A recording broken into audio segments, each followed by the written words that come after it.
Okay,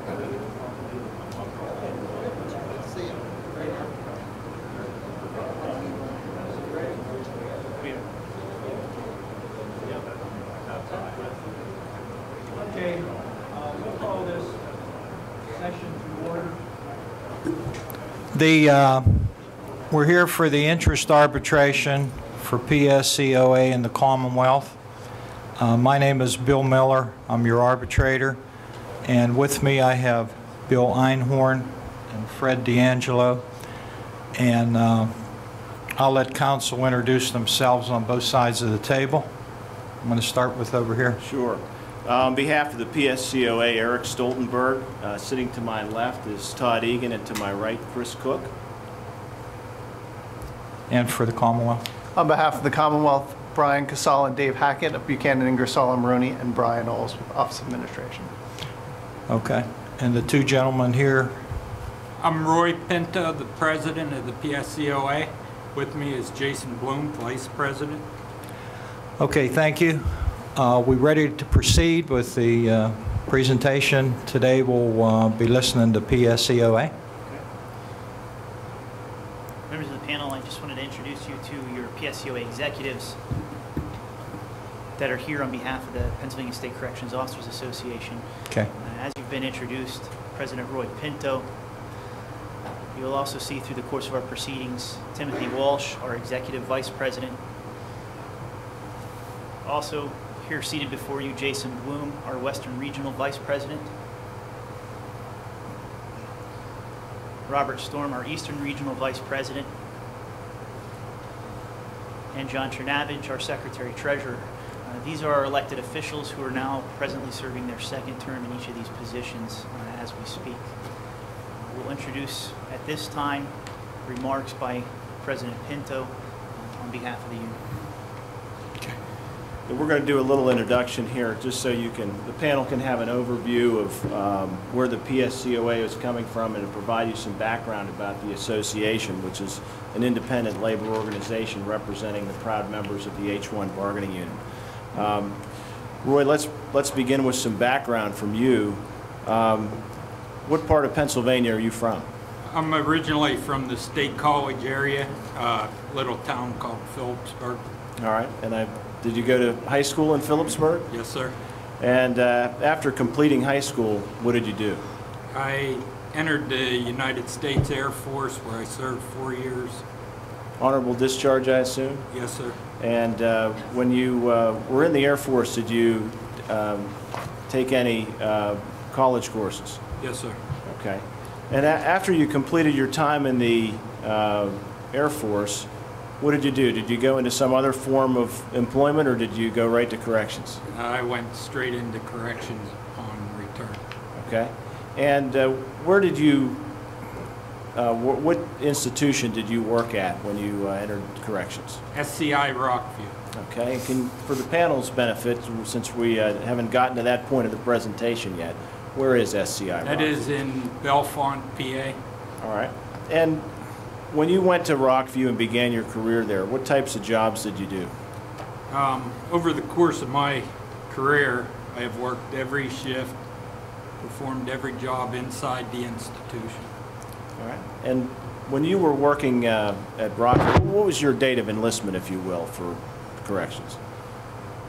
When did you start? January '86. Okay. So in January '86, and working your career there before you became the president of the PSCOA, who was it that represented the H-1 bargaining unit? It was ASME. All right. And during those years that you were represented by ASME, you're working at Rockview, doing all the different jobs, working all the shifts, what were the issues that were important to you as a CO? Well, first of all, there's very few people that grow up wanting to be a corrections officer.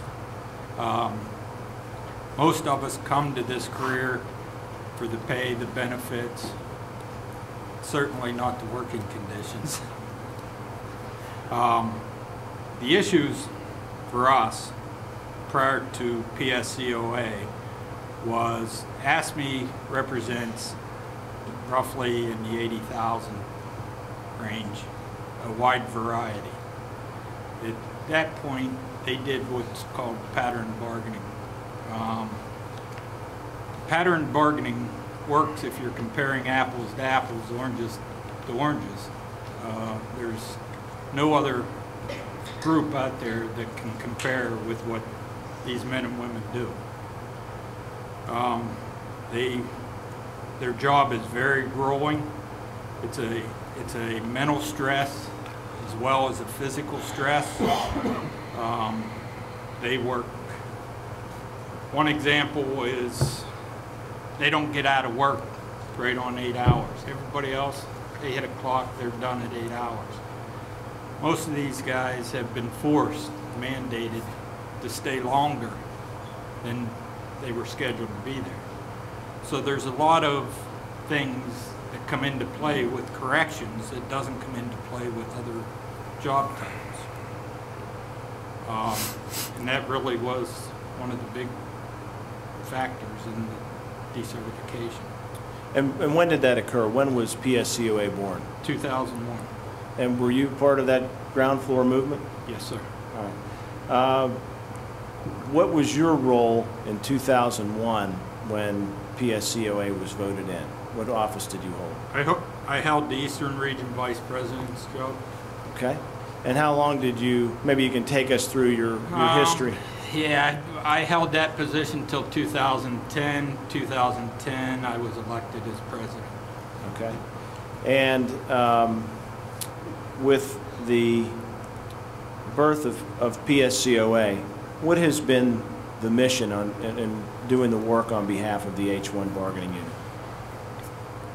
Well, we need to establish the needs of our members, not the needs of the Commonwealth. We were subjected to keeping care, custody, and control of the worst people in Pennsylvania. Unfortunately, that comes with a price, a cost. And most of the time, it's what these guys give up in their family, in their own health, to accomplish that. What is, in your opinion, is unique about the position in terms of when the workday ends? Does the effect of working in the institution end at the end of the workday? It never ends. They might get one day where you can somewhat forget about it, but a corrections officer doesn't forget his job after 8 hours, okay? It stays with you no matter what else you're doing, whether you're at home, whether you're in church, whether you're coaching a little league, because it just dictates everything. The stress is just, the mental grind is phenomenal. It sounds like you're talking about personal safety. Yes. Well, it's personal safety and public safety as well. In terms of this arbitration, what has the PSCOA prepared in terms of the proposals for additions and changes to the contract? This was a very different approach. We didn't bring in a whole bunch of issues. We didn't want to do a lot of changes. We went with the bare minimum of facts that we need addressed. There's no fat, so it's as pinpointed as I can make it, the issues that you're going to have before you. Okay. And we're going to see those tomorrow? Yes, sir. All right. Anything else in closing? I just want to thank the panel for taking on the responsibility to deliver a fair, equitable contract to the men and women who serve inside our prisons. They do the most dangerous job, the most growing job, and I thank you guys for taking on the responsibility for delivering a fair contract. Thank you. The only other thing we would say at this point, I want to turn it over to Chris Cook, who's going to give you a nice view of what it's like for these men and women that are doing a very, very difficult job. And I think what you'll see, hopefully at the end of today, before we get into the proposals and additional testimony beyond that, is that the environment for these men and women is really unlike anything you'll see in any other workplace. And the men and women that work in that environment on a daily basis face a constant struggle, and it's one that doesn't always end when the workday ends, as President Pinto said. So what we want to do at the outset today is walk you through it so you can get, sitting in the comfort of this room, some sort of an idea of what it's like for them as they go to work for their 8 hours and beyond. All right? Thanks, Eric. At this time, we have a brief video.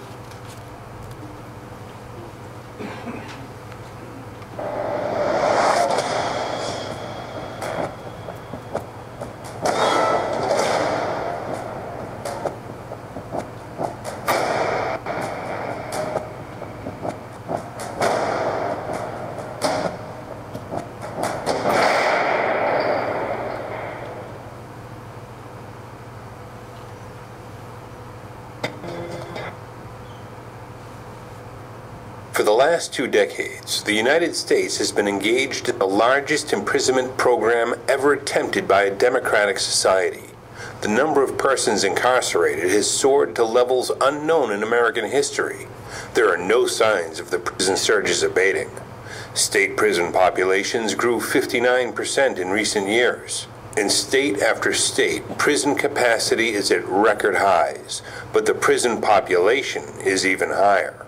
The average American prison system now operates at 15.4% over capacity. Prison violence has also increased. Inmate assaults on correctional officers have risen tenfold in the last 10 years.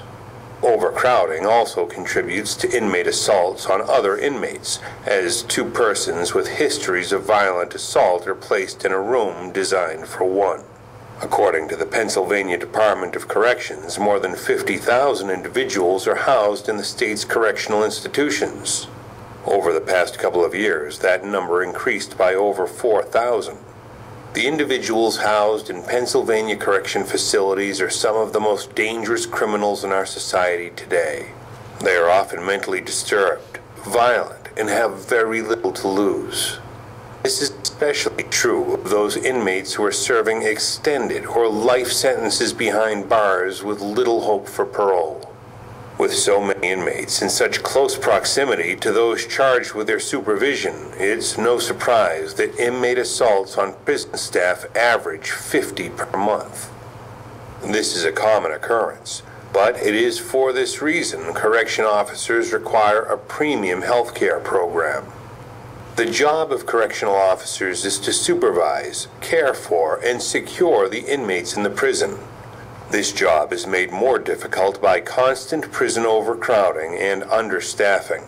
Overcrowding such as this makes a prison official job much harder than it has to be.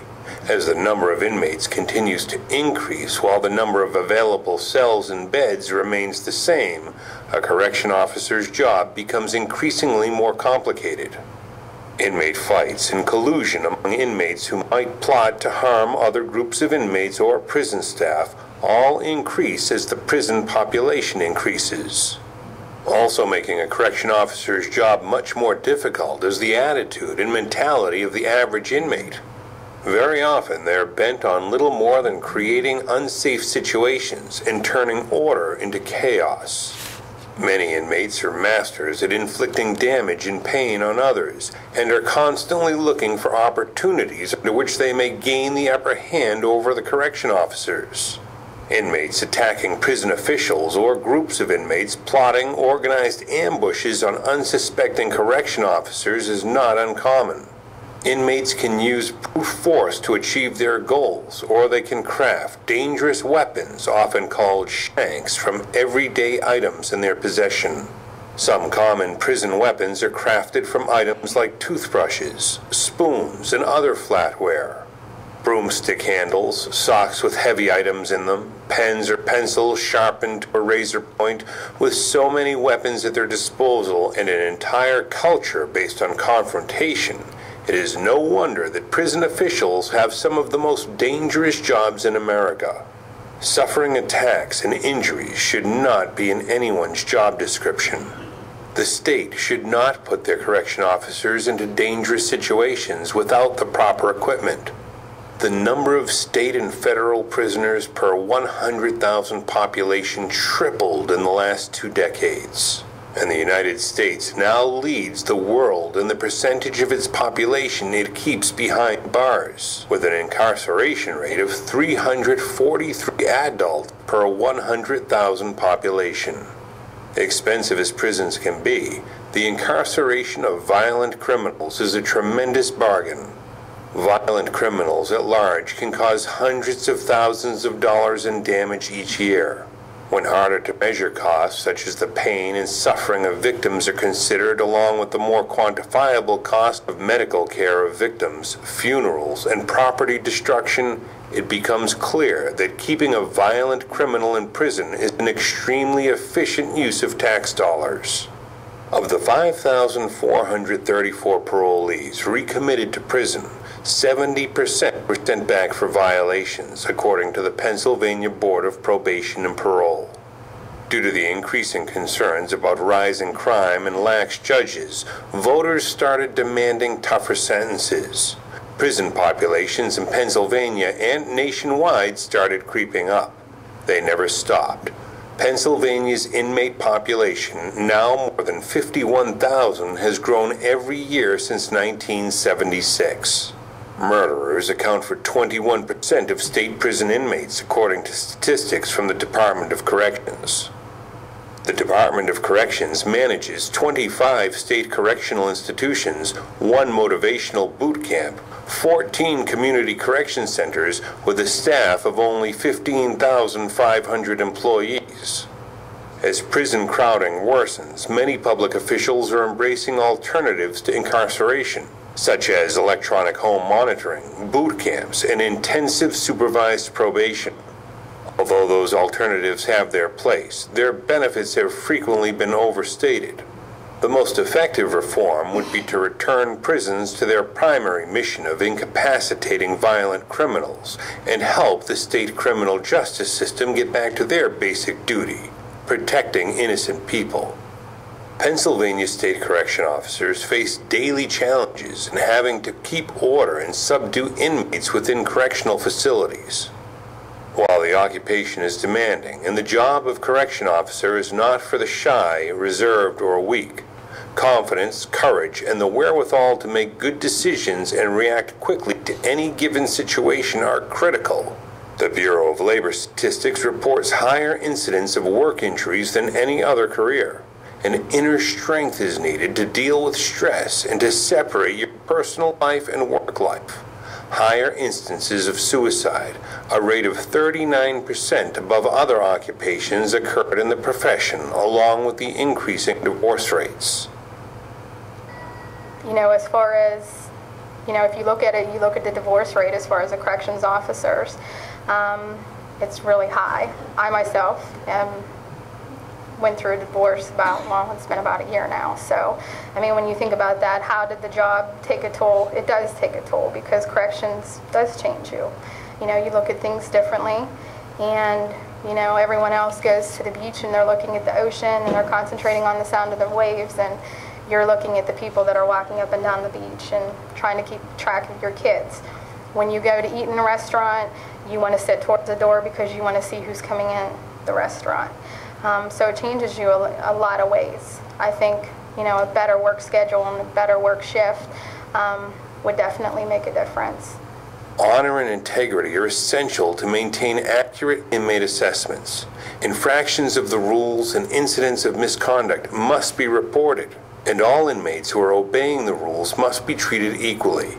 Vigilance and a watchful eye over prisoners is required at all times to break up fights, prevent escapes, and avoid incidents.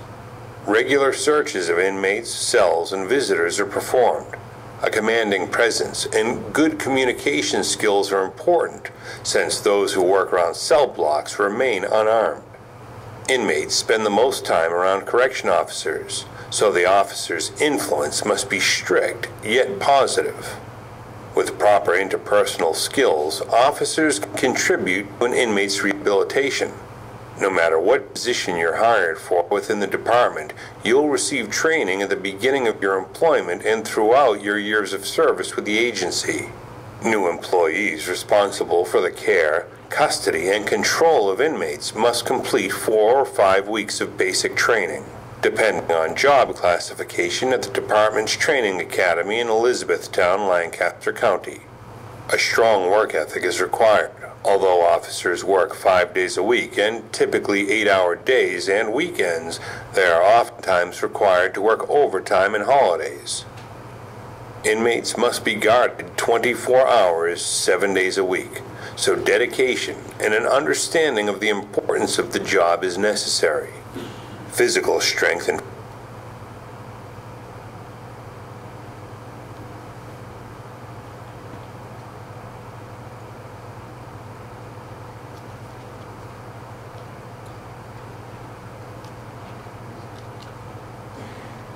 This is the part where someone says, "We're now experiencing."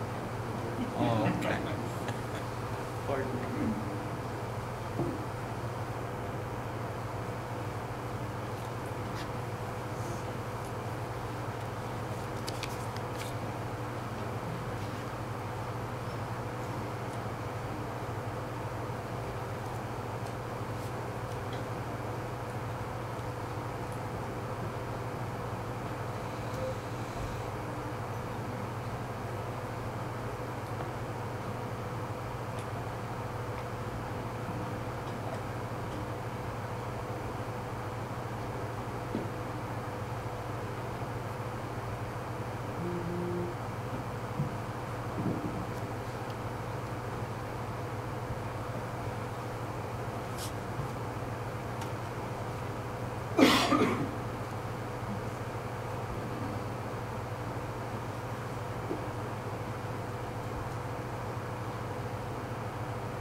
Okay. Eric, just a question. You showed a lot of different segments of different correctional officers. Some in Pennsylvania, some not in Pennsylvania. Is that true? That's correct. Okay.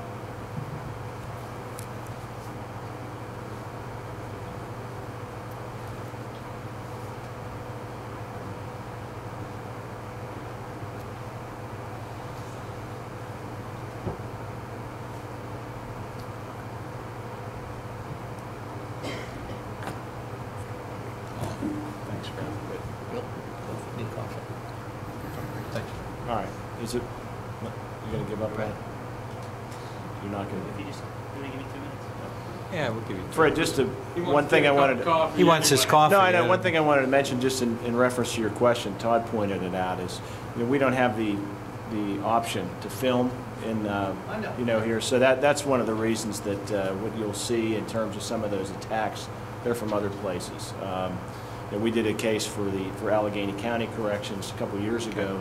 We were allowed to access to those videos, so we were able to present that. But so that's why we reached out. Okay.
Where's your place? Did you ever hear, were you planning out there?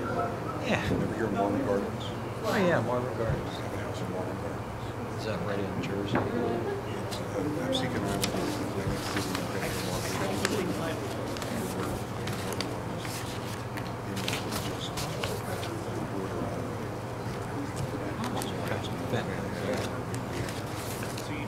So 2 days before the storm, we were down there. We paid for last year, we painted the outside house. Just got it painted. Paint held up fine. Paint still lasts. Boards are all over. You all set, Chris? That's right. Apologize. Oh, no problem, Chris. And thank you for your indulgence. We'll get back to this video. Okay. This must be guarded 24 hours, 7 days a week. So dedication and an understanding of the importance of the job is necessary. Physical strength and fitness are important. Good health must be maintained in order to perform at your very best every day. The state prison population changes constantly as some prisoners are released. More are convicted and committed to the Pennsylvania Department Correctional Institution.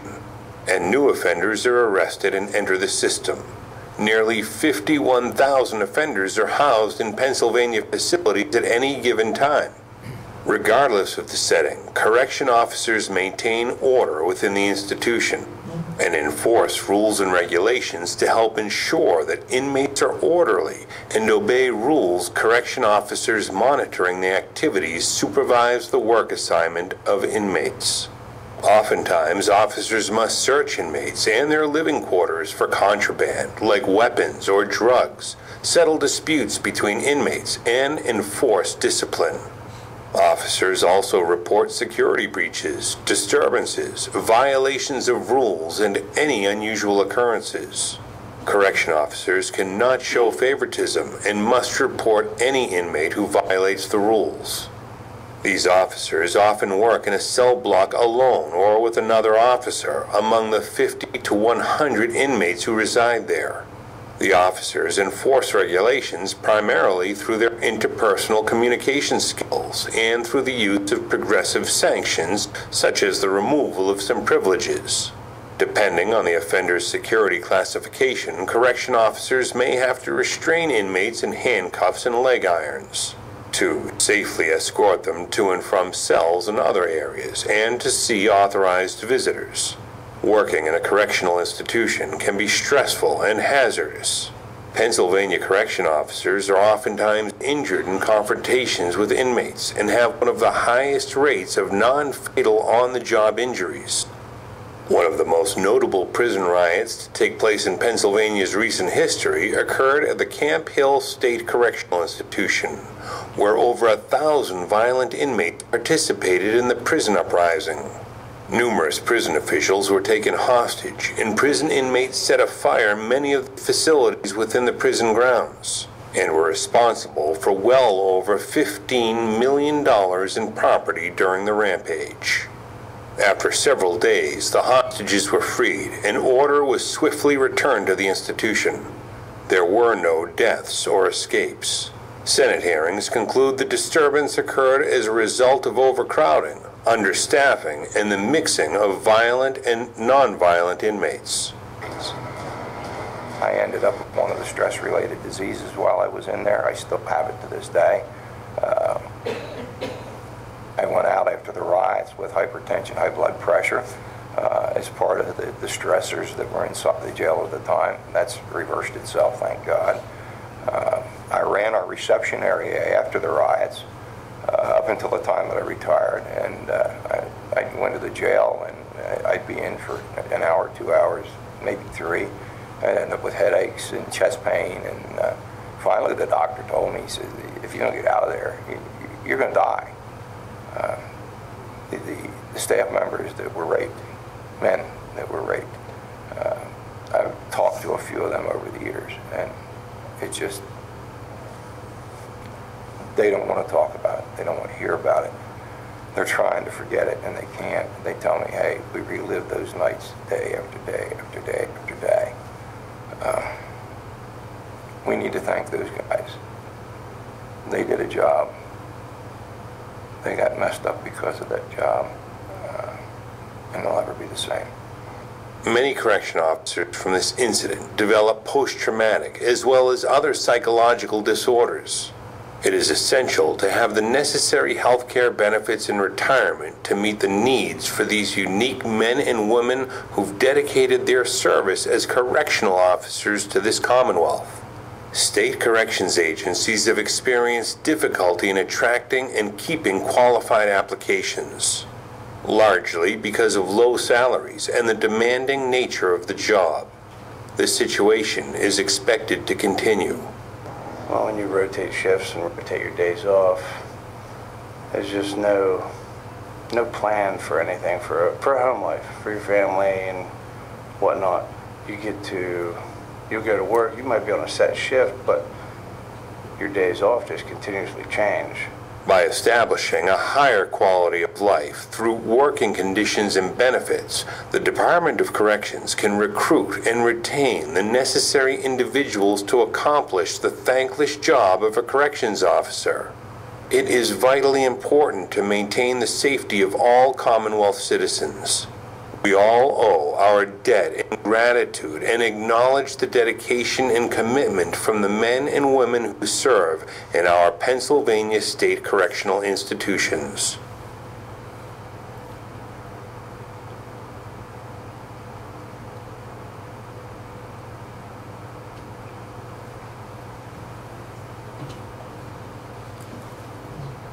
This time we'll hear from Vice President Jason Bloom regarding our H-1 bargaining unit, its makeup, where we serve, as well as our commitment to the contract.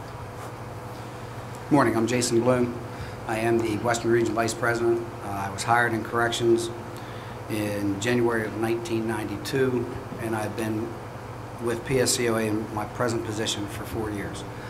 The H-1 bargaining unit is spread out from corner to corner, top to bottom. We cover the entire state. We have 26 institutions, 2 state hospitals, and 14 CCC or community corrections facilities, centers. Okay. Mr. Bloom, when we talk about a state correctional institute, generally what are we talking about? We're talking about a prison. We're talking about a place, a state correctional institution. Like I said, we house bad people. We watch it. We watch them. We keep them incarcerated. I say a prison is a city unto itself. You have the inmates are the so-called citizens, and the corrections officer and the staff, we're the policemen. We also have numerous job titles within our bargaining unit. We have electric people, we have masonry, we have carpentry, we have laundry foremen. We take care of everything. We not only keep the inmates inside the institution, we feed them, we clothe them, we get them exercise. We also keep up the facilities in which we work. We maintain those facilities. Okay. So the H-1 bargaining unit isn't strictly COs. No. We're not just within a jail. We also serve in 2 forensic state hospitals. Correct. 14 community correction centers. What are those? CCC centers, community corrections. It's people they're not in prison. They go to the community centers. They'll check in. They'll stay there. They'll leave in the morning, go to work, do whatever they're supposed to do while they're on parole, and then they come back. They're housed. We give them their meds, do those things in a more relaxed setting other than a jail. Okay. And so for us lay people, a halfway house or a transitional house? Sure. Okay. And we also serve at the training facility? Correct. How? Well, we have instructors there that teach the people that come off the street, the new hires. They come in, they're taught interpersonal communications, first aid, CPR. They're taught a whole gamut of things that they have to do to know what's going on inside a jail, how to react, what to do, how to shoot, firearms qualifications, learn how to talk, interpersonal communication skills, to be able to interact with individuals that have proven that they don't really know how to interact with people in the public setting. So, you know, you can tell somebody no, just no, you're not getting that.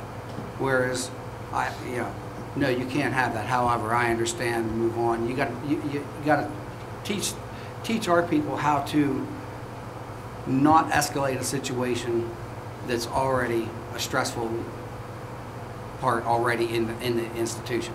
Okay. Before we get into the actual makeup of our members, the rank and file, can you explain to the panel how the union is set up across the state, from the statewide level to your BAs to your local levels? You did that about half right there. You have the hierarchy. You have the president, the vice president, the people out of the main office, and then underneath us we have what we call business agents. And the business agents are responsible for 2, 3, or 4 institutions across the state. And what they do is they work hand in hand with the locals, the local individuals, the presidents, the vice presidents at the local level. They'll do labor management meetings, they go to union meetings. They are a conduit between the local and the main office. So we have a good understanding of what's going on, flow of information back and forth from everyone. And then at the local level, then you have vice presidents, presidents, vice presidents, president, vice president, secretary, treasurers. You have a local e-board, and you even have stewards that are on each shift that if somebody's called into the office for questions, they can bring a steward in as a witness. Every member of the union, elected or not, furthers the mission set forth by the PSCOA, correct? Correct. And that you will find in your books, gentlemen, at tab 1, to let you know as well that our makeup of our business agents is also found at tab 3. What is the bulk of our bargaining unit? Corrections officers 1 and corrections officer 2. Okay. And so what I have here is we have approximately 7,236, I guess not approximately, that is our number as of this past month, and 1,167 correction officer 2, and we call those what, sergeants? Sergeants, correct. Okay. And if we're in a jail and we see these people, how are they dressed?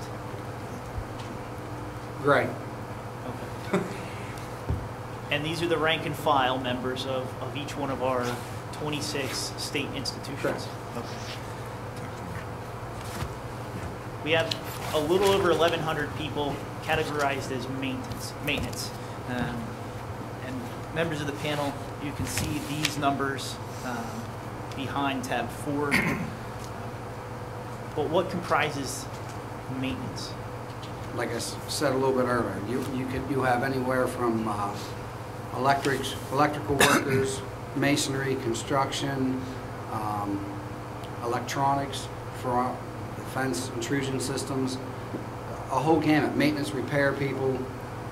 There's numerous job titles that are inside our bargaining that takes care of the running of the institution, the upkeep, so to speak. They don't do it all themselves, correct? No. How do they maintain the prisons? Well, just as you saw Mr. Wilkins, he's electrical. He'll have an inmate work crew, and they'll go along, you'll get work orders, you'll go and fix whatever the work order says. You know, it could be as simple as running new electrical outlets somewhere, or as complex as putting a new lighting system around the institution. But you'll have inmates trying to teach them that trade as well. Okay. According to our numbers, we have a little over 500 food service instructors. What do they do? Food service instructors. They make the food, they instruct inmates on how to do it, try to give them a vocation, so to speak, and they prepare the meals all day long, every day. Also, according to our numbers, we have approximately 260 forensic security employee 1 and 23 forensic security employee 2.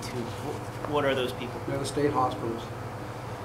They watch the people that criminally insane, you might say. Okay. Well, and we wouldn't might say.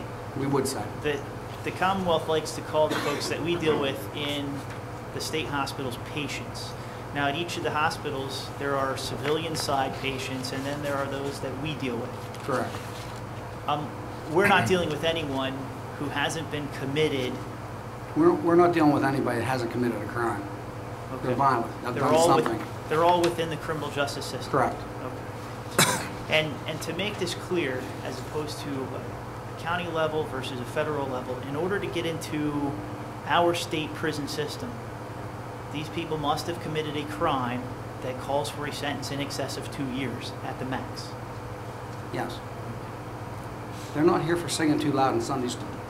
They're here because they've done things that they've proven that they can't be in society. Okay.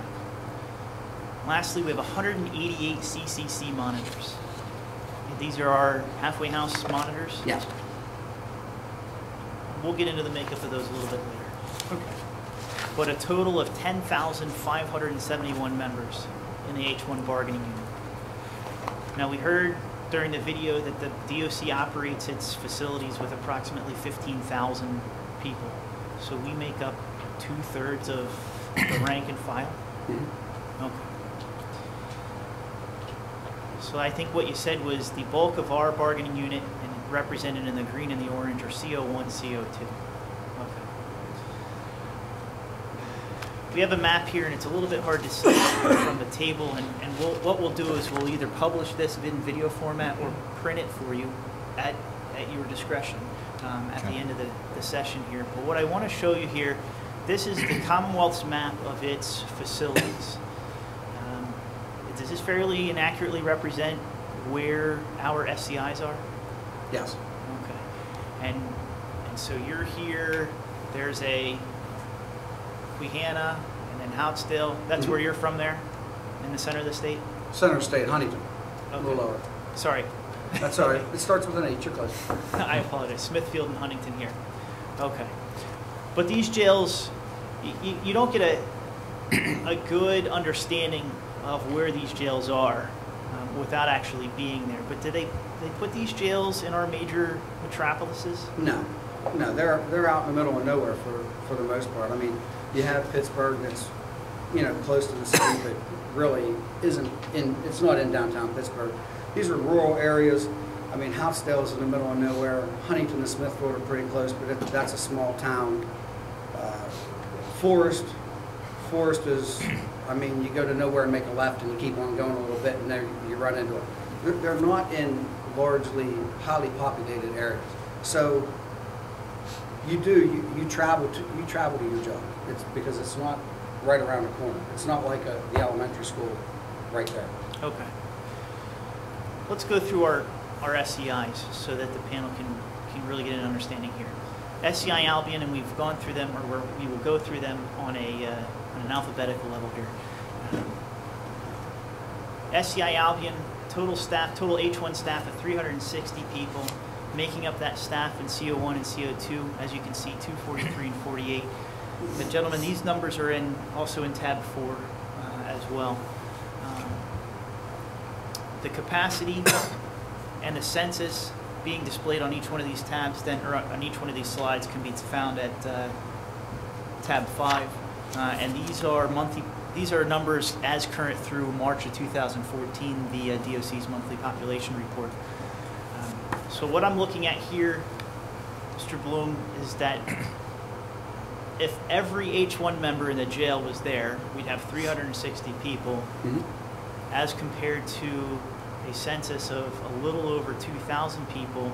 And the percentage here that they're running at capacity, they're over 100% capacity. Yep. Stuffed in like sardines. Yep. Okay. Do all 360 members of the H1 bargaining unit work all at once? No. Okay. No. We broke up into shifts. All right. And what we've done for each one of these jails is estimated the number of COs, not necessarily the maintenance men and women or the FSCs, but strictly the COs who are dealing with inmates on a regular basis. For SCI Albion, we're looking at an estimated CO per shift of 64 CO1, CO2s, which puts this at an inmate to CO ratio of approximately 35:1. Does that even seem accurate to you? It's accurate. I mean, there's fewer fewer on the night shift. It's more of a skeleton crew there, but it is the ratio 35 to 1. It's not good anywhere. Okay. What kind of jail is SCI Albion? It's a newer prototypical prison. When you say, Newer. what do you mean by prototypical? They're all in the 90s. They built DOC built a lot of prisons that they're all along the same campus style, individual blocks that are out with walkways, as opposed to the dinosaurs, the old school prisons such as Rockview, Huntington. I come from Huntington myself. It's a dungeon. Okay. Pods, like a pod setup? Yeah. Our next jail, SCI Benner Township. We don't have a great picture here, thanks to the DOC, that's okay. But we have a staff of 371, COs represent 257, CO2s represent 50, the capacity of 1,900, a census of over 2,000, operating at a capacity of at 110% of capacity. Estimated COs per shift here is 67 with an inmate to CO ratio of 31 to 1. What kind of jail is SCI Benner Township? It's their latest, greatest, brand new, just opened up. In fact, they opened it up and they closed 2 prisons, Crescent and Greensburg, and as you see, they closed 2 jails and we're at 110% of capacity. Is it a prototypical? I'd say it's a hybrid prototypical.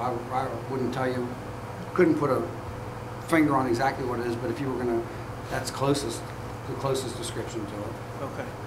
I've taken a tour of what you refer to as a dinosaur. I've taken a tour of what you refer to as a prototypical.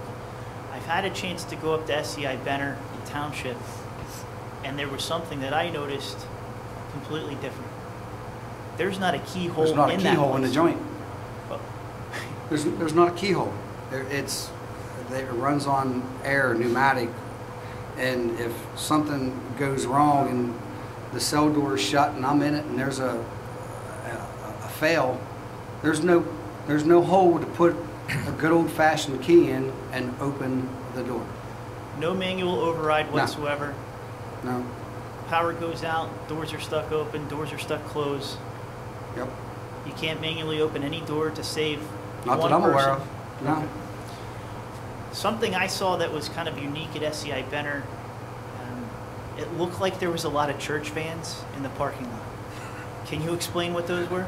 They weren't church vans, but I understand. A lot of the makeup, the people that work at Benner, they came from SCI Crescent. They were lucky enough to have a job to go to, as we were told, at SCI Benner, and they're caravans actually that they'll try to get carpools together because a lot of them, you know, Crescent was at the top of the mountain. They lived Lilly, Portage, Crescent, Hudson, Evansburg. They were close to where as close as you could get to a job. That's where they were throughout the years, or that people had transferred to get closer back home. Then they closed that. Now you're traveling, so you're adding an extra, I don't know what I'm going to say, an hour and 10, hour and 15 minutes possibly from top of Crescent Mountain to Benner and back. So you're adding 2.5 hours to the workday. Next jail, SCI Cambridge Springs. Is there something unique about this jail? Female prison. Okay. How many female prisons are there? 2. Muncie's the other one. Okay. And from looking at the picture here, it looks like It's not a prototypical. okay. So at that jail, we have 189 H-1 members, our CO1, CO2s at 136 and 18. Capacity of a little over 1,000 with a census, a little under 1,000. So I think this is our first jail that operates less than 100% capacity. That's a rarity. Estimated COs per shift, 34 with an inmate to CO ratio 29 to 1. SCI Camp Hill. Is there something specific or something unique about Camp Hill? Does it serve a specific function within the DOC system? And more specifically, is it a diagnostic center? Yeah. Okay. Everybody that's incarcerated goes there first and then is distributed out. Okay. And is this why we're looking at a staff of over 600 Yeah. for H-1 members? We have 448 CO1s, 84 CO2s, with a capacity of a little over 3,000. and a census of close to 3,600 people. So again, another jail that we're running at 110% capacity. Yes, it's a big place. There's people who stay at that jail though, correct? They don't just move Yes. on to another? Correct. All right. And for the panel, estimated COs per shift 117, inmate to CO ratio 31:1. SCI Chester, is this just another prototypical? It's smaller.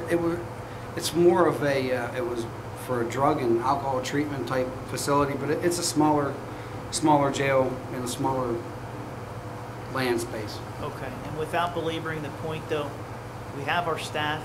Yep. Capacity, the census is showing that we're running at 105% of capacity. Again, with COs per shift approximately 46, and an inmate to CO ratio of 27:1. Yeah.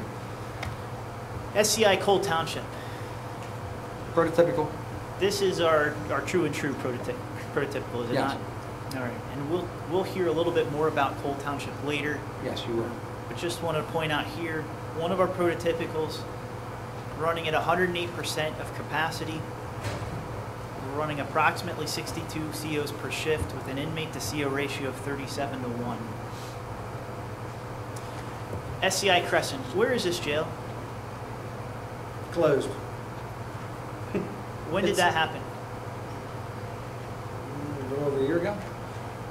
And our COs that were at this jail now serve at Benner. At Banner. Most of them. Most went to Banner. Some may have been lucky enough to get closer, Laurel Highlands, maybe come down off the mountain to Huntington, maybe a couple to Smithfield, but the majority ended up at Banner.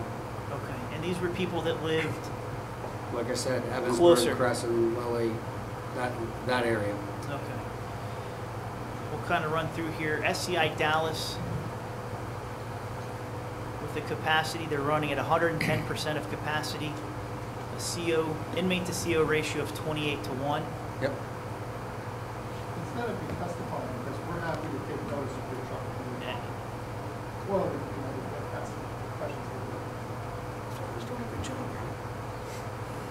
Is there anything unique about SCI Fayette? Fayette, another newer jail out near Pittsburgh. And it's running at 111%. I think that's the highest so far. They're all over capacity. Well, except for the female prison at 98. And maybe the boot camp. SCI Forest, anything unique about this jail in terms of prototypical versus? Prototypical, Okay. high ratio, in the middle of nowhere. Again, operating at 113% of Mhm. capacity. Mr. Bloom, when the inmate population nears 100% or exceeds 100% of capacity, do they start adding COs or H-1 members to correlate with those numbers? No. No. I've worked at SCI Huntington. I think I've been over 100% population from the time I started. There's no extra. In fact, I think it's the other way. I think they come in and the Commonwealth will come in and do a manpower survey and say, you know, I think we can cut a position here, we can cut a position there. And you cut positions, that's less people to respond to what we saw in that video, is that if you're getting assaulted, a camera doesn't come help you. All they do is get good pictures to see how bad of a whooping you took. You need people to respond. SCI Frackville, anything special there in terms of the jail? Not really. Capacity over 100%. Yep. Inmate to CO ratio, it looks actually a little bit better, 22:1. But again, when you're on a housing unit as a CO, how many people are on a typical housing unit? Housing unit where I worked, there were 4 individuals. I worked on a housing unit. I had 4 individuals and 398 inmates. Okay, so if my Pretty much math is 1 to correct, 100. I'm One- good, but I'm not that good. Okay. SCI Graterford, Big jail, over capacity, old, very old. very old. In fact, they're talking about opening up, I believe Phoenix 1 and Phoenix 2 are the names of the 2 that are being built there. 113% of capacity. Mhm. SCI Green, what's so special about Green? Death row inmates are there, Okay, all of them, or the majority of them? majority. Okay, so we have a staff of close to 500, a capacity of 117%. Are we looking at 117% all death row? No, Okay. no, they're out and about. That 117%. It's like I said. The thing that we're trying to get across here is they're over capacity, and it's not the movies. They're not locked up. I'm not walking around. I'm not on a catwalk. My people aren't on catwalks. We don't have guns. We don't have nightsticks. We have a whistle. We have a brain, and we have each other to be able to handle situations, and we walk among them. That when you're saying there's a capacity of 1478, take out what's in the RHU. Just say that you have 1,200 inmates that are out during the course of the day. During the course of the day, you got 1,200 of them out, walking around, going to rec, going to yard, chow, schools, medline. I mean, there's a commissary. There's a gamut of things that they do. The judge doesn't slam the gavel. You bring them in, slam the door shut, and that's it. We interact with these people every day, and you have overcapacity, which makes a bad situation worse when, you talk about one of these older jails, and I'll just touch on Huntington. You talk about an old jail, bricks, come August, it's 100, it may be, just say 85, 88 degrees outside. You walk to the 4th tier of C block, and there's a thermometer, and it reassures you that it's 122 degrees standing on that tier. And with with that temperature, tempers get shorter. And tempers, if it's hot out and you have your 2 kids, you can throw them in a pool or tell them to calm down. You can't throw these guys in a pool or tell them to calm down. They've already proven that they aren't nice people. So it just heightens everything that goes along with it. Jason, you used an acronym, RHU. Restricted Housing Unit, sorry. That's jail inside a jail. If they get a misconduct, we'll send them there. Thank you. Sorry. SCI Greensburg, where's this jail? Closed. Okay. If I'm not mistaken, this jail I think is in roughly the backyard of Arbitrator Miller. Not necessarily in his backyard, But close. but pretty close. I know where it was, Chris. Very well. And this is one of the 2 jails that was closed to ultimately open up SCI Benner. Correct. Okay. SCI Houtsdale, operating at 107% of capacity. Yep.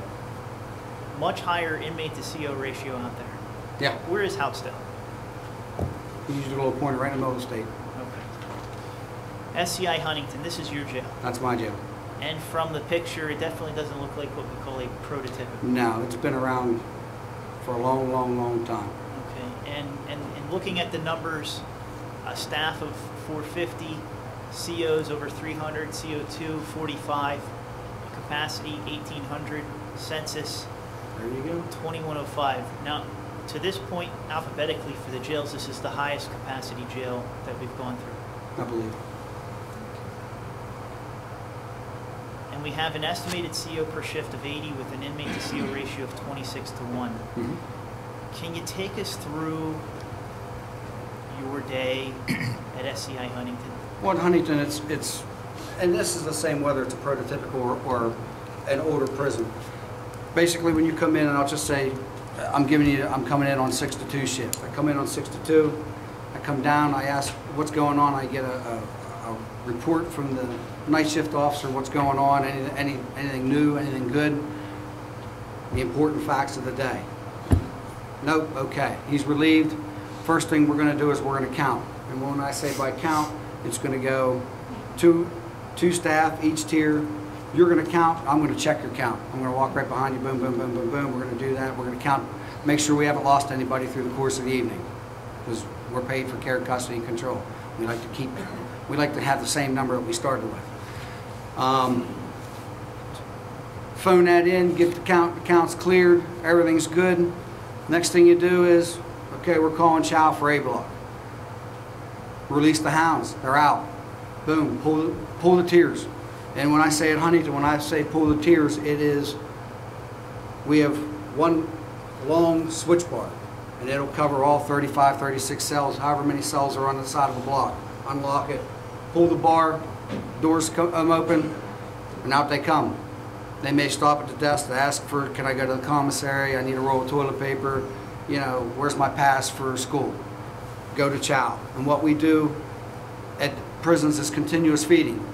Send them down, they'll get down the corridor to the chow hall, and once we get down to a certain point, we'll call another block. So now you have A block inmates out, and you may have, just for simplicity, B block is now out. Send them to chow. Now that whole thing has started again. Boom, C block, until we get the whole jail fed. And during that time, when you call chow, you're going to call med lines. You may call some commissary. You may, there's a whole gamut of things that you could call during. It's not just, you're not pulling them out and you're marching them to the chow hall, getting them and bringing them back and locking them in. Once you call, once count's clear and you start, they're open and they're out until we'll count again around noon. So during that time, you're going to feed them. When they finally come back to the block, excuse me, you're going to close it up. Next thing you know, after the entire jail's fed, you're going to call work lines around 8 o'clock. You're going to call work lines. Boom, we open up the entire jail again. Out they go. They'll muster, so to speak, in either a block or a lower corridor. Individual maintenance people like Mr. Wilkins will collect them up, say, okay, I have 13. Out the back gate they go, and they'll go to their respective shops. Once they're out, then we'll call yard or call gym. We'll open back up again, have more inmates. The ones that haven't gone to work, they're going to go either to recreation or schools, psych, whatever other things that are there. Then you come back in, you're going to call lunch. They're going to come, you're going to run the lunch. They're going to be coming in from work lines, feed them, and then they come back to the cell block. At that point, you want to have them all locked up, count them again. We got everybody. Okay. Then, and really, that takes you to, generally on your schedule, that would take you to about 1 o'clock, 12:30, 1 o'clock. And you call work lines, afternoon schools, afternoon recreation, all that, clear through till 4 o'clock when the shops will come in, and then you're done. But while they're still out at work in shops and rec, at 2 o'clock, your 2 to 10 shift will come on, and you may be coming down to relieve me. And I say, hey, Mr. Miller, this is what we got going on. We got school, we got rec out, you know, we got this and this going on. But, you know, you might want to watch out. The counselor came out and said inmate in 212 had a death in the family. You might want to keep an eye on him. Just the little things are the important things for us. Just something simple like that. You know, a death in the family, or he was in with his counselor, I still have him, not sure what's wrong with him, or hey, we had 3 locked up today, we had a fight in the yard this morning. You pass along all the pertinent information, and then I would hopefully go home with the 3 other individuals that started the day with me, all under our own power. That's one of the things with this job, and it's unlike any other. And I'm not demeaning or lessening any other job, but the people in my bargaining unit go to work every day and the door locks behind them. That's not normal. That's not what a normal job entails when the grill slams shut behind you for 8 hours. There you are. It's just, it's a unique mindset that you have to get yourself in, that you're there. It's not a product-oriented job. If, you know, you don't build a house. At the end of the day, you say, man, we framed up that house. Good job, we'll be back tomorrow. The only personal satisfaction that our people have is that the 3 of us and I walked out the way we came in today. That's the big thing that you get out of this job. And then to do the rest of it, it's basically, 4 o'clock, they come in, you'll feed them again, you'll count again, and then you'll do night rack. Would it be fair to say that you're locked in the jail with the inmates during the time? Not fair to say. You can say that, yes, you're locked in. So by my calculations, since you became a CO in 1992, you have been about locked up 21 or 22 years? Yeah, I've been locked up a long time. Some say justly, I don't understand it, but yeah. You don't, can't you tell? But you're serving life in prison 8 hours at a time. 8 hours at a clip. If I were retired at age 50, I'd do 9 full years behind bars. And you gave us a fairly sterile run through of your day. Yes. And what goes through your head when that door slams shut behind you and you're in the jail? This is for real. You have to. Your senses are heightened. That's just like right now talking to you. I hate that I have this many people behind me that I haven't checked on. I mean, I know I should be able to trust them, but that's something that you do. You heard on the video. When you go out for lunch, you just sit wherever the waitress may seat you. I can speak for myself, and I'm talking for the majority. You don't sit where you can't see who's coming in or coming out. And when you do sit down, you know where your exits are. If something bad happens, you want to know where you can get to safety. That's the same thing in a prison, except there's no door to get out for safety. You are locked in. You're with them. And like I said, it's not a movie. It's for real. It's deadly real. What are some things about jail that people just won't understand unless they're there? I could try to describe it to you. The sounds, just the noise it's concrete and steel. It's extremely loud. The smells, I can't even begin to describe it to you. Take a locker room, multiply it by 10, and you're still not even there. The sights, the sounds, the smells, just everything about it. It's not a classroom. It's not a cubicle. It's not just being out on the highway with PennDOT or wherever. It's not. I can't describe it to you. I can't do it justice. I really can't. It's not a nice place. The DOC classifies people according to their threat level, and that may dictate where they're at in the jail. Can you kind of describe how that occurs to the panel? Well, the numbering system, you could be a level 2, which would be, you could say outside in the mods, they haven't had a misconduct in ages. Level 3, level 4, level 3s and level 4s are pretty much interchangeable. It's just a difference in how you do the numbers. They're just your normal, everyday, run-of-the-mill inmate that's out walking around. Level 5 inmates, you got to work a little harder to get to level 5. You've had a misconduct and you're placed in the RHU. You're doing whole time, so to speak. That if you were in an unauthorized area up to assaulting myself or another inmate, then you can do 90 days, whatever, locked up into the restricted housing unit. And they're level 5s. Do you know what people have been charged or convicted with when you're interacting with them? You do. You try not to. I don't want to know. Because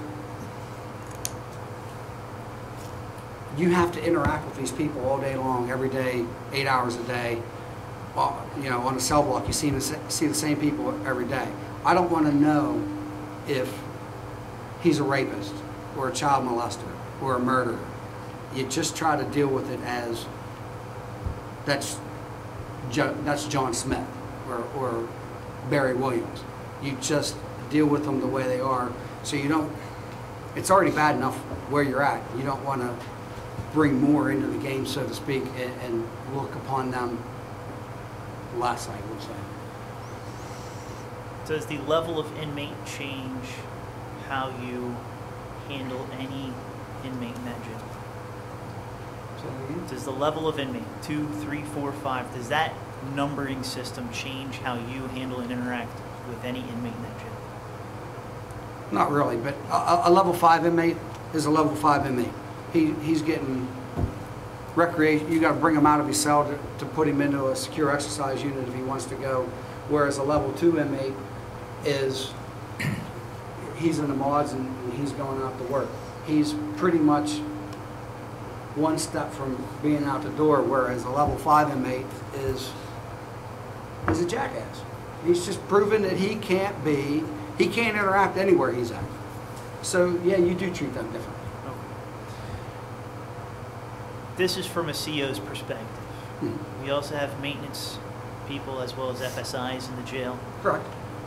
You all have one job to do. Care, custody, and Care, control. custody, and control. That's our main, that is our job. What does that mean? What does it mean to you? What does it mean in general as an H-1 member? Well, basically what it is when they come to the prison, you care for them, you give them the necessities to survive. You make sure that they're, I don't want to say comfortable, but they're provided for. They're there. The custody, you make sure they're stay where they're supposed to be. That's what we're paid to do, is keep them behind the walls. And control, while they're there, there's no chaos. You're not burning down a prison. You're not stabbing another inmate. You're not trying to slice a CO. All those things you want, no matter how crazy it is, you got to have a control to the chaos, so to speak. Like I said, when you pull the tiers in the morning, they got us outnumbered all day long, every day. We are organized and we're together. We understand what's got to go on, and we control the movements and the pulse of the jail to make sure that we get everything done that needs to be done, but in an orderly and safe fashion with the people that we have. We'll go through the rest of the jails here on a little quicker basis. Older jail, geriatric, a lot of the sicker inmates. Okay, and that's what I wanted to ask you about Laurel Highlands. Okay. You say sicker inmates. It doesn't matter if the person has a long-term disease or some other issue. Just You're dealing with a cross-section of society that may have long-term illnesses, maybe geriatric, correct. maybe young and naive. Mhm. What's going on at Laurel Highlands? It's your senior citizen inmate. I mean, it's the older ones that are sicker, that are better there than in a other institution. We'll just leave it at that. Well, and I see yet another one of the jails that is running at a little less than capacity. Yeah. Mahanoy, a prototypical, Yes. operating at 108% capacity. 36 to 1. 36 to 1, one of the higher ones. One of the higher ones. Mercer, anything special here? Another jail, Just shy of capacity, just shy of capacity. 30 to 1 ratio. Female, old. Okay. What do you mean? This is the other. This is of the other two? female prison. Okay. Running at 101% of capacity. And again, it looks like both female jails are the older style, not the prototypical. Correct. Have you toured this jail? Yes.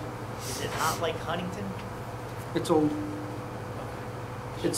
It's Huntington is built on a wagon wheel, where the blocks are all come off of a central hub, and it's all pretty much in, self-contained. A lot of the prototypicals, and even Muncie, which isn't a prototypical obviously, but the blocks are out and about. Different buildings.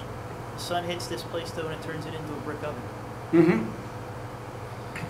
Pine Grove. What's special about this jail? Youth offenders. When you say youth, I mean, are we talking about teenagers or what cross-section of society is in this jail? Just a younger crew, just ones that haven't been sentenced. They're just younger, their age. Okay. And it looks like they're running at a little less than capacity and probably the lowest inmate to CO Yeah. ratio of all jails. SCI Pittsburgh, Old dinosaur, old school. and I'm sensing a theme here. The prototypicals, the bigger jails, they're all running over capacity. Where do they put these people? Double them up. 2 in a cell. May do a dorm style somewhere where you can shove a day room where you can put 10 inmates in there instead of using it as a day room, Okay. making it a cell. I've been to jails, I've toured jails, and I see what looks like mobile homes on site. The trailers, yeah, the mods. That's like at Huntington, they're called. There's four trailers that have been rolled in. They've been there for forever and a day, and that's where the level 2 inmates are. And it's an open bay style. There's not a cell. It's open bay. You'll have 2-man bays and 2-man cubes and 4-man cubes. Just another way to up the numbers, get more people in. Now, the video referred to Queehana as a motivational boot camp. Motivational boot camp. Does this jail have walls in the traditional sense? No. Okay. And where is this jail? Middle of the state. It's in the middle of nowhere. And this census shows that they're at about 86% of capacity. What actually occurs at this jail? I mean, what These are people who've come there that said they'll do boot camp as opposed to doing a sentence inside a state facility, inside of a jail. They'll go here, but a lot of them wash out and end up at jail anyway. Okay. And they go through specific programming. Yeah. They require a lot more one-on-one from COs Yeah. and other staff. Yeah. SCI retreat. Anything special about this jail? Old. Again, 102% capacity here. Yeah. Inmate to CO ratio 26-1. Rockview. Another old school. It's not a prototypical. And you ask if there's something special about jails, this one or that one. The main purpose is to keep bad people in. That's the goal. Smithfield. Newer jail, right up the road from Huntington. Prototypical. Anything special occur at this jail? All the buses will come in there. They'll just distribute if inmate transfers. They'll all come into Smithfield. They'll come into a holding tank, so to speak, and they'll be split up and then redistributed out. Okay. And this is our highest operating capacity jail. They're operating at 121% of capacity. Yeah. Again, where do they put those people? You just put them in the same Everywhere. bed together? No, if a cell was designed for one, they'll put a bunk bed in there. They'll put 2 in there. If a day room that was designed to have a TV and maybe hold 14 or 15 inmates during block out, they'll close that off and make that a cell and make it a pod, maybe put 10 bunk beds in there. Right. And how big is a typical cell? 8 by 10. And generally it's made for one person. Generally. So then they add a second person Yeah. to that same small space. Mhm. Not just that person, but all of his personal With all the effects. stuff, everything that goes along with being yeah. Somerset, Prototypical. overcapacity, Yep. Sure is. 36-1 is the ratio. another high ratio. Yep. That's one. That's not Somerset. That's way more. This is way more. I apologize. And that would be- That's okay. See, we know the pictures. SCI Waymart. Where is Waymart? Oops. Above Scranton. Sorry. Okay. Anything specific happen in this jail? Just another dinosaur? Other dinosaur. Okay. With an inmate to CO ratio of 17-1, one of the lowers. Mhm. All right, that is our jails. Yeah, that's the jails. Community correction centers. We have 3 regions, it's broke up, 1, 2, and 3. And as you can see, there's range from 260 to 320 per each region, broke up. Do you get sentenced to a CCC? No. How do you get into a CCC? You behave, you do everything, you do all your programming, you do everything you got to do, and dealing with your time, your sentence, you can be reduced to a correction center. Are these jails? No. Do they have bars? No, other than progress does. But generally, no. They're in and out. It's like you said earlier, it's like a halfway house. They come and they go. Are you still responsible for care, custody, and Yep. control? If somebody at a CCC commits a crime, doesn't check in on time, what does a CCC monitor do? Reports it, and then whenever they finally catch up to the person, if they've just absconded, you catch them, they bring them back to a prison. Okay. Our forensic state hospitals. Torrance and Norristown. One in the west. Yep. Are these set up like a jail? No, not in my mind, no. Okay. And There's doors and there's locks, but no. I deal with inmates, not patients. I've had an opportunity to be in Norristown, and I guess the best way to describe this would be the scene from One Flew Over the Cuckoo's Nest. Yeah, I'd say that. There's a series of rooms, but otherwise these people are free to come and go within the building. Yep. Okay. And they are all people who have been determined by a court either guilty but mentally ill, yep, or not mentally sane enough to stand trial but have committed a crime. Correct. Correct. And our training academy. How long do you have to go through the training academy? It was 6 weeks when I went through it. I believe they shrunk it to 5 weeks now.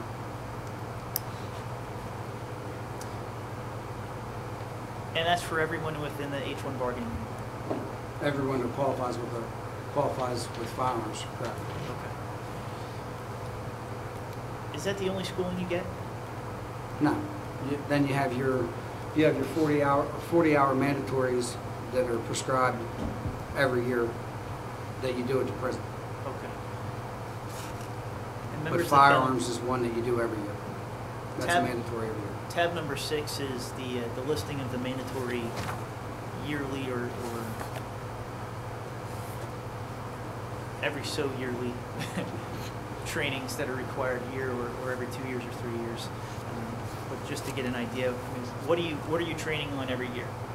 We train on firearms every year, and then there'll be years that you'll do suicide prevention, you'll do interpersonal communication, you can do first aid, CPR. I mean,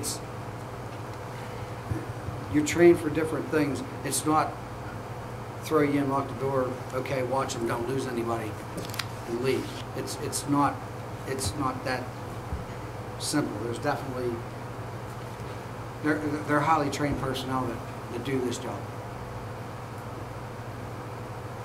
Essentially, this is our bargaining unit. This is where we're at, where we're working. Yep. Correct.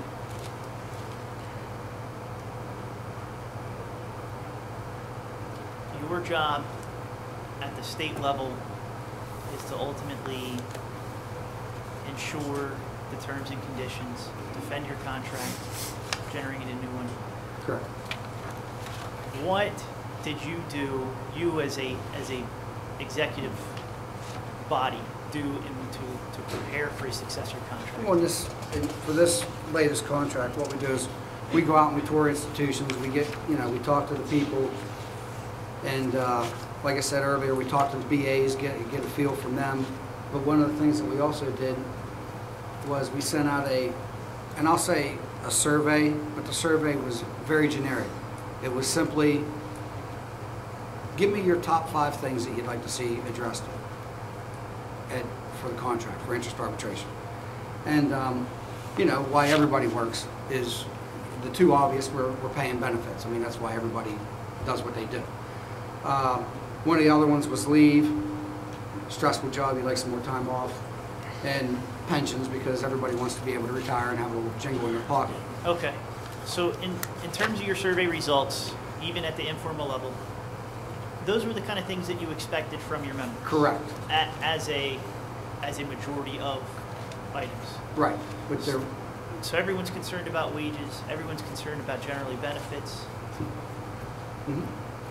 your leaves, and that's sick leave, vacation time, personal days, all that. holidays? Yep. Okay. And then retirement as well, there's been a lot of talk about pension reform. That came up on a regular basis as well? Correct. Okay. There was something on that survey that stuck out? No, something that, it didn't stick out, it jumped out. It jumped out at, not only at myself when we got the numbers back, but it was, when we got all the numbers, it was, we talked amongst ourselves. I mean, it was a shock that, you know, Roy's calling me, I'm talking to Timmy on the phone, Bob's saying, what the heck? The one that jumped out was safety. We'll never, I mean, we all know we work in a dangerous place, but the thing that jumped out, I mean, jumped off the paper was safety, and that our members didn't feel safe that you look and there's supposed to be a position right here. Well, through the manpower survey, which I talked to a little earlier, that they came along and they cut that position. So that's, like I said, that's a guy that can respond if I'm in trouble. And that was what the main feel of that was that I'm out there on an island. You saw the ratios. I mean, the ratios are 35 to 1, 36 to 1, on a cell block 100 to 1 in some places. And you take somebody, if you're in a gym setting, oh, they took the coach's position. That's no big deal. Yes, it is. It's a huge deal. That's one more person that can help me if something bad jumps off. And that's what it was the safety aspect. President Pinto, what did this do? I mean, how did this stick out to you as president of this 10,000 member union? In my 13 years involved in the union and talking to other members, this was the first time that, and I mean, this came in top of the list. That many people don't feel safe performing their jobs. And that, to me, says a lot, especially from guys that know they're taking a dangerous job to begin with. But for it to surface for the first time in 13 years like it did is quite a statement. What did you do at that juncture in preparing for this contract? Well, what we did was, and it was completely unscientific. I mean, it was simply give us your top 5. And when we got this issue, we said we have to do a little more. We got to do some more digging into this and find out exactly get a grip on what this is. So what we did was we looked around. We did a nationwide search, and we contacted an individual that would set up another survey. She designed another survey and got a bulk of answers in, and could actually put reasons to why these feelings are the way they are. And you'll be hearing from her a little bit later. She can explain it in much greater detail than I have. Thank you, Mr. Bloom. You have any questions, Brad? No, just one comment. We've heard a lot of characterizations about the prison and prison safety, and quite frankly, it's incredibly disappointing to hear counsel for the union for to want to fill with people's mess. It's familiar with the union and knows it's not people's own membership. So the extent that there is a question about what it is like inside a jail or inside of a CCC, we'd be happy to arrange for the panel to make a visit. We'd pick the facility, we'd pick the time, pick whenever you'd like to go. That's about and the rest of it. We can sit and explain what it's like inside the jail or inside CCC all we want, but if you really like to have a better understanding, we invite you to any of the facilities that we visit. I'll discuss that with the panel, and we'll keep that offer open. Any questions? Any questions? Want to proceed? Want to take a break? Might be a good time for a couple of breaks. Let's do that. Thanks, Eric.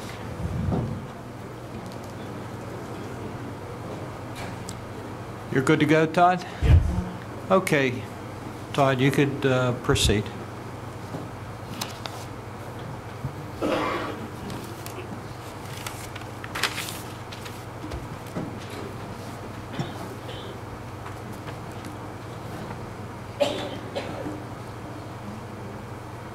At this point, we would like to call Katerina Spinaris.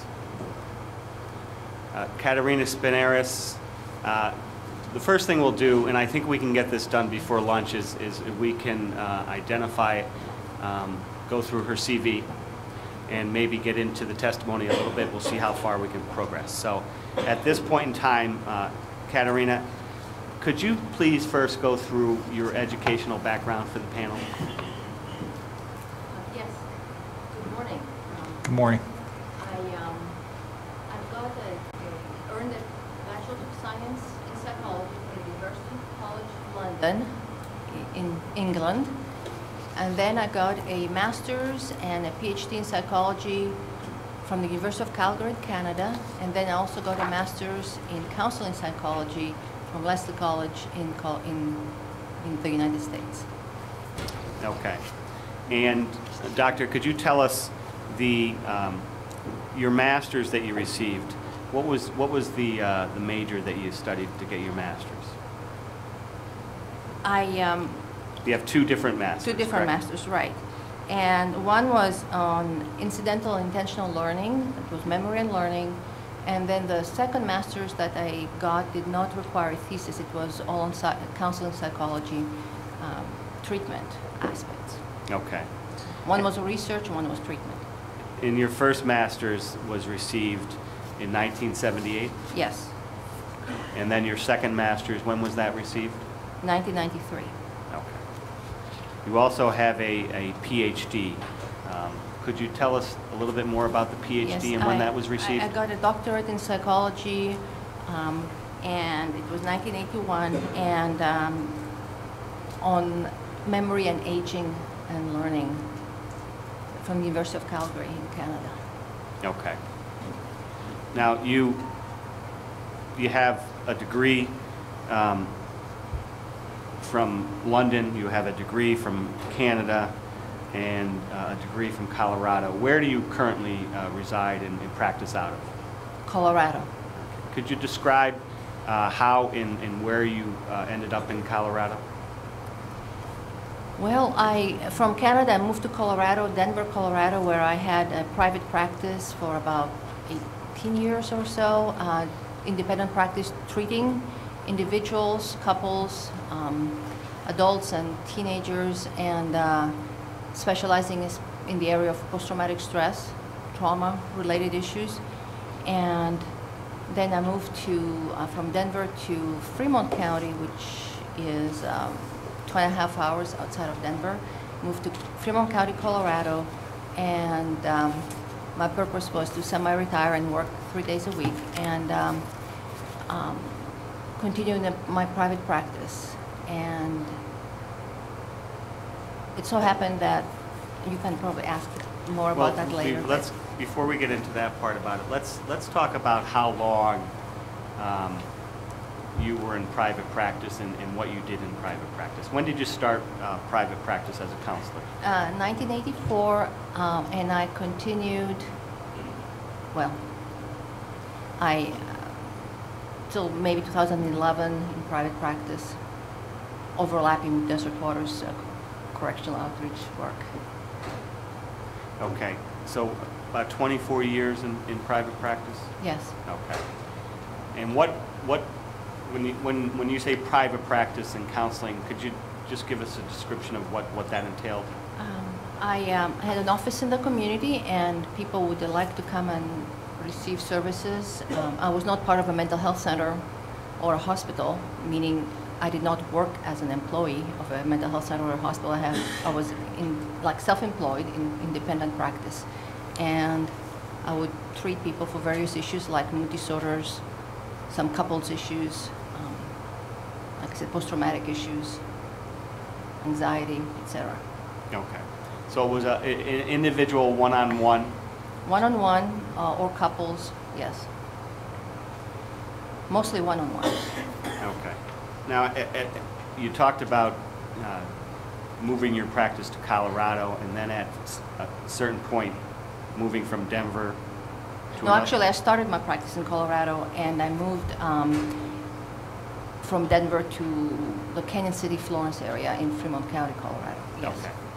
So Fremont County is where I wanted to talk about. Could you describe who the largest employer in that area is? Or what was unique to that area? Yes. Fremont County, Colorado, famous biggest employer is the Department of Corrections and also the Federal Bureau of Prisons since the late 90s. One small county has, or when I moved there in 2000, has 12 prisons in a very small county, and the immediately surrounding counties had another 5 prisons, mostly state. In Fremont County, we had 8 state, 4 federal prisons in Fremont County. So that's the biggest employer. Okay, so did you say 8 state? 8 state and 4 federal, yes. Okay. And the county jail, of course. Okay. Now, once you relocate to there, did your private practice and counseling, did more themes start to come up during your counseling sessions? Or the similar issues start to arise?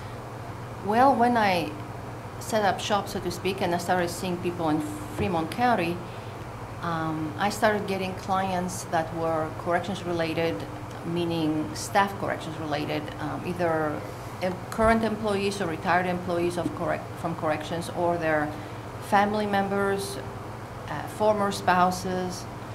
And so, yes, I started becoming aware of issues related to working in corrections.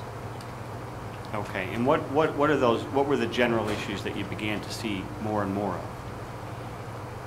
I was, frankly, very surprised to see that a lot of people had very pronounced post-traumatic symptoms, depression, anxiety symptoms, and they thought nothing of it. They thought that was normal. When to me it was very evidently pathological, not normal. As a counselor, when you're facing these issues, and maybe for the first time, maybe you start to see them over and over, what do you do as a counselor to help yourself help these people? Do you reach out to literature? What do you do? Well, I try to educate myself. If it's an area of need and a special area, it's like a specialty, like a special population. One needs to become more aware of what the issues are of a special population that they're treating. And so that's what I did. I started researching on the internet and in other ways, books, etc., to try to find literature on the issues faced by corrections staff in general, corrections professionals, but also more specific corrections officers. And so I started doing my research back in 2000, meaning starting to find resources. Also, in addition to wanting to educate myself, I also like to give my clients resources for them to read and understand and pass on to their family members, just in psychoeducation, so that they understand what they're dealing with. And in your experience, when you started to deal with these recurring themes in your counseling sessions with corrections officers and their families in the area in Colorado that you were working in, do you also look for assessment instruments that would help you in your counseling sessions? That would help estimate what's going on with a person, yes, give us some kind of rating, that would help also, absolutely. Sometimes we do that on intake or shortly after if we recognize that there's an issue that the person has, we may give them an instrument, an assessment instrument to take to just gauge where they're at in terms of severity or specific symptoms. So we have not just a clinical interview by itself, but we also have an objective instrument and the findings from that to see how they correlate. And in terms of what you were finding when you were looking for these assessment instruments that were unique for corrections officers, what was the result of that when you were searching for those types of instruments? Oh, there weren't any that I could find. And there was very little literature in general for corrections personnel, let alone tests. Very little. Okay. Now, when you get a patient for the first time, one of the things that you probably would do, and you can better speak to this than I can certainly, but you want to assess the situation, and these assessment instruments would be important to that. Is that correct? They would add to the validity of the impression, yes, to get more of a measurable outcome, and that would have to be also added to the whole overall picture that comes from a clinical interview and ongoing sessions with somebody where more information emerges over time. Okay. Now, because there was a lack of assessment instruments and literature out there, what did you personally do in response to that?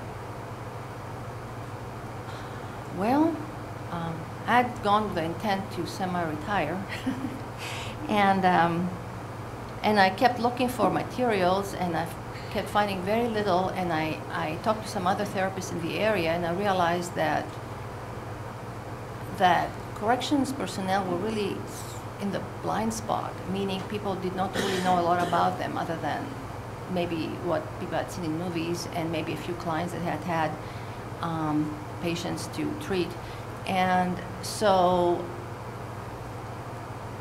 I ended up, over time, realizing that given my background in the whole area of trauma and depression, and having worked with occupational issues to some degree in Denver with other therapists and some police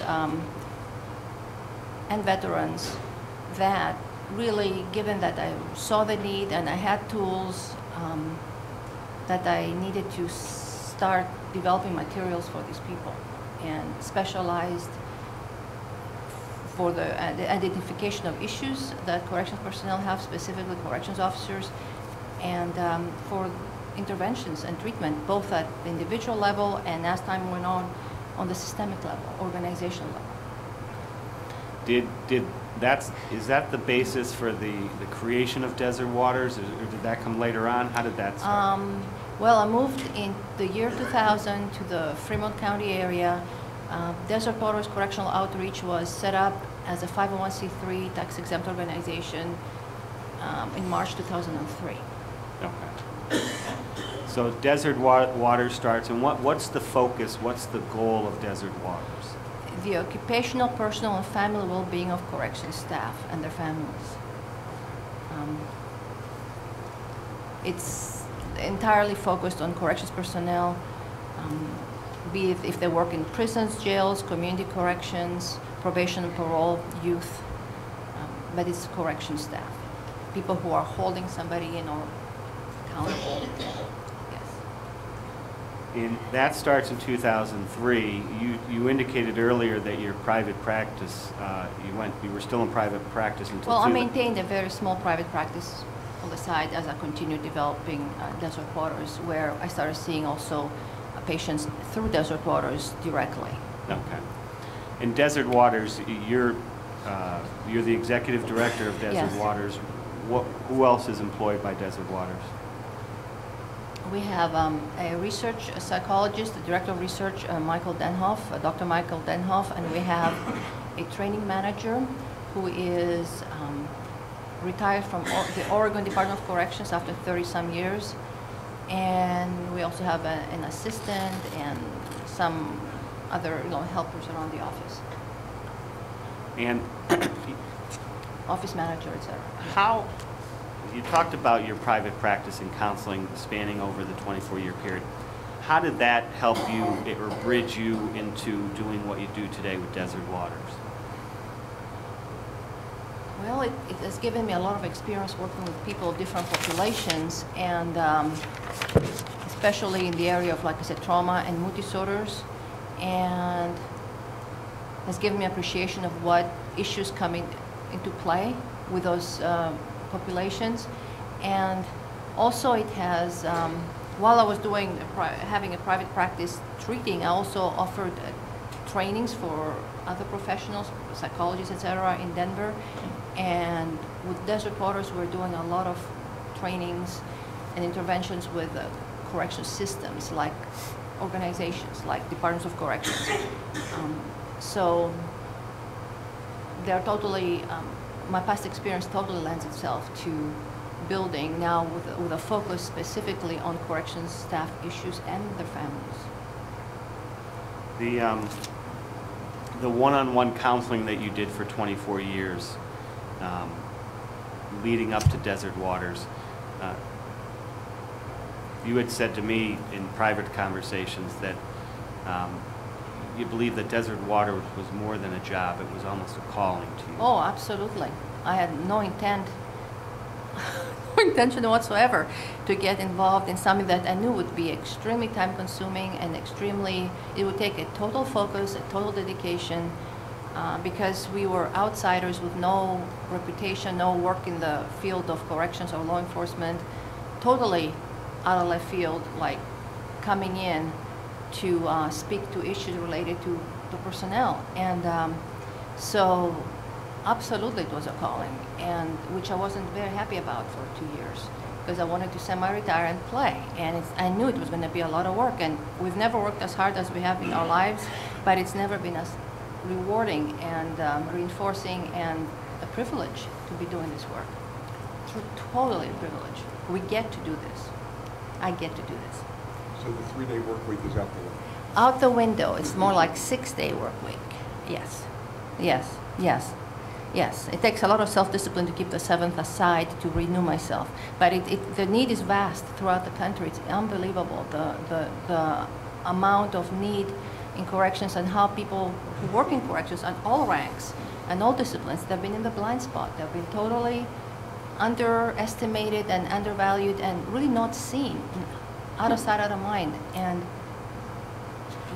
you will talk about it later, the amount of health-related issues is huge. Now, you've done training in regard to this area? Oh, a lot. Okay. Yes. How many different states have you conducted training in? 24 states plus the District of Columbia. And could you describe what type of training you do? Well, we do a variety, but our signature course, the one that we keep developing, and also the one that's asked for the most, is a course we call From Corrections Fatigue to Fulfillment.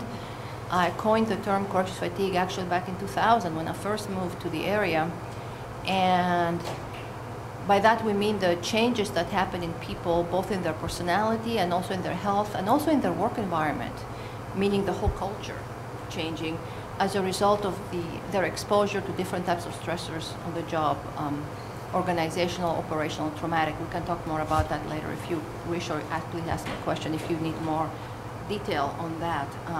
And so we talk about the changes that happen, how people are affected, both themselves individually at work and then at home, how they impact their home lives, and also what happens to the whole culture when enough people are thus affected. What happens to the whole organization, the agency, and then the second half of the course is the fulfillment part. How do we start with people having more information how to take care of themselves and their whole health needs, and also how supervisors and leaders can affect the people that work for them to create a healthier work environment, which has, of course, an impact on sick leave use and performance, etc. And we offer this as a 4-day training followed up with coaching, so that we train agency trainers so that they can themselves train year-round their personnel, the staff at their own agency, unlimited times over a certain number of years that they're certified to do that. And that has been the model that has been used the most, and we're developing, and we've developed follow-up after that. And the whole thrust is to make the environments healthier, to prevent corrections fatigue, to prevent health issues from cropping up, to prevent as much as possible misconduct that is due to the fatigue factors, to prevent unnecessary turnover and people not showing up to work because they're so exhausted or depressed or whatever they are still dealing with. So that's a key issue. We train on professional boundaries, women working corrections issues, the whole issue of trauma more directly. Though interpersonal skills like communication, de-escalation like conflict management, and what we call is self-control, skillful self-control, which is really about anger management for staff, because there are so many opportunities to get so angry and how to manage. So. Now, this training that you do, where you try to help people identify corrections fatigue and then solutions to address that. You said 24 states and the District of Columbia. And well, yeah, we did different trainings. Some are short, some are not all of them have had that exact training, but different versions or different topics. Yes. And when you go into do you go in, does the department in that particular state, the Department of Corrections, yes, bring you in? Yes. Okay. Usually, or a large metropolitan jail might do that, or any jail actually. They could get together and have 6 jails, send 1 or 2 trainers each. And but yes, usually it's the Department of Corrections. We've had also one federal complex we train trainers for. Yes. Okay. Now, in addition to this training you do on a regular basis currently? Yes. Yes, we just did 2 in March. Yes. And where were those? Where were those? Indiana and Colorado. All right. And were they with the Department of Corrections in those respective states, or? Yes. Actually, Colorado had a mix from a jail from Massachusetts as well. Okay. Now, when you're also doing these training sessions throughout the country, are you also doing some surveys and assessments when you go into those facilities? Have you an opportunity to do that? If requested, we've done that in a variety of ways. We have had some assessment tools posted on our website in the past where people could go and take them themselves and get an instant report printed out. It would be a web-based assessment. Sometimes we would be asked to do something ahead of time. Sometimes we just go ahead and do the training, and we may do an assessment later. Okay. And the assessments that we talked about, you'd early mentioned that there was really a lack of any assessments specific to corrections. Have you and Desert Waters developed your own assessment instruments in that area? Actually, we did develop one, but we've also used other standard assessments at the same time for certain studies, just for correlational purposes. But we have developed, I guess our trademark assessment would be the Corrections Fatigue Status Assessment. Now it's in the 5th version. And that we offer to organizations only at this time to assess the health of the workplace climate. And they could do before and after assessments where they may do the assessment and it gives them results along 9 scales and have interventions like trainings or other interventions and then do a reassessment if they want it later. But yes, that's our biggest, and then we have the violence, injury, and death exposure scale, and we have, which measures exposure to violence, injury, and death at work, either directly or indirectly. Directly would be they were there when somebody gets stabbed. Indirect would be they hear about it later. And we know from psychological literature that it doesn't matter if people are not there, they get affected. Nevertheless, maybe to a smaller degree, but still they get affected. And the effects accumulate. And we also take into account recency, how long ago that happened. with the rationale being that if something's happened years ago, it doesn't have the same potency, the same effect as if it happened last week. And we have also the danger depression scale. We know that corrections personnel, especially officers, have an alarmingly high suicide rate, and that is a depression scale measuring severe depression and suicide risk. In addition to the assessment instruments that you just talked about, have you had the opportunity to publish any books? Oh, yes. I have the booklet, Staying Well, Strategies for Correction Staff, and it's been printed, I think, 3 times so far, and we have a workbook with our training manager on processing corrections work, strategies for correction staff. Yes. And you've also had the opportunity to speak at the American Psychological Association's annual convention? We had a couple of times presented there results of from a large study that we conducted, yes. Okay. And you've published articles in various magazines? Yes. Various corrections magazines, yes. And the doctor's CV is in, the panel has it and the Commonwealth has it, so it totals 14 pages. I certainly don't want to go through all of that. I was just trying to hit the highlights. At this time, I would offer the doctor's testimony as an expert in the field on the effects of stress on corrections officers and their families, along with solutions that address the same. Thanks, Todd. Do you have any questions, Brian, related to her qualifications? No questions. Okay, we'll determine her as an expert in the field. Thank you. Doctor, I would like now to discuss with you what PSCOA asked you to do for them. Back when we first met, PSCOA met with you and we got to learn more about you. Yes. And we told you what we were looking to do. I think you heard earlier President Pinto mention that when he was when the corrections officers, the H-1 bargaining unit was with AFSCME, there was this perception of pattern bargaining between the Commonwealth and AFSCME. And that President Pinto said, but there was a recognition, at least by himself and the others that eventually were able to carve this bargaining unit out, that the mental stressors or the physical stress that the H-1 members face on a day-to-day basis were different. Now, when we met with you, and you got a sense for what we were looking to do, did we pose to you certain things that we wanted you to evaluate for us? Yes. What I was asked to do was to, if we would consider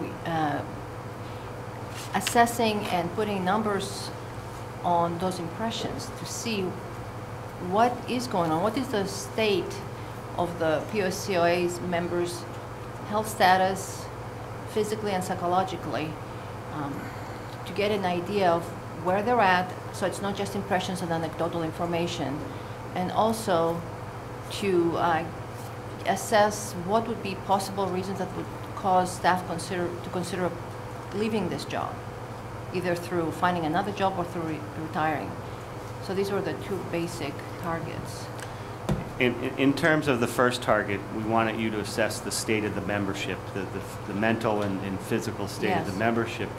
Was that something that you indicated to us that you would be willing and able to do? Yes. And did you propose to us a certain path, perhaps, that we should go down? Yes, we proposed offering what we have done before, which is a web-based, password-protected survey that's anonymous and confidential, and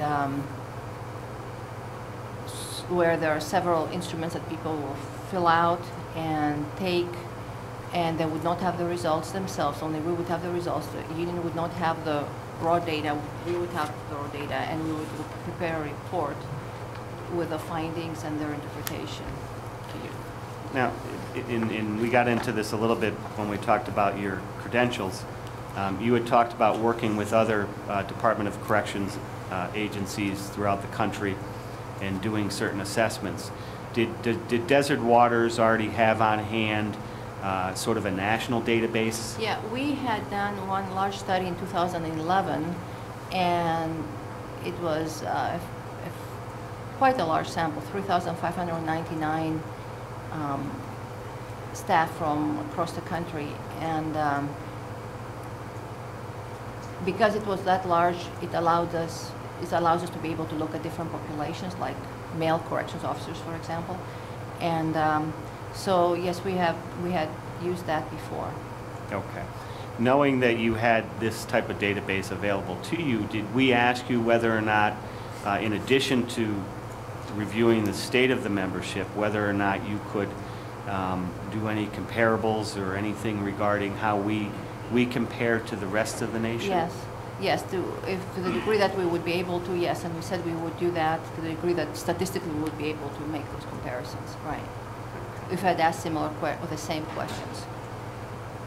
So the main objective here, you would say, is your analysis of the state of the membership. Would that be fair? Yes, and secondarily in how it compares to the rest of the nation. Okay. Yes. Now, the other area that we asked you about, and I think earlier you saw and heard the testimony from President Pinto and Vice President Bloom about the internal survey that we had done. Yes. When we met with you and discussed what we were looking to find out here, did we also discuss with you the internal survey that we had done? Yes, that was presented to me briefly, and I was asked if we would come up with something along the same lines to quantify further concerns that the membership had, and so we did that. We added some items to the staff. Okay. And one of the concerns that PSCOA had stated to you was what would make somebody want to quit this job? Right. And was that something that you were able to produce or look into for PSCOA? Yes, we added a question to our survey and we came up with several reasons why a staff member may consider quitting, be it through finding another job or retiring entirely from the workforce, and so we added that question, yes. Okay. To our normal survey that we had asked before. And so we asked you to analyze the state of the membership and compare it to national data that you had if possible, and then we asked you to look at what would drive a member of PSCOA to want to quit. Is that correct? Or at least to consider quitting. Yes. Okay.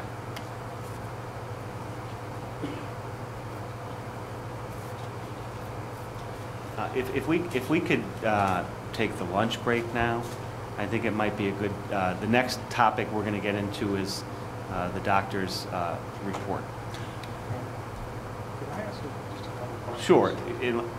Go ahead. Sure. Good. Doctor, you said that you've conducted training in 24 states and the District of Columbia. Different types of training, yes. And the types of training that you've done for these various departments of corrections. Or corrections-related trainings, by the way, I was making, yes. And generically, what kind of training is it? The most commonly offered training is the corrections fatigue to fulfillment, like we would offer it as a day course, or the training for trainers. We've also done a lot of presentations at conferences, correctional conferences, a couple at the American Psychological Association. That was a corrections-related study. But the vast majority would be staff training directly offered to the staff. And I ask this question because the book in front of you, if you look under tab 6 of that book, there is a listing of some mandatory training that COs in Pennsylvania have to go through. And I was trying to match up the type of training that you might be giving to all these various departments of correction across the state, across the country, and what is mandatory here. And I don't seem to see a lot of what you were talking about in this list. One thing I want to point out is that especially when we first came on the scene, there was very, very, very little nationwide as far as staff wellness. Again, the blind spot. The blind spot is pretty big in this field. And I see so much more by now, 13 years later from 2013, as far as people realizing that, oh, we're doing suicide prevention for inmates. Maybe we should do something for our staff because we've had 3 suicides the last year or 5 of staff.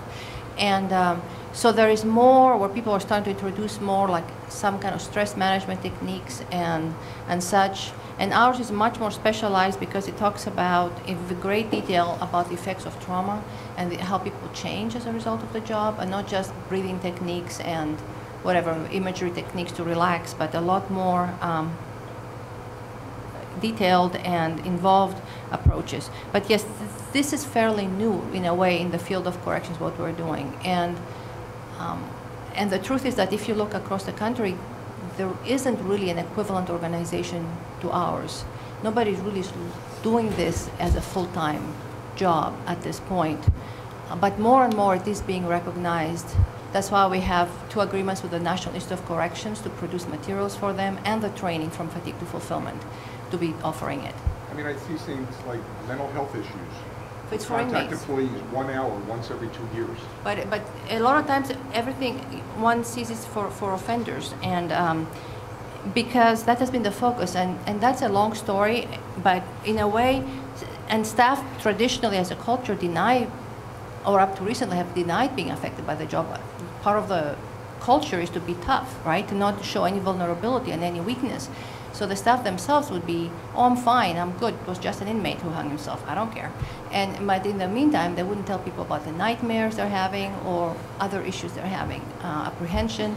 So the privacy of the therapy hour, the confidentiality of the therapy hour has given me access to what was behind the mask, so to speak.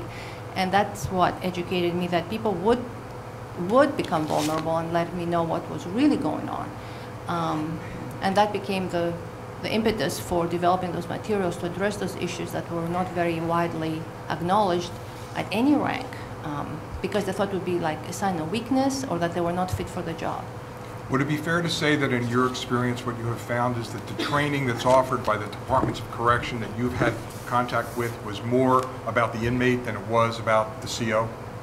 The trainings that were already in place? Oh yes, absolutely. That's the norm.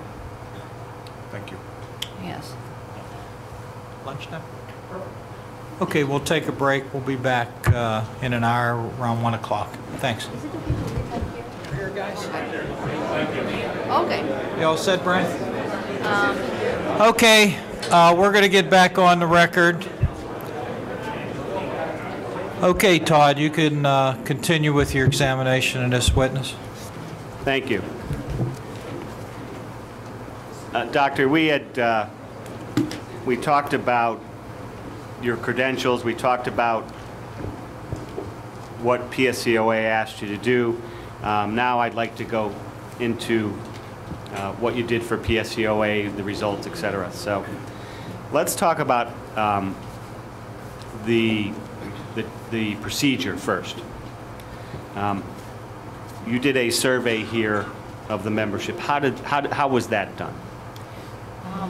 The way it was done is we set up the survey online with all the questions that could be answered totally online, anonymously and confidentially, and PSCOA sent out an invitation to all their members by mail, hard copy, regular mail, towards the latter part of December, right after Christmas.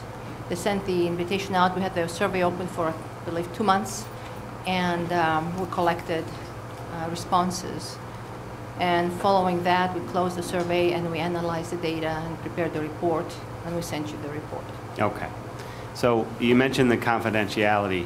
Was that an important factor that you had to stress upon the people taking the survey? Oh, absolutely. We, in a way, the only way we are going to get responses from people that are valid, legitimate, would be to guarantee anonymity and confidentiality, so that they feel comfortable to respond truthfully.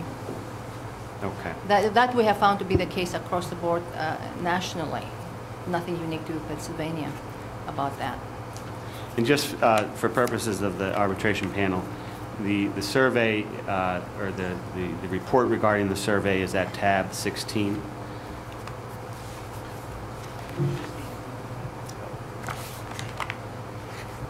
The doctor has also, we've also provided, there was one publication, the booklet that she talked about. We gave a courtesy copy to the panel, and the Commonwealth's attorney also has a copy. So you do this survey, and how many members completed the survey completely? 1,092. And we had previous testimony of the current makeup of being about 10,000 H-1 members. Yes. How does the result, getting 1,000 participants to completely fill out the survey, how did that, in your opinion? 1,000 plus, that was very good. We would have needed about 500 for our statistical test to have the power to discern differences or to compare with our prior national sample. And so we were very pleased to get 1,092 to complete that, and also many of which later you'll see left comments at the end. Okay. Yes. So you were comfortable with being able to analyze the data, getting Yes. about a 10% response? Yes, Okay. absolutely. And we talked earlier about you comparing the information you received from the H-1 members with the national data that you had on. Yes. Describe Yes. what national data you had on file. In 2011, we did a survey nationwide, and a lot of human resources and other agencies, departments, and other organizations had sent our invitation to their staff or members, and we had 3,599 that completed that survey. And because the survey from Pennsylvania was mostly corrections officers, mostly male, we were able to extract, and mostly white, we were able to extract that kind of census-matched population from our 3,599, so it was just under 1,000, I believe it was 1,057, that we were able to get, to be able to comparing, 1,057, to be able to compare male correctional officers to male correctional officers, primarily. Okay, so when you received the data in Pennsylvania, then you took the data you had on file for the national surveys that you had done. Matching them, yes, to be a subsample from our 2011 study. So you wanted to match not only job description of correction officer, but you wanted to match gender? Gender, because we had a vast majority of respondents, 92% were male. In our survey? Yes. Okay. Now you also received information from PSCOA regarding the breakdown of male to female, the ratio here in Pennsylvania. Yeah. Were you comfortable with the high ratio you received in regard to the survey? Yes, because for all corrections in Pennsylvania, it was 75% male, but that includes all disciplines and all professions in corrections. So we did not get a breakdown for only COs, and that I would think that would be even higher. Okay. So yes, we were definitely tracking with that. Yes. Okay. Let's next talk about the assessment instruments that you used. Okay. What assessment instruments did you use? We used the post-traumatic checklist version, civilian version, which has been used since the 80s repeatedly, 90s actually, more specifically. And we used the violence, injury, and death exposure scale, which is Desert Waters instrument. And that's VIDS for short. You talked about that VIDS, this right. morning. That measures exposure to trauma, be it directly or indirectly, and recency of exposure. The post-traumatic checklist measures the DSM-4's Diagnostic and Statistical Manual version 4 of trauma symptoms, post-traumatic stress disorder symptoms. And then we use the depression, anxiety, and stress scale, the short version, 21 items that measures depression, anxiety, and stress, and widely used as well. We use the satisfaction with life scale, and we use the Desert Waters, again, depression danger scale, which measures severe depression and suicide risk. Okay. In addition, in your report, Appendix B and some of the further appendix in the back, and you don't have to go to them now, do they have further details on those assessment instruments? Yes, we present the items and the psychometric properties of those instruments, meaning what proof exists that they are reliable and valid as instruments, that they truly measure what they're supposed to measure, and that they're truly reliable in how good they are, reliability-wise and validity-wise. And so we provide the information on all that in the appendices. Okay. And the items that compose those instruments. And when you say items, what do you mean by items? Like the PCL, for example, has 17 items. So, like, what are those 17 items, word for word? Okay. So what people had to respond to, what they saw, and they responded to it. Now, let's go to the, you also in your report, you put together some of the results. Yes. And let's talk about each item. We'll go left to right, and we'll talk about, if you could, first we're going to have you describe what it is, and then you can talk about the results. So the first one is the life satisfaction. What is that? The life scale measures, it's a 5-item instrument, and it measures satisfaction with life or lack thereof. And we reverse scored it to measure dissatisfaction to be in line with all the other tests, otherwise it would have been a negative, because satisfaction is the opposite of dissatisfaction. And so the blue bars are Pennsylvania, and the red bars are the national sample, the census-matched males in security custody positions. And overall, one thing I want to mention is that what we have found in our prior study and other studies later on is that corrections personnel have very, very, very high rates of psychological distress of the various types, as well as physical distress and ailments. And higher than police, higher than firefighters even, higher than the military combat vets, and EMTs. And here in our study, I'll give you a general overview and then go through each one. On all tests except for the post-traumatic checklist test, the Pennsylvania tended to be higher, significantly higher, but they were the same in the post-traumatic checklist ratings. So let's talk about what that means. They were significantly more dissatisfied, measuring from dissatisfied to extremely dissatisfied. Like 39% of them indicated dissatisfaction with life. The satisfaction with life scale, what is that measuring, and how does that help you assess the membership? Well, it's a general wellness rating in that we know that satisfaction with life heavily correlates with various health measures, and such as depression, obviously negatively correlates if it's satisfaction. Dissatisfaction is a positive correlation. And it measures overall outlook, well-being on life that is really a reflection of other things as well as just a pure measure of satisfaction or lack thereof of life. It's definitely related to stress in general, health, depression. So the dissatisfaction with life, depression ratings, moderate to extreme, stress ratings, moderate to extreme, anxiety ratings, moderate to extreme. The Pennsylvania staff, our sample were significantly higher than the national sample, which indicated a lot more psychological distress overall. They were the same as far as post-traumatic checklist ratings.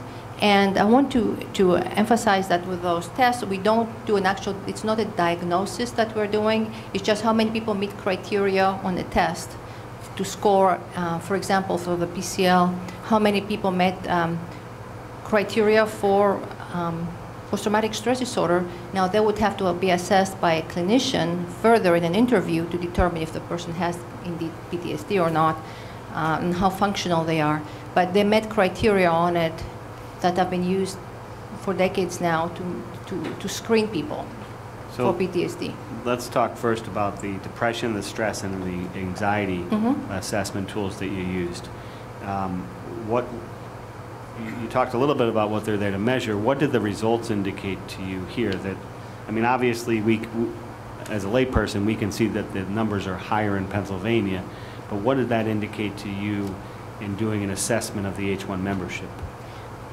Well, the fact is that if you look at the national sample, you look that they're already pretty high because, for example, depression in the general population is about 10% for the adult general population. So when we have 32% in the national sample for males in security positions, that's really, really like 3 times the rate. So with Pennsylvania, we have an additional 10%, close to 10%, 5 to 10%. A lot of psychological distress. And the post-traumatic rating was very high too. Because again, even for police and veterans, it's about 14 to 16%, and with corrections we get like a 36% for males working security positions with the national sample. So these are very, very elevated rates, and we believe we know why, because of the exposure to violence, injury, and death, the degree of it, and because of the other stressors compounding issues. But then we have an additional stressor regarding depression, anxiety, and stress, additional distress in Pennsylvania, but not for the post-traumatic. So what you're saying is on a national average, there's a 10% depression rate?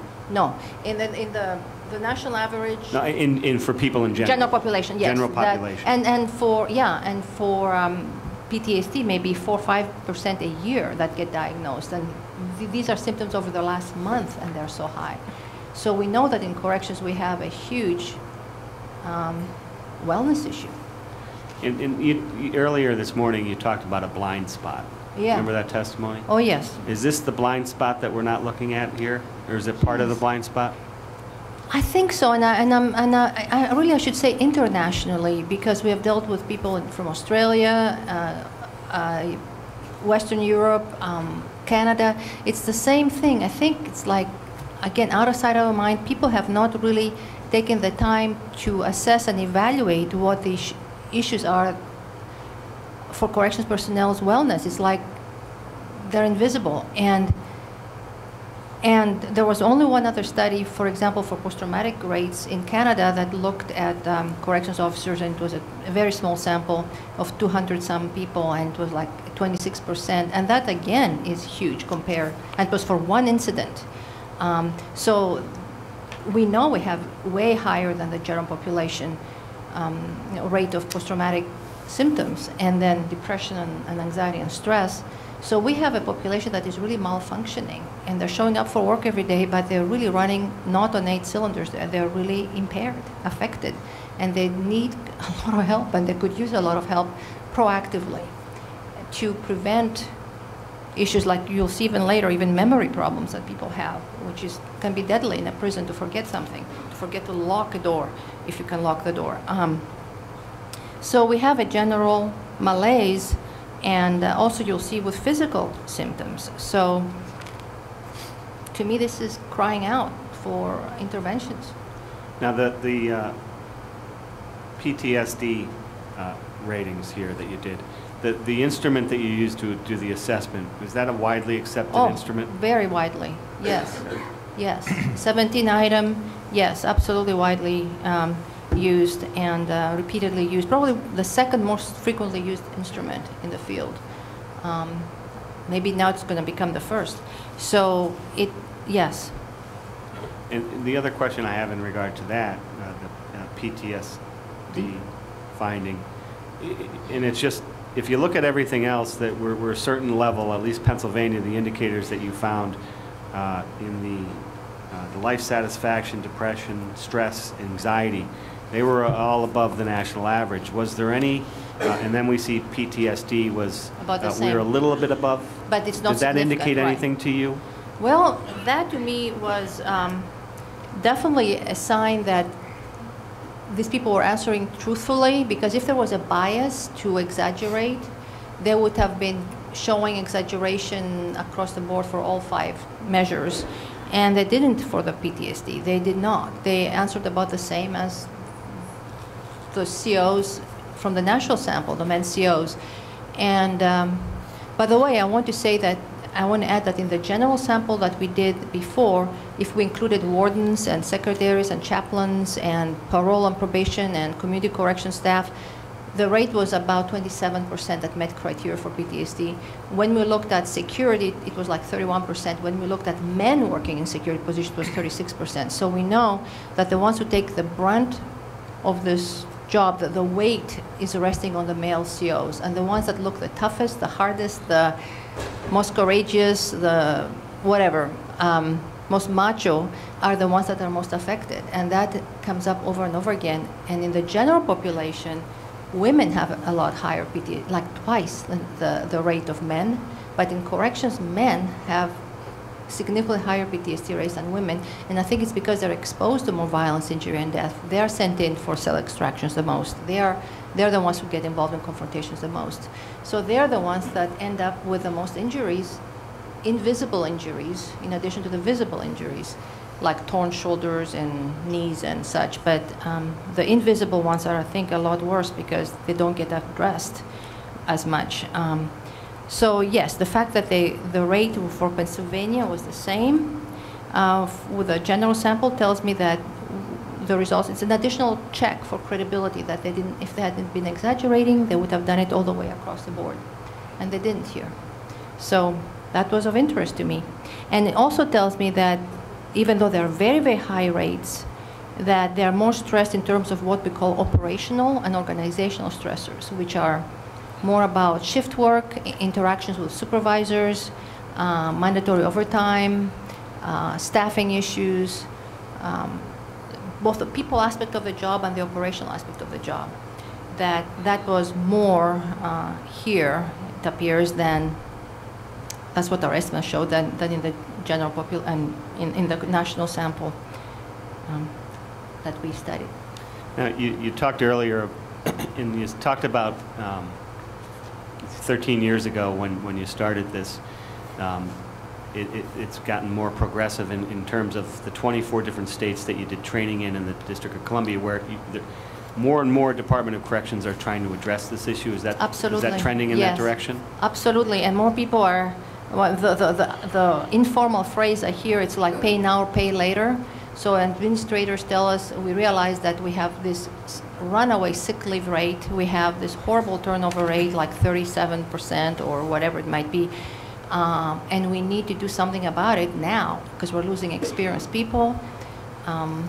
And also we have all those people calling in sick. That makes it worse for everybody else.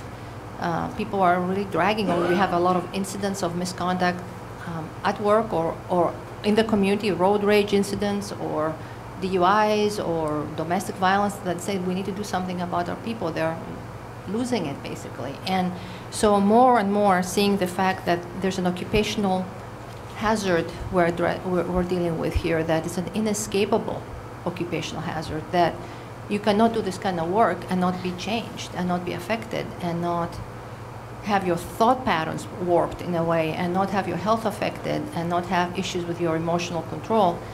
And you need to do something about it and equip people. My image is like throwing somebody, tell them to take care of a toxic spill, and you send them in their regular work clothes with no hazmat suit. You have to train them how to deal with a toxic spill and get them the right suit. And I think there's a lot of toxicity in workplace environments and corrections, and it's not the fault of anybody, it's the nature of the population people are dealing with that are held against their will in usually overcrowded, hot, noisy, or cold places, and they're not exactly the most easygoing people to begin with. So it's a very adversarial, dangerous, negative, depressing job. Unless people fight to find meaning. And part of what we're doing is trying to, one of the aspects of our training is how do you rekindle a spark where people find meaning over and above the paycheck. The paycheck is great, benefits are super, they need them, but some kind of meaning and purpose in life so you don't just work looking for the day you retire. That you have some kind of meaning where you feel like you're making a difference somewhere and that your life was worthwhile invested in corrections, not just wasted in corrections. I'm tired of hearing people say, if I had a choice to make over again, I would have never chosen this profession. I'm feeling sad for them because they're wasting their life. And we're trying to say, no, let's help you find meaning here to make it an investment and try to find steps of progress, improvement that give you a sense of satisfaction. You don't just keep going looking for the day you retire. I mean, I think you live once, you might as well make the most of it. So anyway, that's my thing. Now, I'd like to move to the next slide. Next, we talked a little bit about this earlier, but we wanted to, PSCOA had asked you our concern about people leaving early or quitting the job. Yes. And how did you go about putting your assessment together? Well, we looked at what we know are difficulties that staff encounter on the job. So we added those. We added, in addition to what PSCOA mentioned, so I'll read them off, the reduced pension benefits. So it would be, what would make you consider, the exact question was, how much would the following circumstances cause you to consider quitting your job as a corrections professional? Not necessarily make you, but consider. And to consider quitting means you're thinking about it, you're not as motivated anymore, and you're not as invested. So you may not quit, but you are, inside you have disengaged to some degree, and that's not the best either. So we looked at, we gave them the option 1, 2, 3, 4, 5, 6, 7, 8, 9 options: reduce pension benefits, reduce medical benefits, impact of job on health, of their own health, and we didn't specify physical or psychological, it would be both. Low staffing numbers, which obviously affect safety, small pay increases, conflicts with administration, conflict with supervisor, unsatisfying coworker relationships, and conflict with peers at work. So we looked at organizational and operational issues, and we asked them to rank each one. So they responded to each one. And then we did the ranking by what's highest and most lowest, and the top 4 were reduced pension benefits. 82%, basically 83%, said that reduced pension benefits would make them consider quitting this job. Reduced medical benefits was 73%. Impact of the job on their health was 68%, and low staffing numbers was 61%. And then the rest was a drop about 15 points. It was small pay increases and conflict with either administrators, supervisors, coworkers. So those tangibles, the top 4 were much more important to them than conflict on the job with either administration or supervisors or peers. The top one being reduced pension benefits, and that lined up with comments people made at the end about their concerns about that. And how did you formulate the 9 different categories that you were going to, they had the option of these 9 categories, or did they all saw all 9? Yeah, we gave them these 9 categories in the survey. We came up with them through our, what we talked about with PSCOA, and also from our experiences of frustration and difficulties that staff have on the job from all those years of experience working with correction staff, as these being possible reasons why people might want to quit. Okay. So earlier we had heard about an internal survey that PSCOA had done. Did you consider that in formulating some of these? Somewhat, yes, but we expanded it, yes. Yeah. You also, I'll move to the next slide. You also asked about health conditions. Yes, and these were self-reported health conditions. Obviously, we did not, since it's an anonymous survey, we did not go to their doctors and get their medical file. So these are self-reports. The highest one was overweight people, and that includes obesity, by the way. Overweight was a general term that we left it vague. 47% regard themselves as overweight. The next one was cardiovascular disease like hypertension, high cholesterol. Then sleep disorders, which unfortunately start with a night shift when people are put on the night shift when they usually start on the job. Then digestive problems like acid reflux, ulcers, irritable bowel syndrome. That was 24%. Then memory difficulties, memory impairment, which is, we know, a sign of stress and PTSD. And depression, they all affect memory. Skin disorders, which are more like autoimmune reactions, stress-related, diabetes, which can be stress-related, and respiratory disorders like asthma. And the top one was the overweight. And again, that lines up with comments people made later about the food at work. And cardiovascular disease ties into that as well. Now, did you also have data on hand, national data that you, similar to this? Yes, and the wording was different, so they really are not comparable. That's why we did not do statistical comparisons, because the wording was different. For example, we talked about sleep problems, which is a much more general term than sleep disorder, and obesity, which is more specific, more limited than overweight. So with a national data, we found that the sleep problems, which is like a broader definition of sleep difficulties, 49% had sleep problems, male corrections staff. Obesity was second. Digestive problems is very close third. Memory impairments. Heart disease, which was more limited than cardiovascular disease. Heart is just, we talked about heart attacks. And skin conditions. So we know that some were very comparable, like the digestive and memory and skin issues, and some were less or more because the wording was either more comprehensive or less comprehensive. But we know that across the board, correction staff have poor health, physical health issues, and I've talked to medical doctors, physicians in our area, and they have told me that their sickest patients are corrections officers, even in their 20s, with hypertension and other problems already. You talked earlier, excuse me, for example, the national population, general population, has a depression rate of about 10%. 10%, yeah. And then you compared the depression rating for your national data, CO data, and then the PA data that you received. Was this the health information that you were receiving from them? Was that consistent with what you were seeing with the national data to a certain degree? That they're higher than the national. Okay. Yes, absolutely. The hypertension rates nationally, or the obesity rates and the overweight, yes, the COs are higher. And other studies have found the same with overweight issues and cardiovascular issues with correctional officers.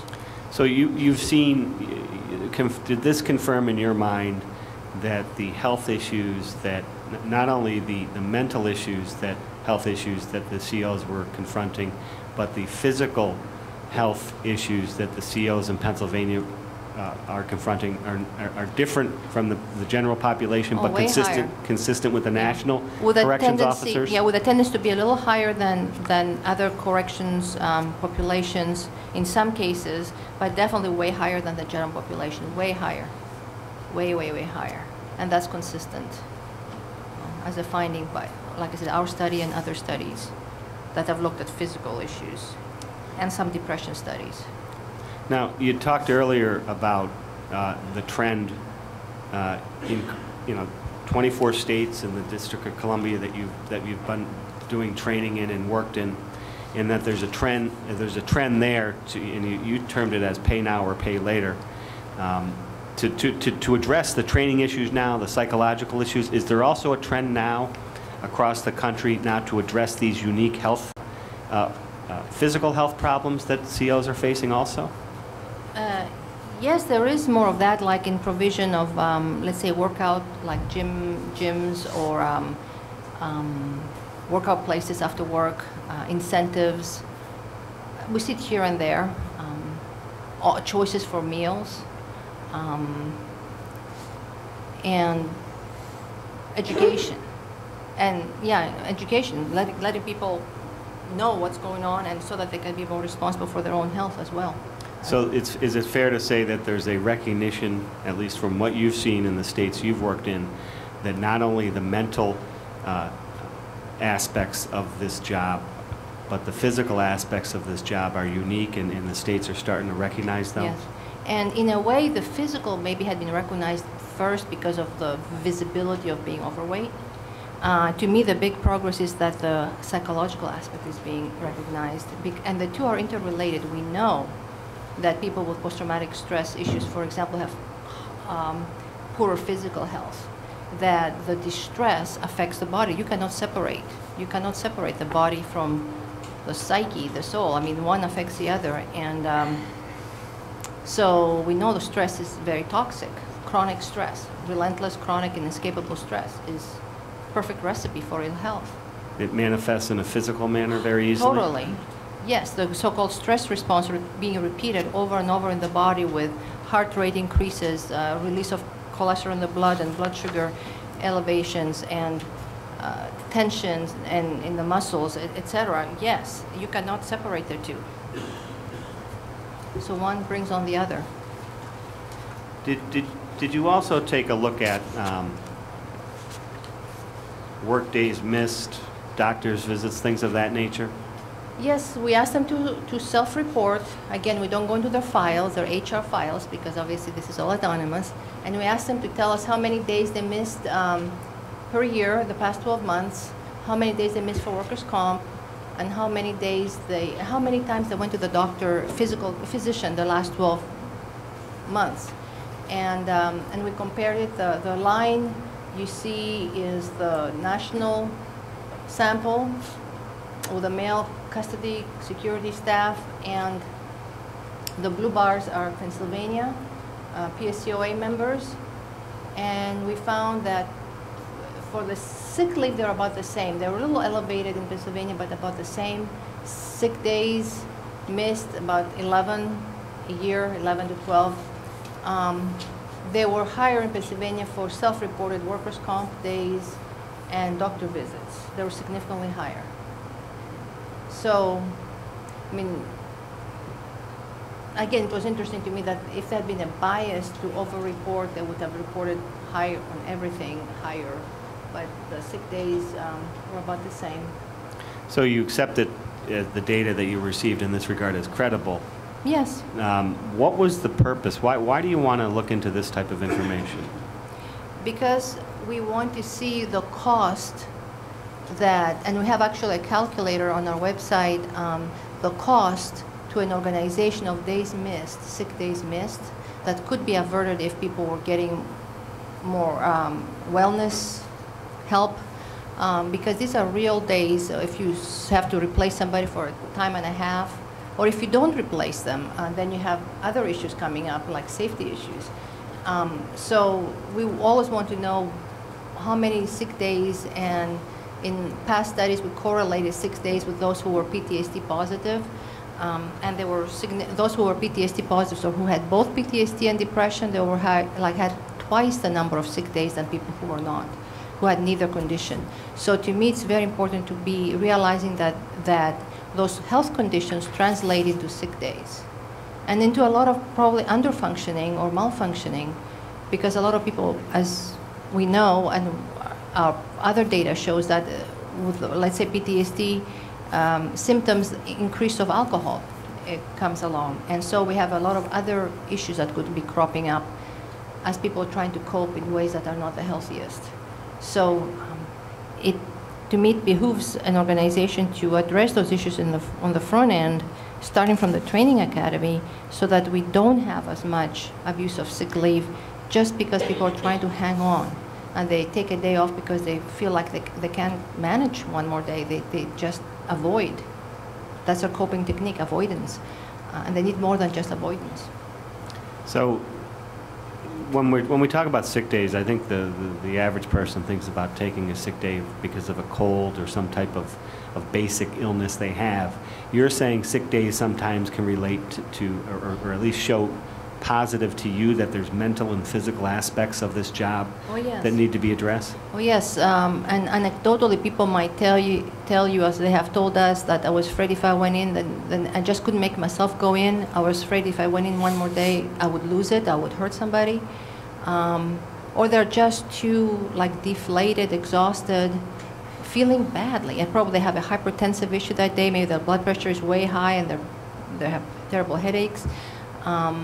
They may be having a lot of stomach problems, at times it's just the weariness and the demoralization as well that may be contributing, where they call in sick, they bang in and they say, I can't face it today, I need to stay away. And then the national data that you reference here, is that the same data that we explained earlier? Yes. And you conformed your data in this regard the same way as you did the last? These were the male security. Yeah, absolutely. We did not do the whole sample. Okay. Let me move to the next slide. Could you explain what we're looking at here? What the slide presents? We looked at the exposure to violence, injury, and death weighted by also recency, how recently the event happened, and this is just a trend. This is a trend scale, a graph that shows that very consistently that as the number of self-reported exposures to an incident of violence, injury, or death, be it directly or indirectly, increases, so do mental health or mental lack of health rates. So people's score, let's say for the PCL, the post-traumatic checklist, increases with the number of incidents to which people have been exposed of trauma on the job. And that it makes total sense because the chances of becoming, having symptoms of post-traumatic stress goes up with the more incidents people are exposed to. It's a cumulative effect. It adds up. And it affects their depression rate, their stress rate, their anxiety rate as the number of exposures goes up. So that speaks for itself, that the more people are exposed to, the more there's wear and tear. There's a wear and tear effect on their emotional state, and of course that translates, of course, to the physical, because as we said, stress affects the body as much as the soul. So, so you get people that are worn down, and so the more, if you think of a career, in our prior sample, people had an average of 28 incidents in their career. That was an average of 14 years or so. That's a lot of incidents, and 5 types of incidents. And we know from other research outside of corrections that the more types of effects you're exposed to, the more trauma, the more you're affected. So if you think about a career with accumulation of types of events like suicides, riots, murders, slashings, people jumping off the tier on their heads, the more of those you're exposed to and the more types, the more people are affected. So they may have been okay holding it together for the first 1, 2, 3, 4, but after a while they start cracking. That's why we use the term corrections fatigue, simulating, as a metaphor for metal fatigue, that the more cars that run over a bridge over time, the more weight, eventually little microscopic cracks start forming in the metal, and the metal starts changing, and one day, one more truck, and the bridge goes down. And so there's a cumulative impact that I can see. I walk into facilities, I can see people that are showing such levels of exhaustion, or just, I don't know how to explain it, just having been changed into somebody who's very negative, cynical, pessimistic, hopeless, hating their life, and it's a shame. To me, it's a heartbreak. And then they go home and they affect their families, their spouses, their children, their neighbors, and it's a toxic effect that keeps spreading, and we need to be doing something about it. We can't just keep going like that. And Einstein's definition of insanity, doing the same thing, expecting different results. We have to make changes to get different results. Well, And- you know, a lot of people would say that this is the job they signed up for. Oh, it is a job they signed up for, but at the same time, if you throw somebody like in a coal mine, hopefully you give them something to do like masks. You don't just keep watching the canaries die and you keep sending them down there. You also need to have the hazmat suits. I think it's a responsibility occupationally to prepare people to do a good job and to last. Because if you keep losing your experienced COs, you're losing a lot more than just the body. You're losing years of experience of handling situations. And you have a bunch of rookies coming on, and people are scared because they think, he has no idea what to do. I don't even know if he'll stay or run if something happens. They're not seasoned, proved people, and there's a learning curve. And I remember people telling me, yeah, the first day on the job, not in Pennsylvania, other places, people were murdered in front of me, and I was told, oh, no problem, we don't see much of that. Well, they did. And they told me nothing prepares you for having somebody die in your arms, you're covered in their blood, and they're gasping for air, as they've been stabbed, you know, their aorta has been cut or whatever. It's one thing to be told and watch videos, it's another thing to have it happen. And then you have to be tested yourself because you've been exposed to all kinds of body fluids, and that's a whole different story. But it shakes people to the core, and then we have a workplace culture that says you cannot admit to being affected, or it used to, it's changing, thank God. And so people had nowhere to go, and I think that's why the suicide rate has been so outrageously high, because people felt they couldn't tell anybody they were affected by the job. Therefore, the only way they would cope would be either to get drunk all the time, stay drunk as much as they could, or kill themselves if they felt like they were falling apart, and instead of getting help. So we want people to be getting help.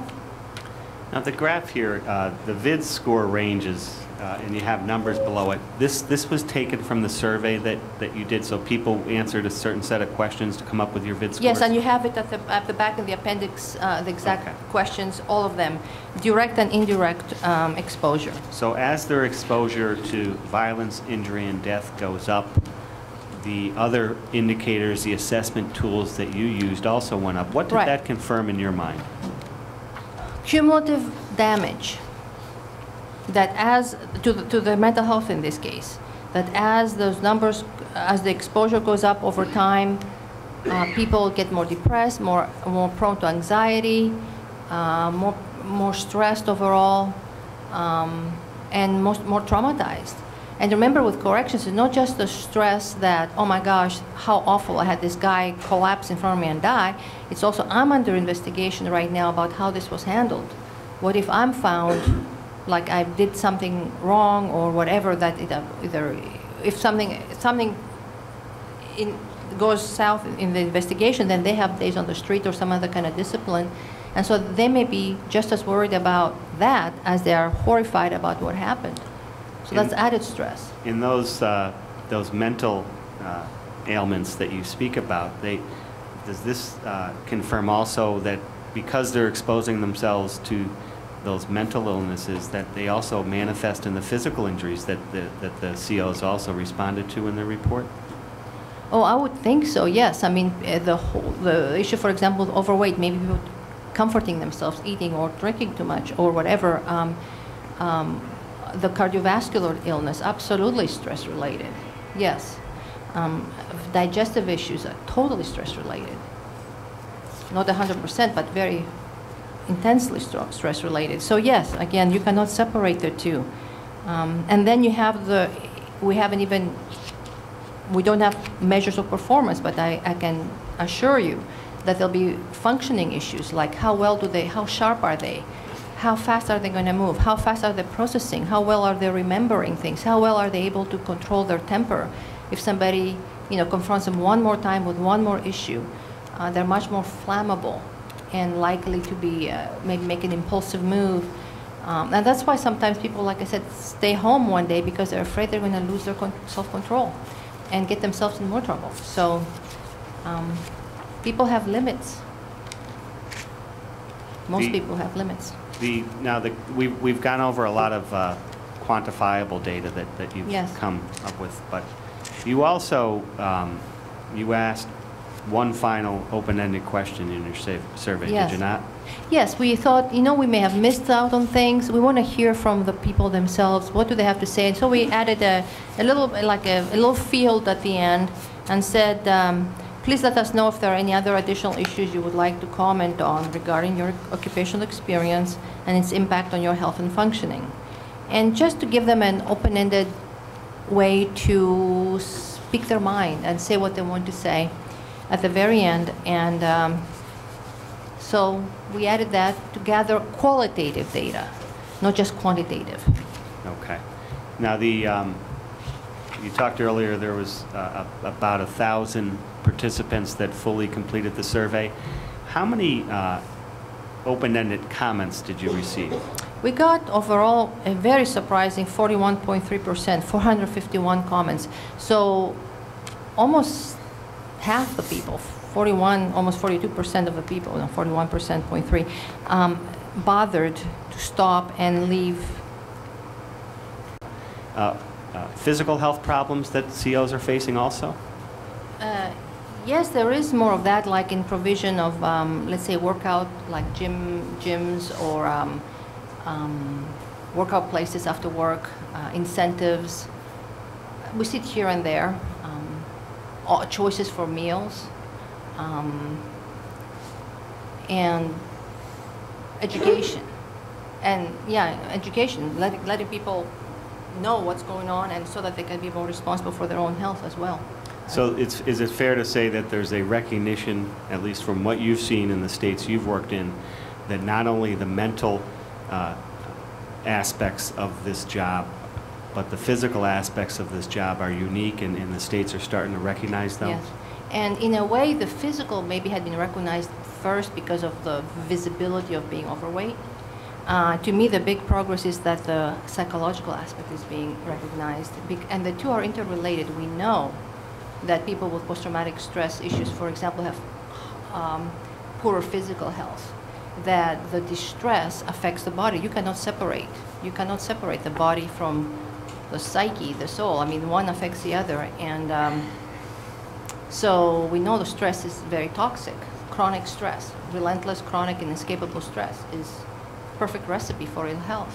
It manifests in a physical manner very easily? Totally. Yes, the so-called stress response being repeated over and over in the body with heart rate increases, release of cholesterol in the blood and blood sugar elevations, and tensions and in the muscles, etc. Yes, you cannot separate the two. So one brings on the other.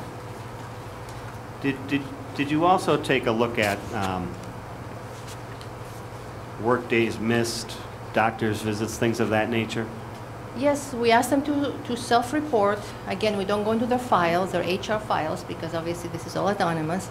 And we asked them to tell us how many days they missed per year, the past 12 months, how many days they missed for workers' comp, and how many times they went to the physician the last 12 months.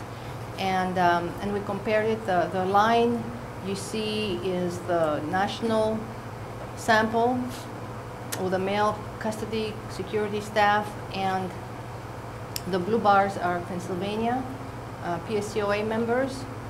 And we found that for the sick leave, they're about the same. They were a little elevated in Pennsylvania, but about the same.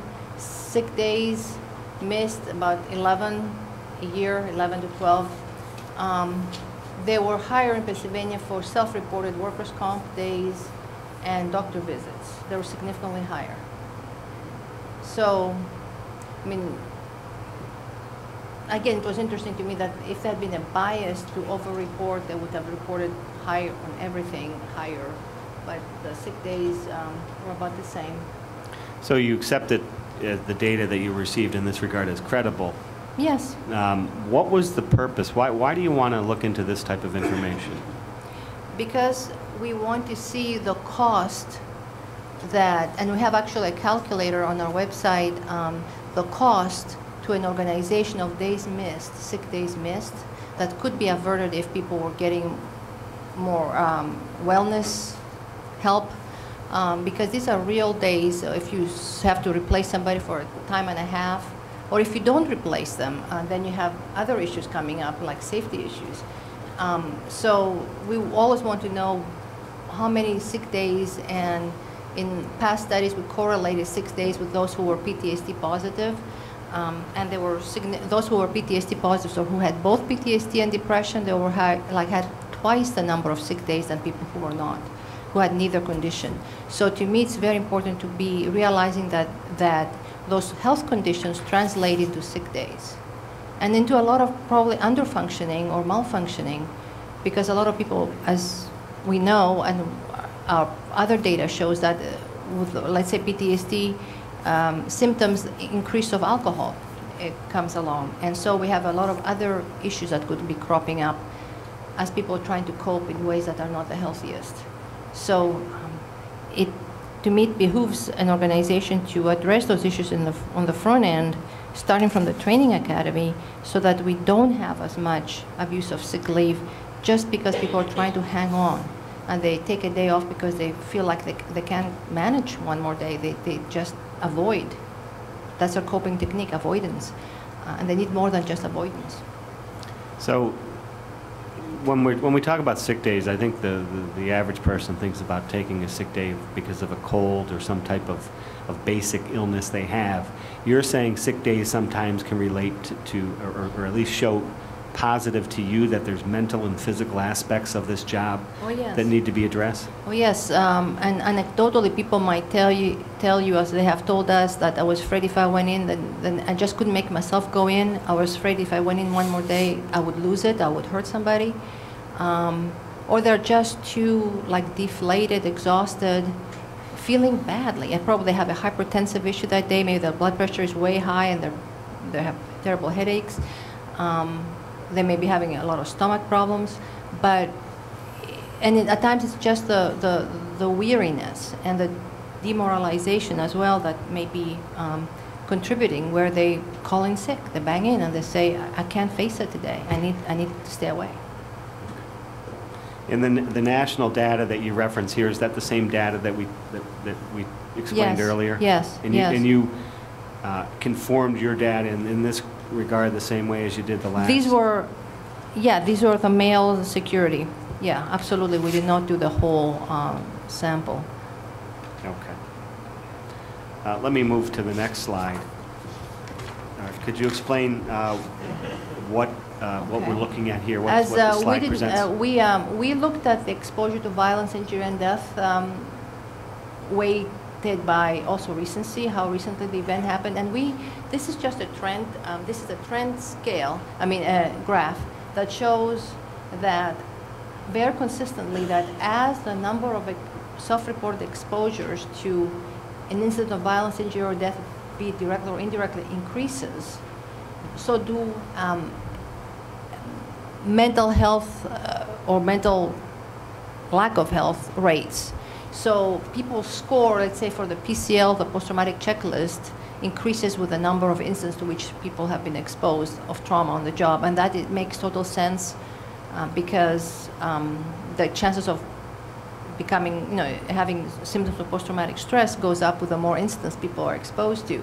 It's a cumulative effect. It adds up. And it affects their depression rate, their stress rate, their anxiety rate as the number of exposures goes up. So that speaks for itself, that the more people are exposed to, the more there's wear and tear. There's a wear and tear effect on their emotional state, and of course that translates, of course, to the physical, because as we said, stress affects the body as much as the soul.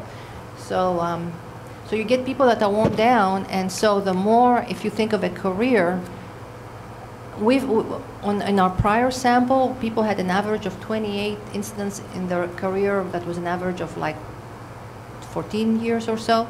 That's a lot of incidents, and 5 types of incidents. And we know from other research outside of corrections that the more types of effects you're exposed to, the more trauma, the more you're affected. So if you think about a career with accumulation of types of events like suicides, riots, murders, slashings, people jumping off the tier on their heads. The more of those you're exposed to, and the more types, the more people are affected. So they may have been okay holding it together for the first 1, 2, 3, 4, but after a while they start like cracking. That's why we use the term corrections fatigue, simulating, as a metaphor for like metal fatigue, that the more cars that run over a bridge over time, the more weight, eventually little microscopic cracks start forming in the metal, and the metal starts changing, and one day, one more truck, and the bridge goes down. And so there's a cumulative impact that I can see. I walk into facilities, I can see people that are showing such levels of exhaustion, or just, I don't know how to explain it, just having been changed into somebody who's very negative, cynical, pessimistic, hopeless, hating their life, and it's a shame. To me, it's a heartbreak. And then they go home and they affect their families, their spouses, their children, their neighbors, and it's a toxic effect that keeps spreading, and we need to be doing something about it. We can't just keep going like that. And Einstein's definition of insanity, doing the same thing, expecting different results. We have to make changes to get different results. Well, you know, a lot of people would say that this is the job they signed up for. Oh, it is a job they signed up for, but at the same time, if you throw somebody like in a coal mine, hopefully you give them something to do, like masks. You don't just keep watching the canaries die and you keep sending them down there. You also need to have the hazmat suits. I think it's a responsibility occupationally to prepare people to do a good job and to last. Because if you keep losing your experienced COs, you're losing a lot more than just a body. You're losing years of experience of handling situations. And you have a bunch of rookies coming on, and people are scared because they think, he has no idea what to do. I don't even know if he'll stay or run if something happens. They're not seasoned, proved people, and there's a learning curve. And I remember people telling me, yeah, the first day on the job, not in Pennsylvania, other places, people were murdered in front of me, and I was told, oh, no problem, we don't see much of that. Well, they did. And they told me nothing prepares you for having somebody die in your arms, you're covered in their blood, and they're gasping for air as they've been stabbed, you know, their aorta has been cut or whatever. It's one thing to be told and watch videos, it's another thing to have it happen. And then you have to be tested yourself because you've been exposed to all kinds of body fluids, and that's a whole different story. But it shakes people to the core, and then we have a workplace culture that says you cannot admit to being affected, or it used to, it's changing, thank God. And so people had nowhere to go, and I think that's why the suicide rate has been so outrageously high, because people felt they couldn't tell anybody they were affected by the job. Therefore, the only way they would cope would be either to get drunk all the time, stay drunk as much as they could, or kill themselves if they felt like they were falling apart, and instead of getting help. So we want people to be getting help.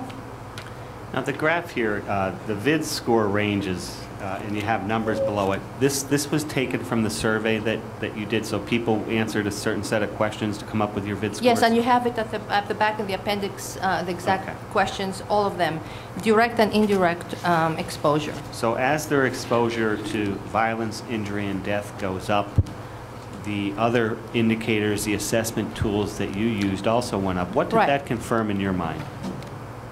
Cumulative damage. That as to the mental health in this case, that as those numbers, as the exposure goes up over time, people get more depressed, more prone to anxiety, more stressed overall, and more traumatized. And remember, with corrections, it's not just the stress that, oh my gosh, how awful, I had this guy collapse in front of me and die. It's also, I'm under investigation right now about how this was handled. What if I'm found like I did something wrong or whatever, that either if something goes south in the investigation, then they have days on the street or some other kind of discipline. And so they may be just as worried about that as they are horrified about what happened. So that's added stress. In those mental ailments that you speak about, does this confirm also that because they're exposing themselves to those mental illnesses, that they also manifest in the physical injuries that the COs also responded to in their report? Oh, I would think so, yes. I mean, the issue, for example, of overweight, maybe people comforting themselves, eating or drinking too much or whatever. The cardiovascular illness, absolutely stress-related, yes. Digestive issues are totally stress-related. Not 100%, but very intensely stress-related. So yes, again, you cannot separate the two. And then you have we don't have measures of performance, but I can assure you that there'll be functioning issues, like how sharp are they? How fast are they going to move? How fast are they processing? How well are they remembering things? How well are they able to control their temper? If somebody, confronts them one more time with one more issue, they're much more flammable and likely to be maybe make an impulsive move. And that's why sometimes people, like I said, stay home one day because they're afraid they're going to lose their self-control and get themselves in more trouble. So people have limits. Most people have limits. We've gone over a lot of quantifiable data that you've come up with, but you also you asked one final open-ended question in your survey, yes. Did you not? Yes, we thought, we may have missed out on things. We want to hear from the people themselves. What do they have to say? And so we added a little field at the end and said, please let us know if there are any other additional issues you would like to comment on regarding your occupational experience and its impact on your health and functioning. And just to give them an open-ended way to speak their mind and say what they want to say at the very end. And so we added that to gather qualitative data, not just quantitative. Okay.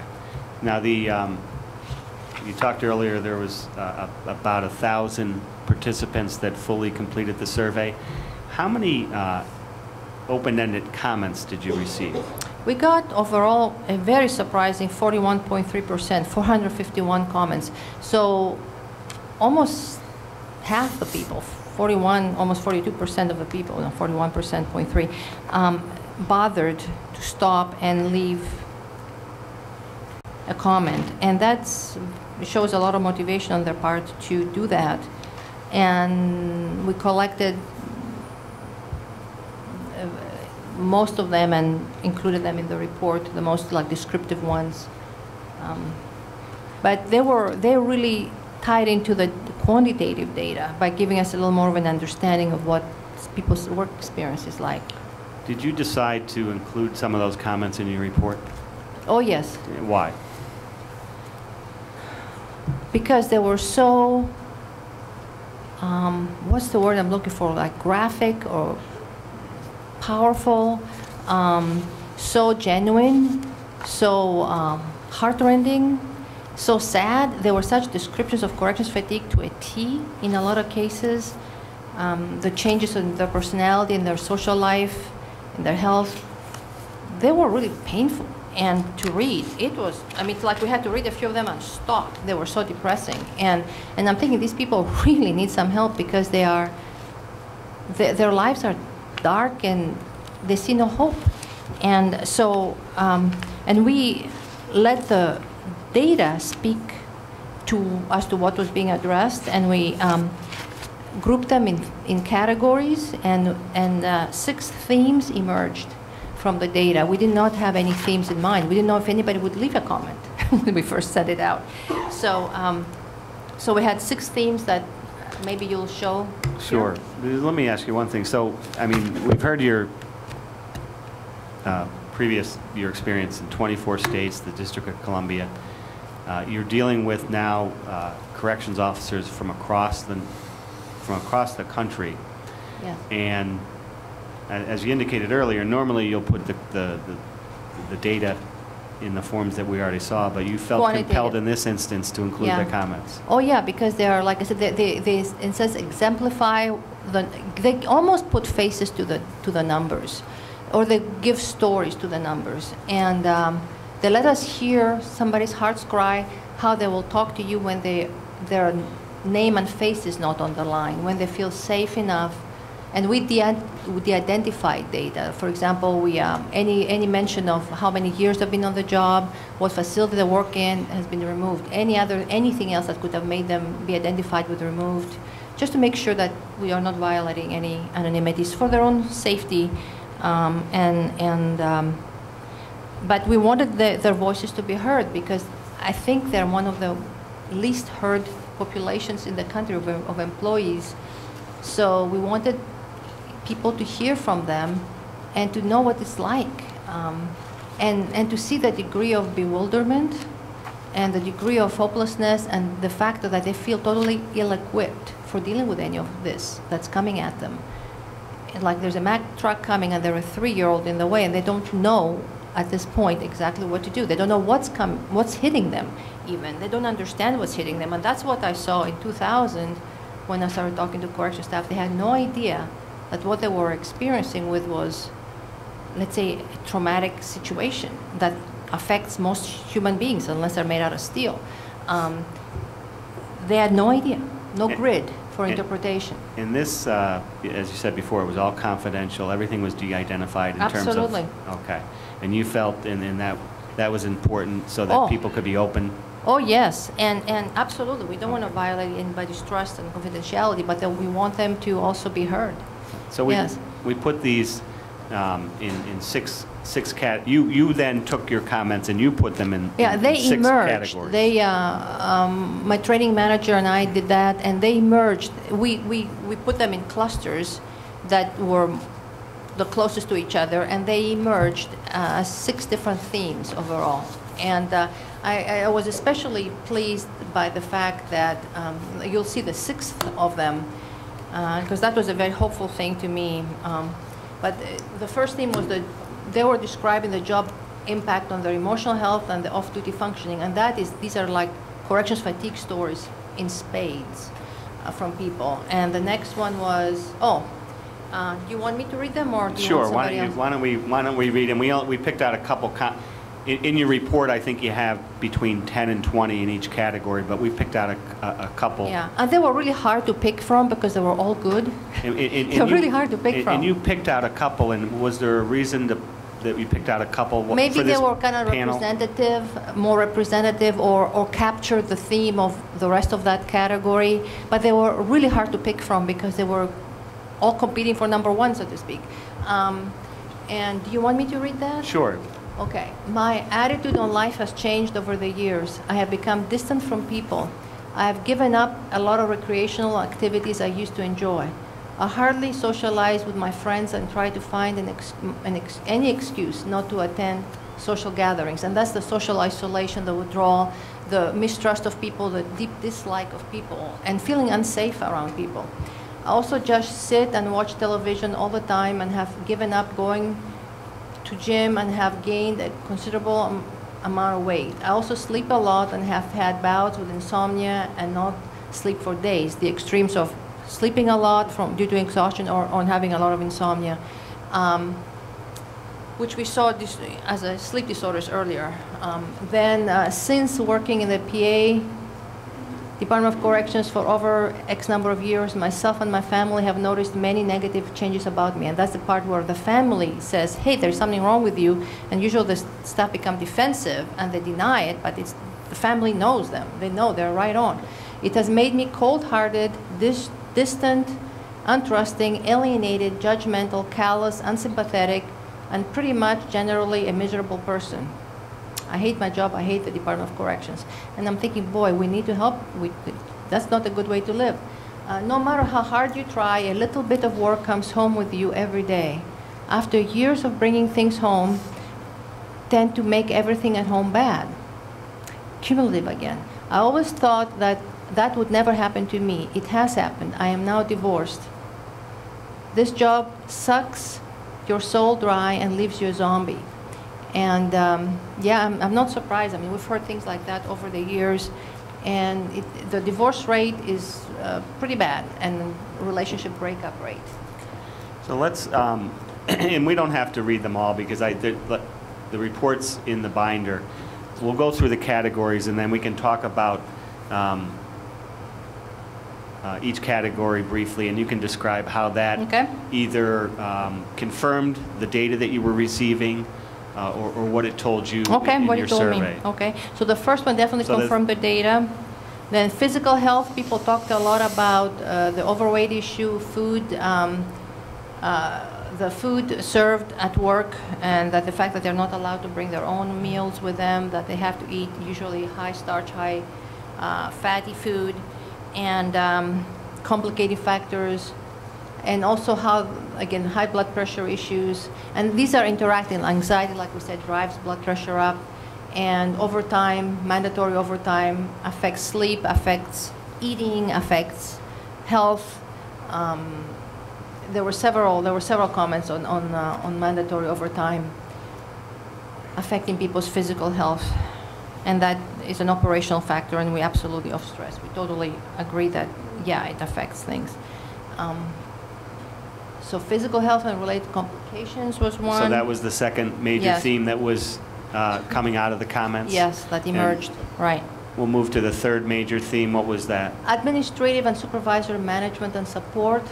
And that's what we call an organizational stressor. What really was said here was the very, very pronounced, repeated theme about an us and them, division, divisiveness, being like enemies. And we work with entire systems. We work with people from wardens, or actually Department of Corrections executive directors, all the way to the maintenance people, whoever, except for offenders. And to me, that's something that really needs to be addressed, because if you have this kind of division, you're going to have malfunctioning at the operational level, and these things can be taught and trained to have more of a team spirit and more of a pulling together attitude as opposed to fighting each other, and that affects, of course, tempers and functioning and work satisfaction and everything good that could be expected.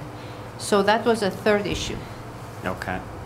And then the fourth issue, the fourth theme that emerged from the comments? Fears about cuts on benefits and pensions, medical benefits and pensions, a lot of worry about that. People who took the job for those reasons, fearing that it will be taken away and that the rules were being changed halfway through the game. A lot of anxiety around that. And there were specific references to pension reform? Yes. Was that a theme that you heard? Yes, they were really worried about that. Yeah. That's a threat hanging over their heads. Yeah. And the next category, the theme that came out of the comments? Staffing issues, which result in mandatory overtime, I guess, a lot the last year, from what I understand. And people being mandated maybe once a month. And the fatigue, the impact on their family life, but just primarily the physical weariness, the physical exhaustion, and how it affects their life. And the health effects, it's a snowball effect. So that was the one theme that emerged from the data, the qualitative data. Okay. And then the final category, which I welcome greatly, suggestions for improvement. People, it's wonderful to me to hear from the line staff their thoughts about how to make it better, because they live it, they do it, they know. So they came up with a lot of really neat suggestions, and I think that would be something that would be important for everybody to read, that section. And I think whoever contributed to that. So people talk about training, more opportunity to practice training, more team building, so there isn't the us and them, supervisors versus line staff, and also the gym, to have newer gyms, better, and so they were addressing physical and psychological issues. So that was to their credit, that they did not just complain. They were saying, hey, this is something we can do to make it better. Let's make it better. So the report that we have here, not only do we go through the assessment tools that you used to come up with the data in regard to the state of the membership. Mm-hmm. You also put together the comments for the panel to look at to really to sink their teeth in more than anything. It's almost like meeting people. Yes. Okay. Now, I had asked you, after we went over your credentials, before we got into your report, I said to you, do you remember when we met with PSCOA, we wanted you to do something. We wanted you to say what was the state of the membership? What was the state of the membership's mental and physical condition? President Pinto testified earlier that this is not a group that, in his opinion, needed to be in the bargaining pattern pool that the Commonwealth wants us in. So then I asked you, you needed to confirm for us what the state of the membership was, mental and physical conditions. If you could tell this panel, after you've done this survey, after you've read the comments, after you've been to 24 states, the District of Columbia, you're now the executive director of Desert Waters. In your opinion, what did, after you completed all this, what is your opinion as to the state of the membership? And I know that's not an easy question to answer. Well, they're in remarkable distress, psychological distress and physical distress. And we don't have the numbers for the other state employees, but knowing from general population data, I would venture to say that most likely would find that their numbers would be lower, significantly lower on all of these measures. And their violence, injury, and death, for example, rate will be really much lower. And so they are really in a league of their own, in a sad way, that in a way that probably they wish they weren't in. And that's across the country. Again, it's not, and it's most of the corrections officers that, because they bear the brunt of going toe-to-toe with inmates, and maybe teachers as well, and nurses, because they have this direct face-to-face issue. So, to me, if any other population had those kind of rates out there, we would talk about an epidemic and that we need to do something like yesterday to address those health issues.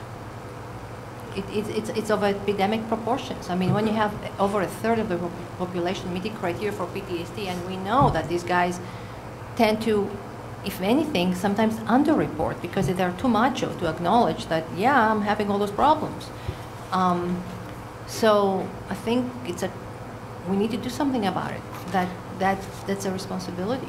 And you stated earlier that although it's been slow going over the last 13 years, more and more Department of Corrections are starting to address the uniqueness of the correction officer and starting to address their mental and physical needs?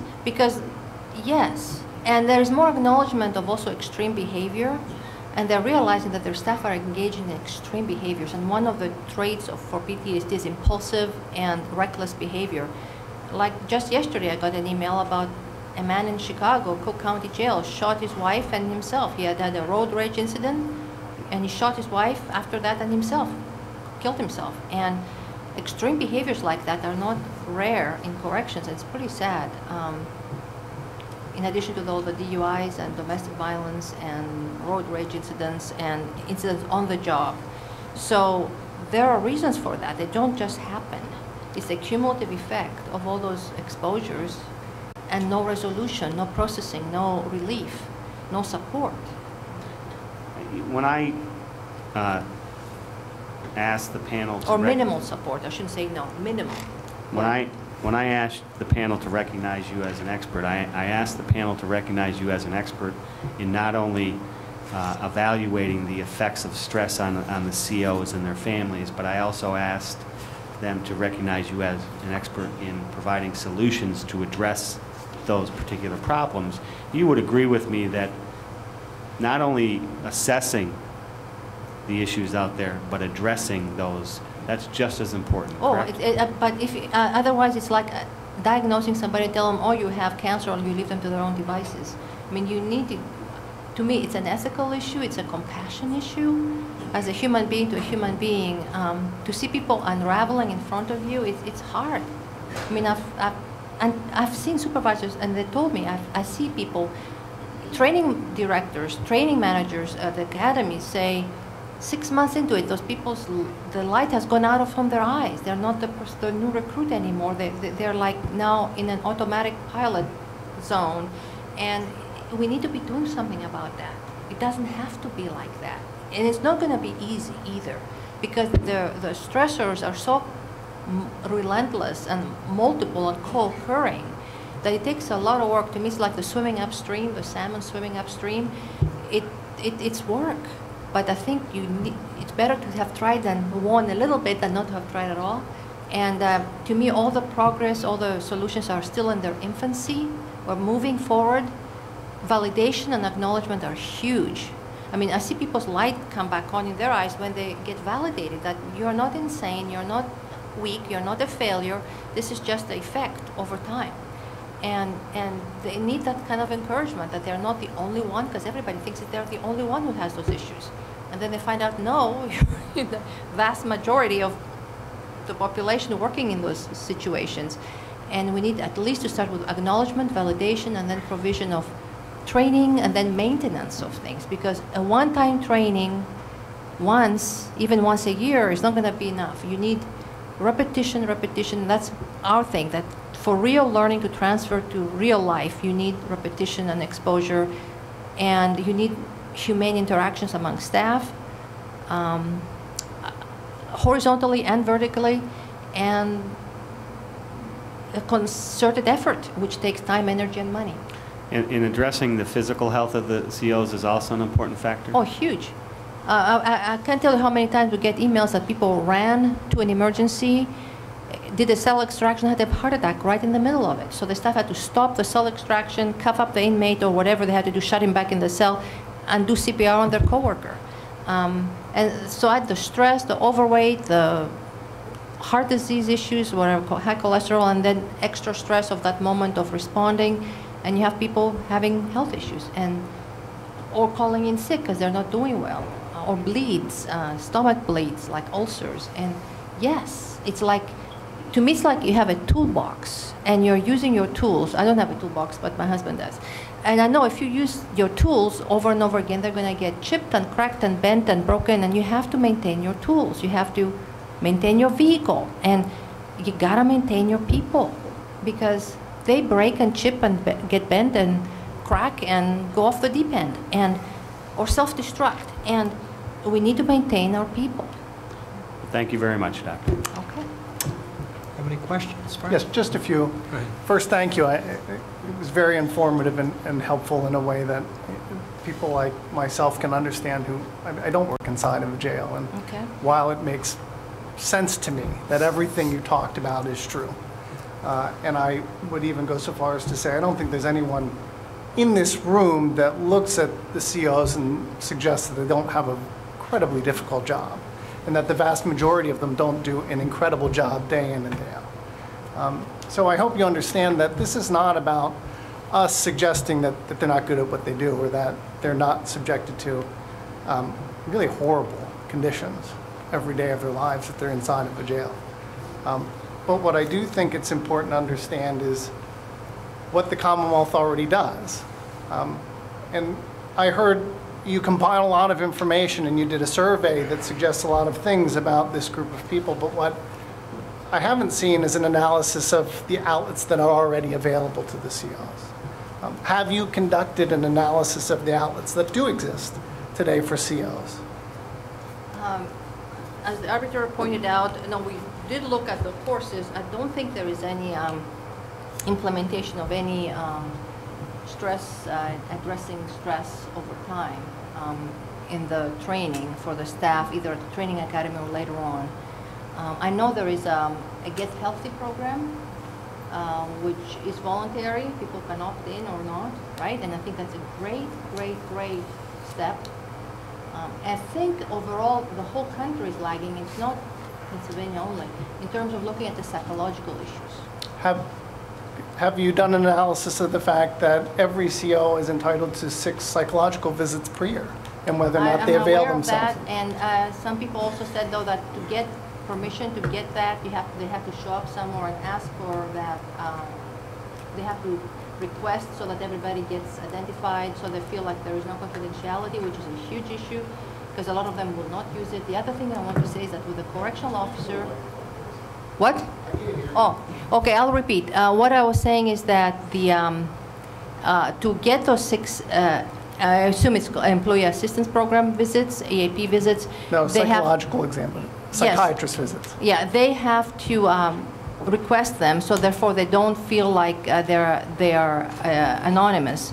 And so that could be changed so that they can request them in a way, maybe contacting the provider directly, so they don't have to be identified by Department of Corrections official as somebody who's seeking those services. That would be very, very important for them to seek those services.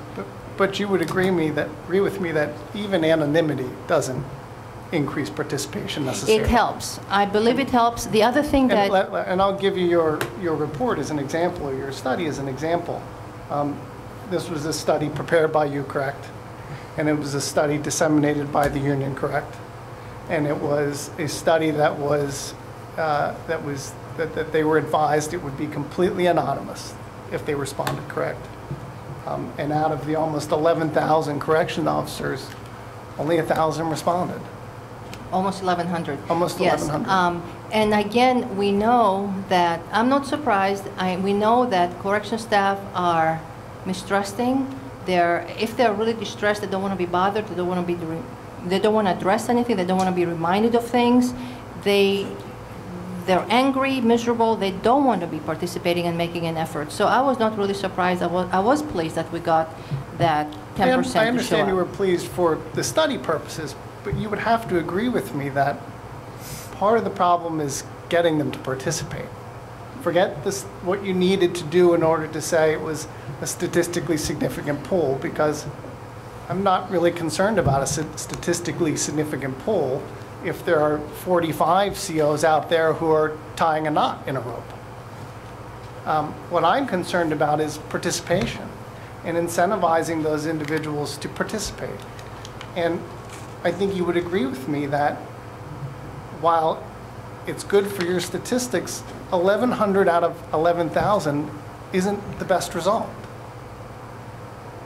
If you look at population rates, they may tell you like 3% of the population may respond to a sample, like phone surveys, etc. And again, there are many reasons why people do not participate. And I think in this population, a lot of them don't participate because they don't want to think about the job anymore. It's like I said, they want to block it out. So if we had more people participating, you may have gotten even worse results. And so in terms of more severe pathology or whatever you want to call it,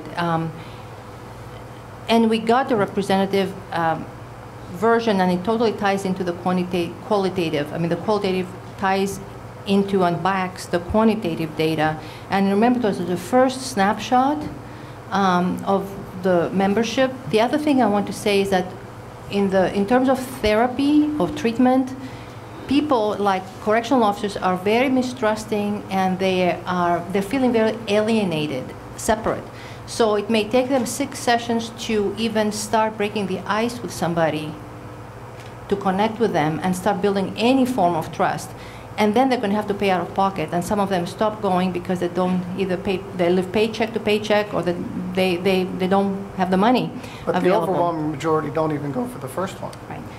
And that's part of the culture. That's why we need the education that people, like the military is doing more and more, that they're reducing the stigma of getting help. So we need to keep harping on that more and more. And one thing that we were told by Departments of Corrections is that one thing they've seen after our From Fatigue to Fulfillment course is that they've seen more voluntary utilization of those resources because some of the shame was lifted. They start understanding, and they start moving in that direction more. Were you able, though, or did you analyze the Department of Corrections programs in those 24 other states and what they were doing or maybe weren't doing as compared to the Commonwealth and what they do today? No, that was So not the part of Commonwealth our... might already do some of the things that those states 6 visits, like I said, 6 That's only visits one maybe. program. Yeah, enough to just break the ice, and and you have to have therapists that are educated in corrections, otherwise people say they don't know anything, so they will not go back. But I don't think there is anything that I could identify in the courses, the list of courses for training from the Training Academy on, that identifies the issues and offers solutions. I didn't see anything. Maybe there is something you could point out to me. And we realized... Did you ask to meet with the department to identify No. what they do? No. Where did you get your list of information? It was in the From the union? manual. Actually, yes. I mean, it was here in this manual, yes.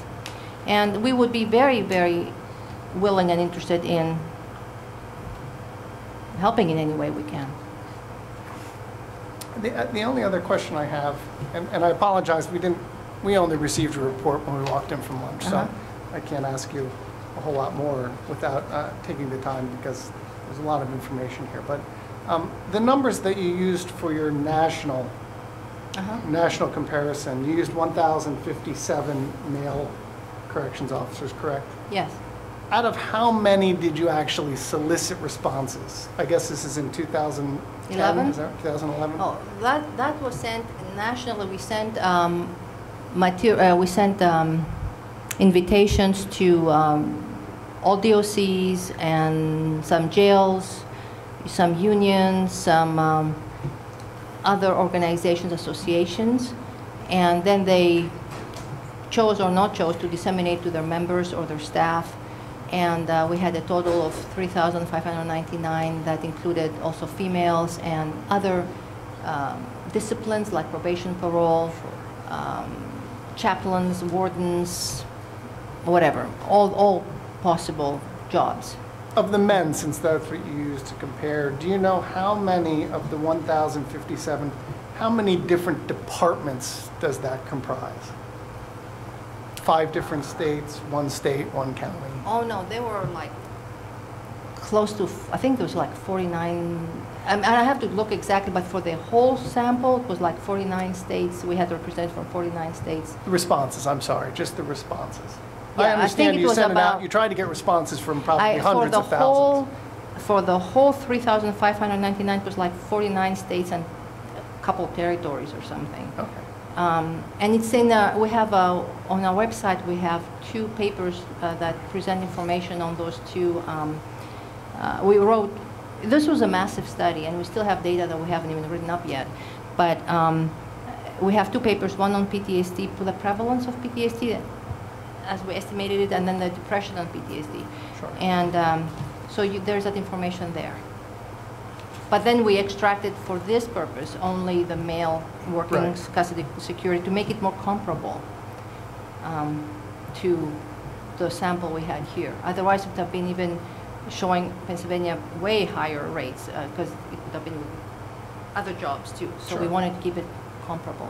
So then that takes me to the bar graph on page 3, where you have, the very first one is the satisfaction. Yeah, the satisfaction with life, comparison. et cetera, yeah. I can see in the back where you have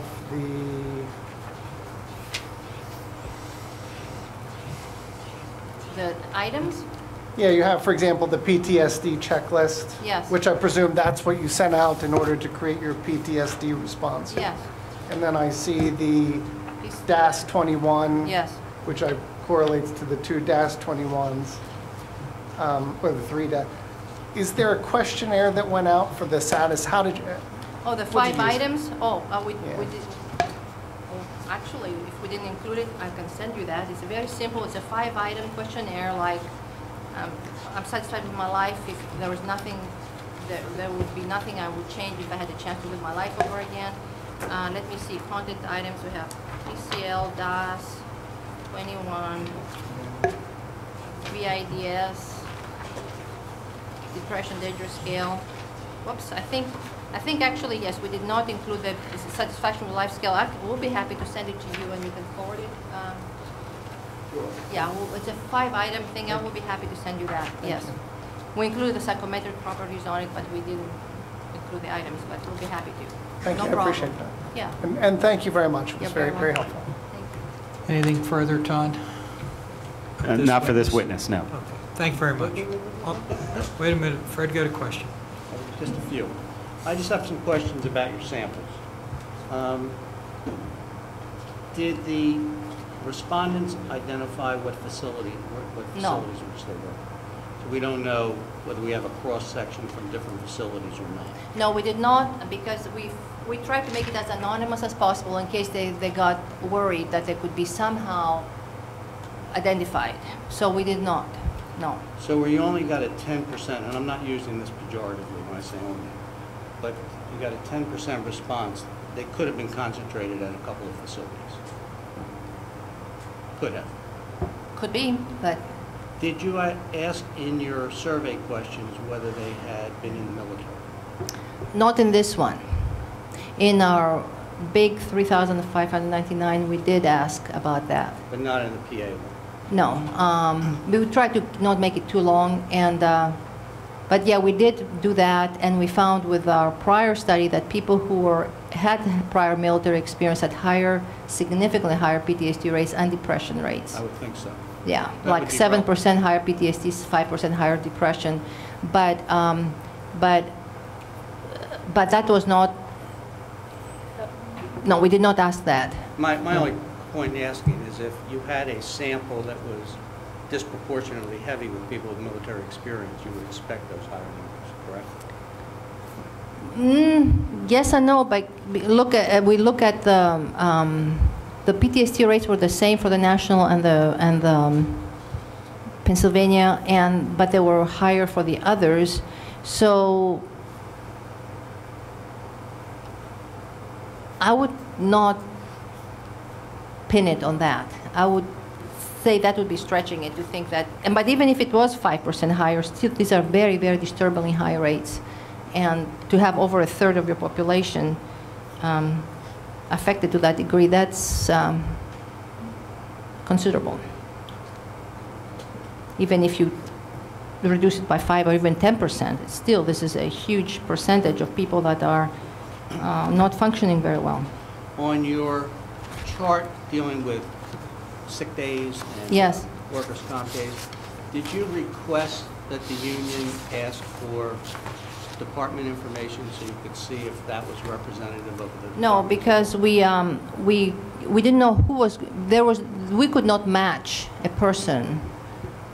We could not match whoever responded with their record. No, I understand. So if we could have gotten numbers from the union, it could have been about other people and not the people who responded. So we did not. No, we did not. Okay, because, I mean, if we did an average for the bargaining unit, for all correctional officers, let's just say that, and it was higher or lower, that would either, if it was the same, it would confirm your number. If it was significantly lower, then it would cast some doubt as to your sample response, would it not?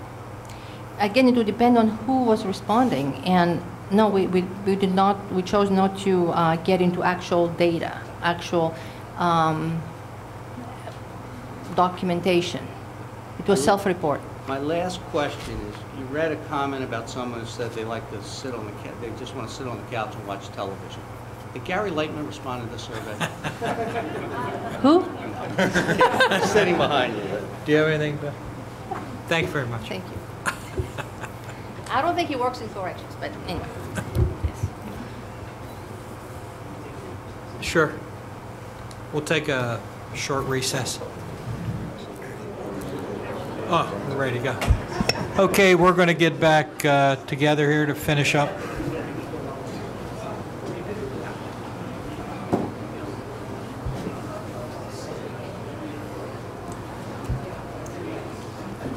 Okay, Chris. At this time, I actually want to thank Attorney Casal for recommending that we take a tour of the prison. You really don't want to be in a prison, and the DOC is very strict about taking cameras or video equipment, and we understand that. At our last interest arbitration, we made requests of videos that we knew existed, and there was a great fight about that to the point where we even considered filing ULPs. So this time around, what we did was we made our own prison. And what you'll see today is you're going to get a virtual tour of a prototypical prison, SCI Cole Township. Before we begin, I'd like to introduce two people who are testifying. Mr. Robert Storm, go ahead and say your name and where you're from. Name's Robert Storm, Vice President, PSCOA from Harrisburg. Sergeant Delbaugh. James Delbaugh, SCI Cole Township, local president.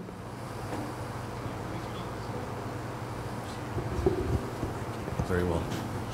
Spell your last name, please. D-E-L-B-A-U-G-H, Delbaugh. And for the record, Sergeant, you are a sergeant at SCI Cole Township. That's correct. To set the background here, we utilized not only the sergeant from SCI Cole Township, we used the aerial map of the jail itself. We gathered information both on rosters as well as inmate counts, and then took a physical tour of the jail to create what you're going to see right now. So if we could go ahead and start from essentially Google Earth here.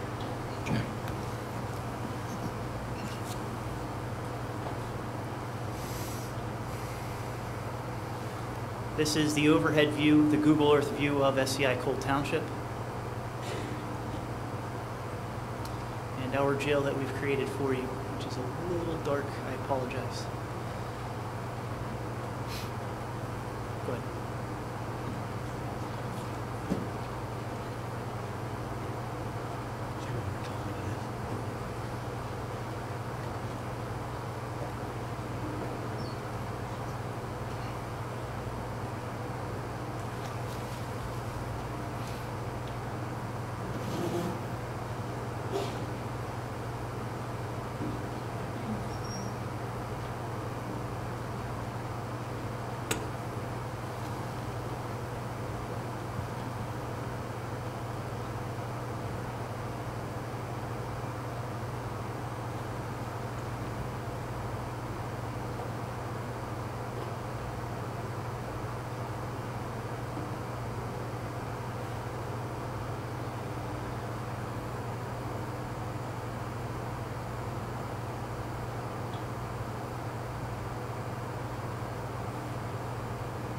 Sergeant, while we stop right here, what are we looking at within the jail?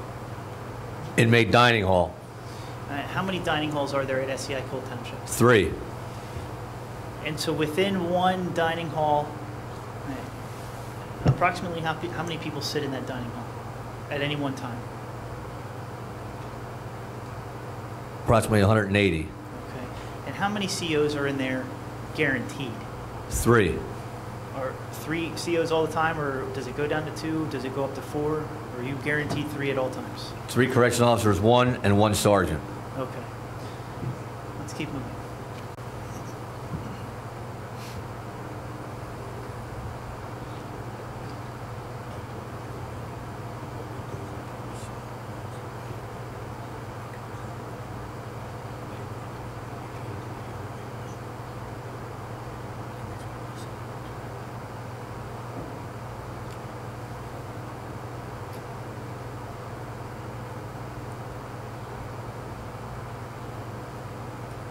Sergeant, we're looking at what looks like a housing unit, but this doesn't look really like something we would expect in a jail. What is this housing unit here? It is a warehouse, an old CI factory. We have 212 inmates housed in there in bunk beds with 2 corrections officers for 212 inmates. And so this is, when you say CI Correctional Industries? That is correct. We used to make furniture in Cole Township for years. Okay, and so if you actually do a physical tour, there's even just a giant exhaust fan running through the ceiling of this particular building, correct? That is correct. Okay. And does this fairly and accurately depict I block, that unit? It depicts it true, yes. Okay.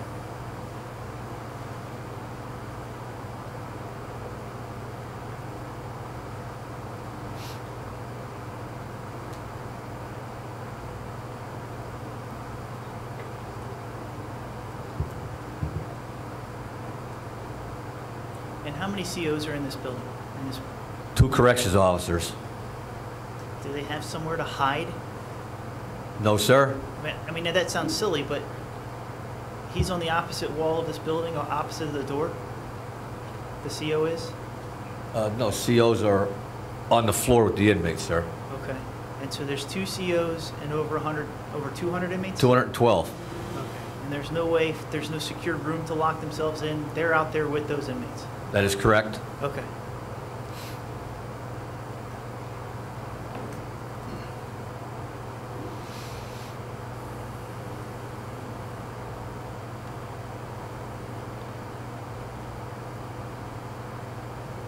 I just want to stop here for now, and I'm going to actually just get up here a little bit.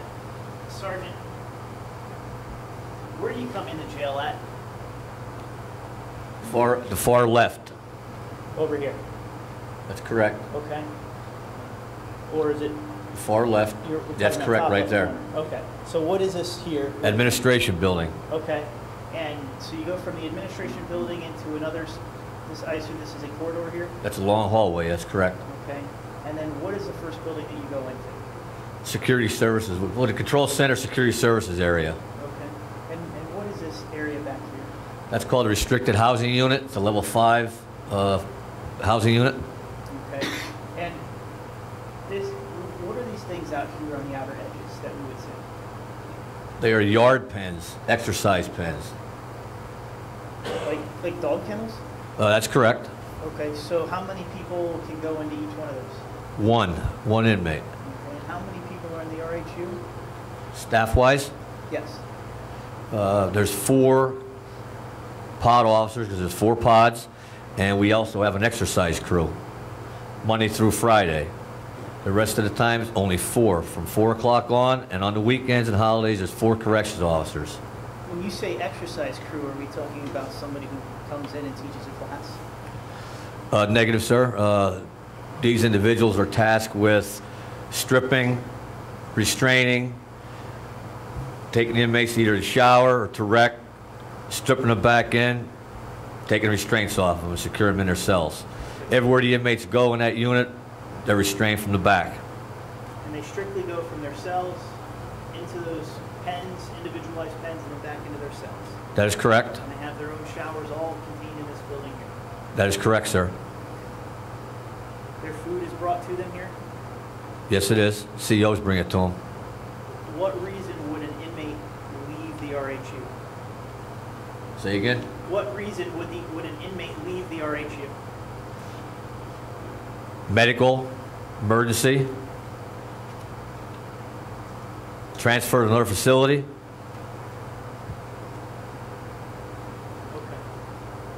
What do we encounter next here?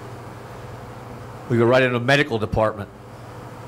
Okay, and that's this building roughly here? Roughly there, yes. Or to the further left yet. Further left, so this, and we see this little blue corridor here. Inmates come over here to pick up pills for the day or for the week or for the month? That is correct. And then there's a larger medical area for people like an actual infirmary? Yeah, infirmary, dispensary, etc. Yes. What's next along in this building here? We'll have a staff dining hall, and the rest, all that long corridor is all inmate dining halls. Okay, so there's a staff dining hall here? Yes. And then this additional section here is dining halls for inmates? That's correct, sir. And there are how many? 3. And correct me if I'm wrong, people from these housing units go to the first one, people from these housing units go to the second, and then inmates who live in this area of the jail go to the third. Ultimately, that's what should happen. That's correct. What do we encounter next? That right there is our CI shop, which we just saw, I block. Used to be a furniture factory, and now it's a inmate warehouse. And what are these buildings, outer buildings over here? The building right after I block would be J block. That's a special needs unit. This one here? That's correct. Okay. And when you say special needs unit, what kind of special needs get you into the special needs unit? Most of it's mental special needs unit. Sane enough not to go to a forensic hospital, but not sane enough to be in the general population? Summarize it correctly, yes. And then the final building out here? That's a level 2 housing unit. It's called golf block, acronym for, it's a level 2 housing unit. Okay. So, and correct me if I'm wrong here, these wings here, correct? They're level 3 housing units. Okay. And what is this big building through the center? That's an education building. What kind of educational classes? What's actually in there? At the far end, on the north end, will be the chapel area to accommodate every religion we have, from Jewish to Muslim to Catholic, Christianity. They have services in the chapel. As you go down the corridor, they have vocational classes. They have GED. Violence prevention classes are being held in there. Any kind of class that the parole board deems necessary for an inmate to receive a certificate and part of probation parole mandates. Okay. There's computer classes, correct? Oh, yes, there is, sir. Video production classes? Yes, there is. As a matter of fact, the jail creates their own news section, do they not? Every night at 6 o'clock at night, they do have their own newscast pertaining to what's going on in the jail. That is correct. Okay. And it's for the inmates, by the inmates? Yes, sir. Barbershop's in here somewhere? Barbershop's right where you're pointing. That is correct, at the far end. So. And a gym. And a gym. Now, I see what appears to be a track on this end, and a track on this end, and there's a gym? Oh, yes, sir. Okay, and what's inside the gym? They have tons and tons of free weights, exercise equipment. They have rowing machines, bicycles, anything that a high school would have, basically. Something, yes. Okay. And a beautiful, beautiful hard floor, 8-court basketball. There's 8 baskets in the gymnasium. Sergeant, where on this campus is the staff gymnasium? Is the what? Staff gymnasium? Sir, we don't have a staff gymnasium. That's why it took me by a second. And this is a prototypical gym, correct? Yes, it is, sir. It was built it opened up in 1993. Okay. Let's go ahead and keep moving.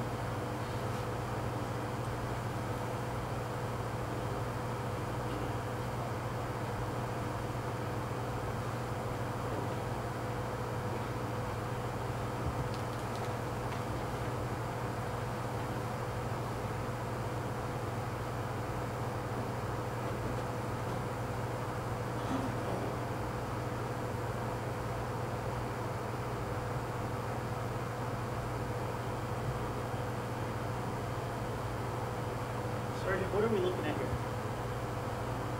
That is one pod on an L3 housing unit.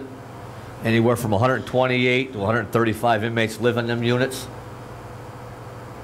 So 1 to 2 inmates per cell, Correct. 2 floors. 2 floors, day room area. The day room, you mean in this common area here? That's correct. They call it a day room area. That's where the inmates play cards, checkers, chess. There's TVs for them to watch out there. And where, and maybe we can't see it real well, where do the COs monitor inmates here? There's a desk at the entrance point on both pods. That's where the inmates would enter and leave the unit. So approximately down in this area here? That's correct. Okay. Yes, sir. Do the inmates receive their meals on this block? No, sir. They do not receive. Where do these inmates go then for rec? They would leave 3 times a day and go down and eat in the dining hall as we showed earlier. Okay, the dining hall, and then they go out for rec. That's correct, sir. Do they shower here in this block? Yes, they do. Showers are contained on the unit, top and bottom tier. Okay, and they're back in, for this sake, back in this corner here. For sake of argument, that would be perfect. What do inmates get to keep in their cells?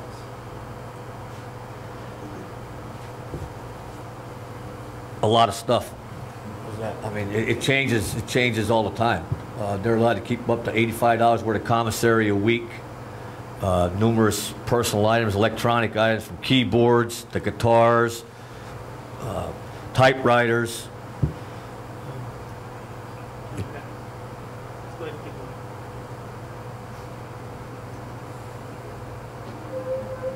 We're going to go through, is this service center? We're going to go through some scenarios here. This particular scenario is going to yard, is that correct?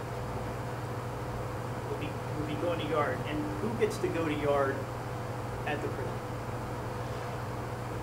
Any inmate living in an L3 housing unit. Okay, so that's those kind of butterfly-shaped housing units on the outer edges there. That's correct, Mr. Cook. Okay. And do they all leave at the same time to go to yard? Some jails do it like that, some jails do it one block by one block. But they all, Mr. Cook, they all come back in at the same time, so they're all on the walks at least one time together. So when we look at this, does this fairly and accurately represent inmates leaving their housing units and ultimately heading to yard, which would be this track area? It depicts it correct. Okay. Next image. And so these inmates here from these housing units would ultimately go through a gate here and or here and end up on this track. Yes, sir. Okay. Now when I went out, there was a big landing pod, and I think it's actually on the other track where there used to be weights. Are there still weights out there? There's machines now. The free weights have been gone, and the pavilion is gone as well. Okay. Why is it gone? Inmates were abusing the privilege of having a place under this to protect them from the sun or the rain. They were taking parts of the building and fabricating shanks and other weapons with them, and our superintendent decided it's about time we take that away from them so they can't fabricate anything and hurt themselves or staff members. It was a very, very large pavilion.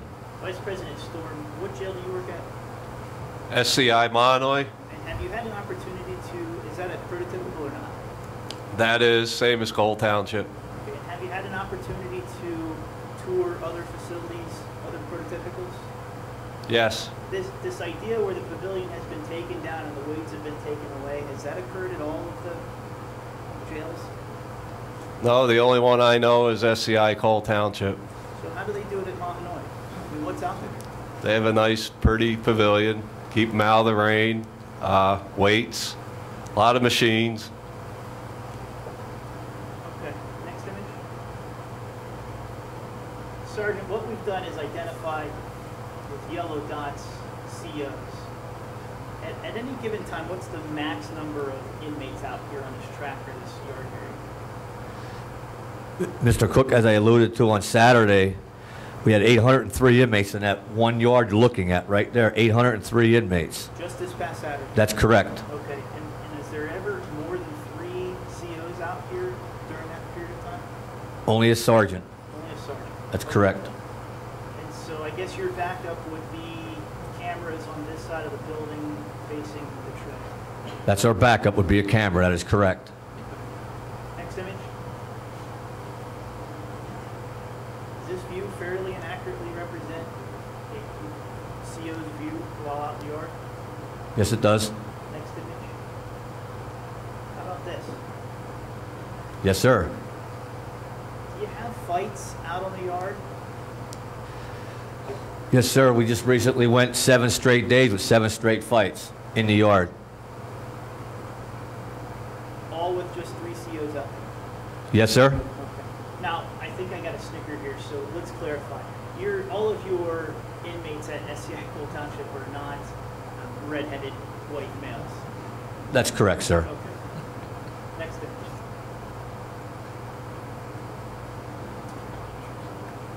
Again, what we're talking about is we have just a chain link fence that contains all of these inmates, chain link with some razor wire, that contains these inmates and 3 COs, correct? Yes, sir. Okay. Next image. And what we'll do is take you through a scenario of actually leaving housing units and ultimately going to one of the mess halls. Sergeant, again, looking at this, does this fairly and accurately represent inmates leaving their housing units and ultimately getting up to the walkway here for the mess halls? Yes, it does. Next image. And I see a CO here, and I think that's it. I mean, when we have all of these inmates on the sidewalks and moving around, how many COs are out? You see him. The one. Okay. Next image. Just another one out here in the center of the courtyard, correct? Yes. Okay.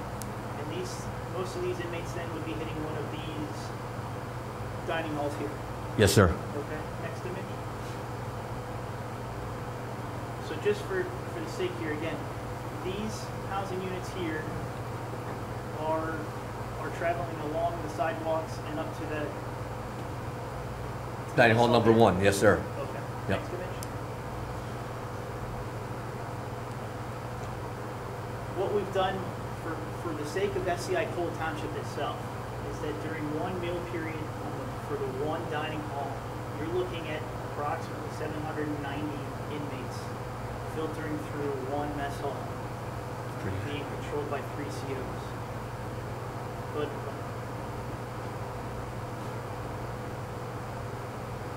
all right, we'll get to the third. Okay. What we're going to do now is a scenario of an inmate fight in a housing unit. We're going to pick this particular housing unit here. Go ahead. Well, stay right here. For the sake of this screen, Sergeant, what we did was had you sit down with the animator and identify where COs and CO2s should be. That's correct. I took them right off the roster, sir. Okay. And at the beginning of a 6 to 2 shift on a weekday, this is where all of those COs roughly should be at the start of the shift. Agreed. If you go to SCI Cole Township today, and it's about 3:15, are we going to find COs in every one of these positions? No, we won't. Where are they going? What are they doing? Whatever the administration tasked them with. It could be hospital trips. It could be taking a guy to Pittsburgh. That means 2 COs got to go and leave the shift. There could be a lot of reasons why they're not at where they're supposed to be. Okay. Next image.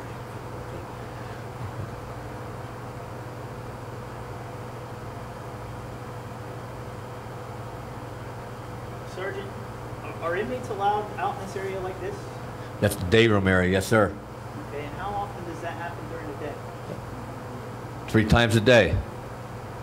Very raucous situation, constantly.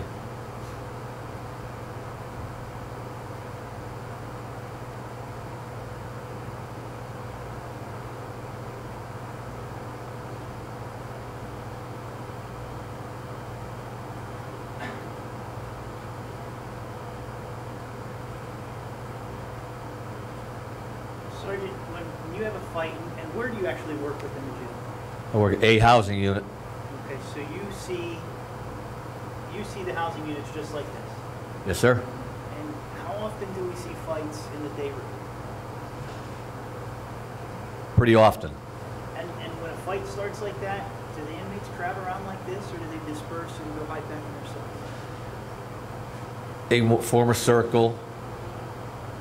They elevate their language. It gets louder. It's tougher to get into the inmate that's laying there that we have to go get out. They don't go back to their cells. So you as a CO or a CO2 have to go in and assist with the inmates that are in. Yes, sir. Okay. Plus, we got to restrain the guy that knocked him out. We got to go get him. We got to find him amongst all that crowd. Okay. And if we assume for a moment here that this wasn't truly a one-blow hit, he gets up, and they continue to fight, and they're in a mutual fray, and they're both injured. Well, let me back up. When this occurs, what's the first thing the CO does on the housing unit? Secure his area, secure the door so nothing can come in or out except for staff. And then what? And then we got to look for the perpetrators. Do you make any radio calls? Yes, we do. We call control Okay. immediately. Next image. So if we have, this housing unit is the fight, and for the sake of what we're doing here, you identified 3 people that would respond to help in this situation. It's called a response team B, and that is correct. They'll be the sergeants off of those units where you have highlighted. Okay. So if a fight occurs, and let me ask you this, is the single fight isolated? Do you have more than one incident occur at one time? We've had numerous times have different fights on opposite sides of jail at the same time, sir. Okay. So if a fight occurs occurs on this unit here, the CO within the housing unit is going to respond, and then these three sergeants in the red are going to also respond. Yes, sir. So at that time, then, each one of these other housing units is left to have a single CO with their inmates, correct? Yes, sir. Okay. Thanks, Tim. All right, and so what we've done is we've assumed, for the sake of just an argument here, is that both inmates will ultimately need to go to the hospital, and that the CO on the housing unit is going to need to go to the hospital as well. Now, you alluded to it earlier. What happens when an inmate needs to go to the hospital outside of the jail? 2 corrections officers must take him.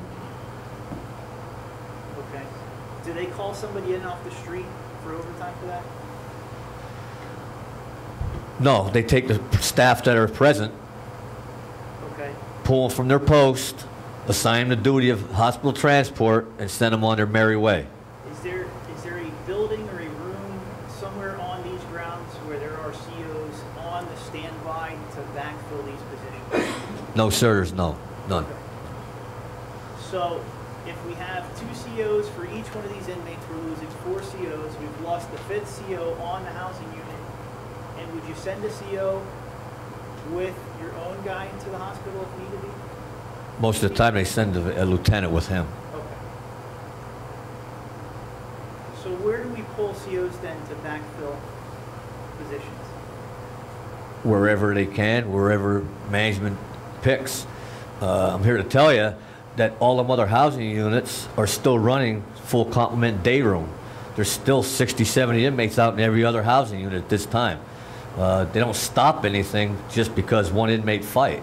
The activities for the inmates will continue. The linemen will continue, and so will the activities on the housing unit. The gymnasium, the chapel area, the education building, they will all continue. Okay, so what we had was an original complement of our green dots, and now we've lost these white dots here of COs who had to leave because of the fight.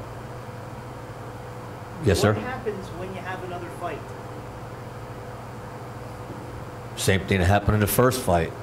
The block officers will respond, restrain the inmate, and then we'll have to call other response teams, guys from the other side of the institution. We're unique at Cole Township. We actually have 3 response teams, an A, B, and a C, C being the lower. But again, we'll have a skeleton crew before long. And I never touched base, Mr. Cook, about a cell extraction. That could take place while we have an inmate fight, and we lose 5 corrections officers for that.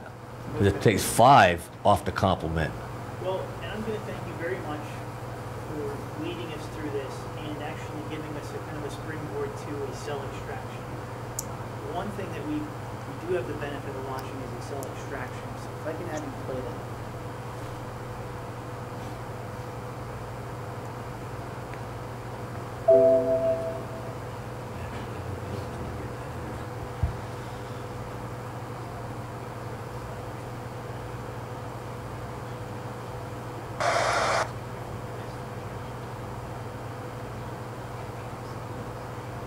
We're on. Today's date is April 29, 2010. Time is approximately 11:18 hours. I'm Lieutenant Mosier at SCI Dallas, and I will be the officer in charge during the cell extraction. This is a briefing explaining details and directions for the possible cell extraction of inmate Lockheed FJ 7018.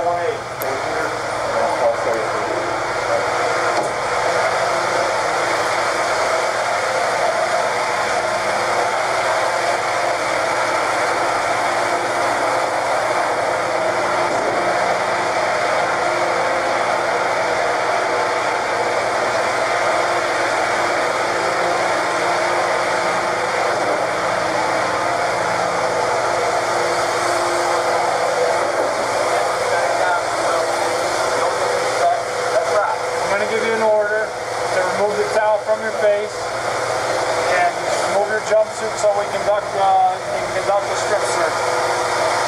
If you comply with the strip search, we're going to conduct a strip search and you're going to be moved to another cell. I'm still going to be moved to another cell, and I see this on camera. I respect y'all position. It is big, y'all got to do what y'all got to do. I ain't think y'all see nothing about it, so I take everything that come with it.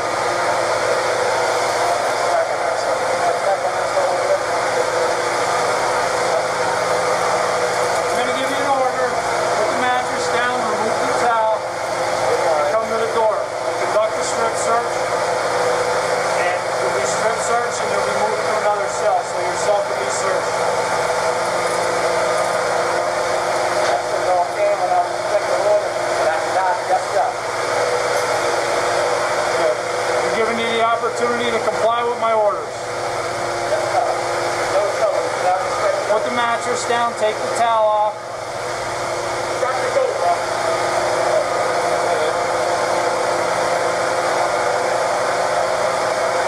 Kilo Bravo, open 47.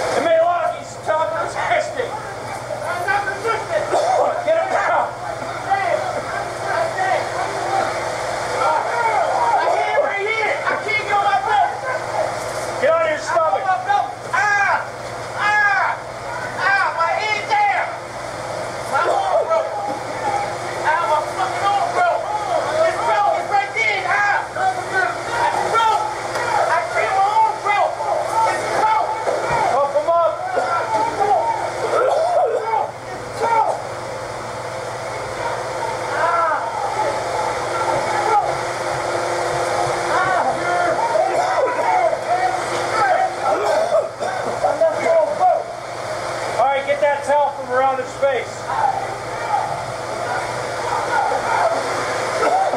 All right, assess him to his feet.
Time is 0:11:40. At this time, I have a few minutes left on the handheld. At this time, Lieutenant Stark is going to put the report on the day room. Put the record. Let me know when it's on. Mr. Storm, let me ask you a few things about the folks wearing riot gear. Where do they come from in terms of the complement that's the jail on any given day? Didn't they come to work dressed that way? Well, I was going to ask you that too. Do they come dressed like that? No. They come from different positions inside the institution.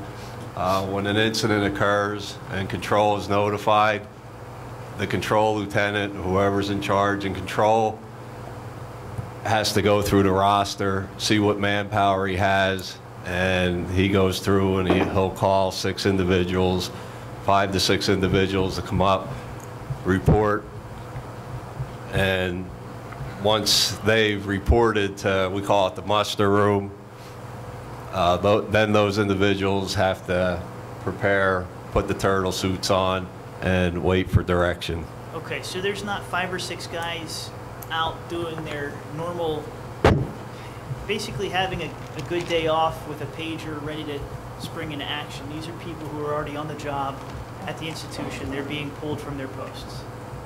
Yes, these are officers that are on post somewhere and have to be pulled from that post. How often does a cell extraction occur?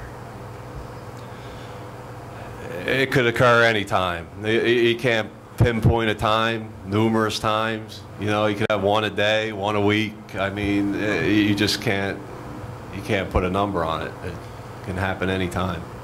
We saw we saw the gear that they were wearing. What did they take in with them in terms of tools, implements, in order to overcome the inmate? The reason they have 6 individuals, I don't know if you've seen it on the video. The first guy in is going to have an EBID, electronic body immobilizing device. So he's going to be the first guy in. Each of the other 4 guys, they're each going to have a set of handcuffs. You're going to have a guy that's going to take the high right, high left on his arms. That's going to be his designation. Then the other 2 guys, one's going to have the right leg, one's going to have the left leg, and they'll have a set of leg irons. That'll be their designation. So when the guy goes in with the EBID, hopefully he's able to secure that inmate, and then each of the following individuals will do their job as far as restraining the inmate and securing him and cuffing him up, along with another officer that has a handheld camera, which he was the producer of this video. Did everyone have a cold on this day? Is there something specific that was causing everyone to cough like that? That would be OC. That's why the officers have a mask when they go in. When the lieutenant gave the order and the inmate refused to come out, they give an order, then the lieutenant will spray the inside of the cell with OC, and they'll wait a little bit, hopefully that the inmate will say, you know what, I give, that's too much. So then they'll come back, give him another order. If he still doesn't comply, then they'll dose some more OC in there, wait a little bit, see if it takes effect. And finally, if the inmate still doesn't comply, that's when you see the cell extraction. Sometimes they'll comply, sometimes they'll fight until the very end. I've seen them comply after the first dose. I'm done, I'm done. And then you'll have a guy that he fights to the end, puts his mattress up, puts a towel around his mouth because he knows it's coming, and he could be a frequent flyer that does this all the time, just, you know, just to do it, just to grab attention. And this could occur regardless of what's going on elsewhere in the jail. There could be other fights, there could be inmate on inmate assaults, there could be inmate on staff assaults, correct? Correct, it could happen anytime. And we saw a demographic a little earlier, actually in the video, that employees, our members, roughly, are being assaulted at a rate of 50 times a month. Does that sound accurate? I don't have the exact numbers.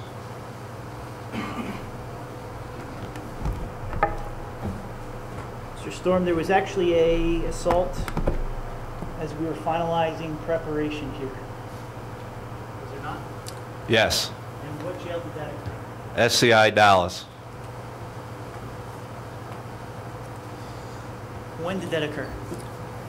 I believe Friday night.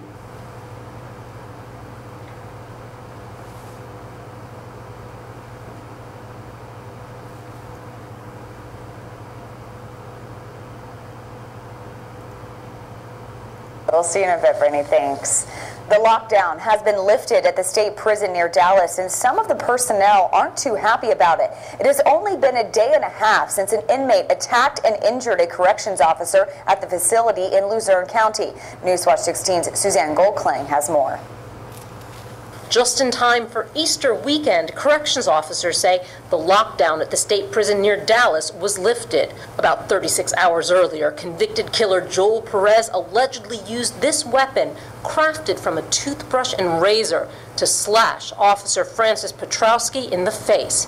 Union leader Mike Machida says the lockdown should have continued through the holiday. It would have sent the message that we're not going to tolerate, these incidents against our staff. He says the attack on Thursday is a reminder of the dangers officers who are not allowed to carry weapons face at work. We're dealing with criminals that people tend to forget. You see them on the news and then they lock them up and they're forgot about. Before taking a leave to work with the union, Machida spent 20 years on the job. He says during that time, the number of inmates to COs tripled, putting safety at risk. It is discouraging, considering, you know, where the numbers used to be and where they're at now due to budgetary restraints. It is discouraging. Machida says grievance procedures and arbitration have not shifted the numbers. Now it's time to try legislation. Union leaders say once the budget in Harrisburg is resolved, they intend to lobby for legislation that would get the ratio of officers to inmates written into law. The legislators have to be made aware of that these still are,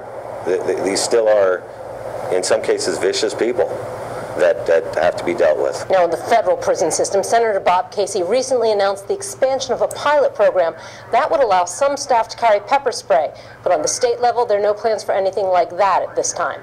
Suzanne Goldklang, Newswatch 16. Thank you, gentlemen. Questions, Frank? No questions. Questions? Anything further today? That concludes our day today. Okay, thank you all for your attendance. We're finished for today. We'll commence at 9:30 tomorrow morning. Thank you. Chris, do we need this book for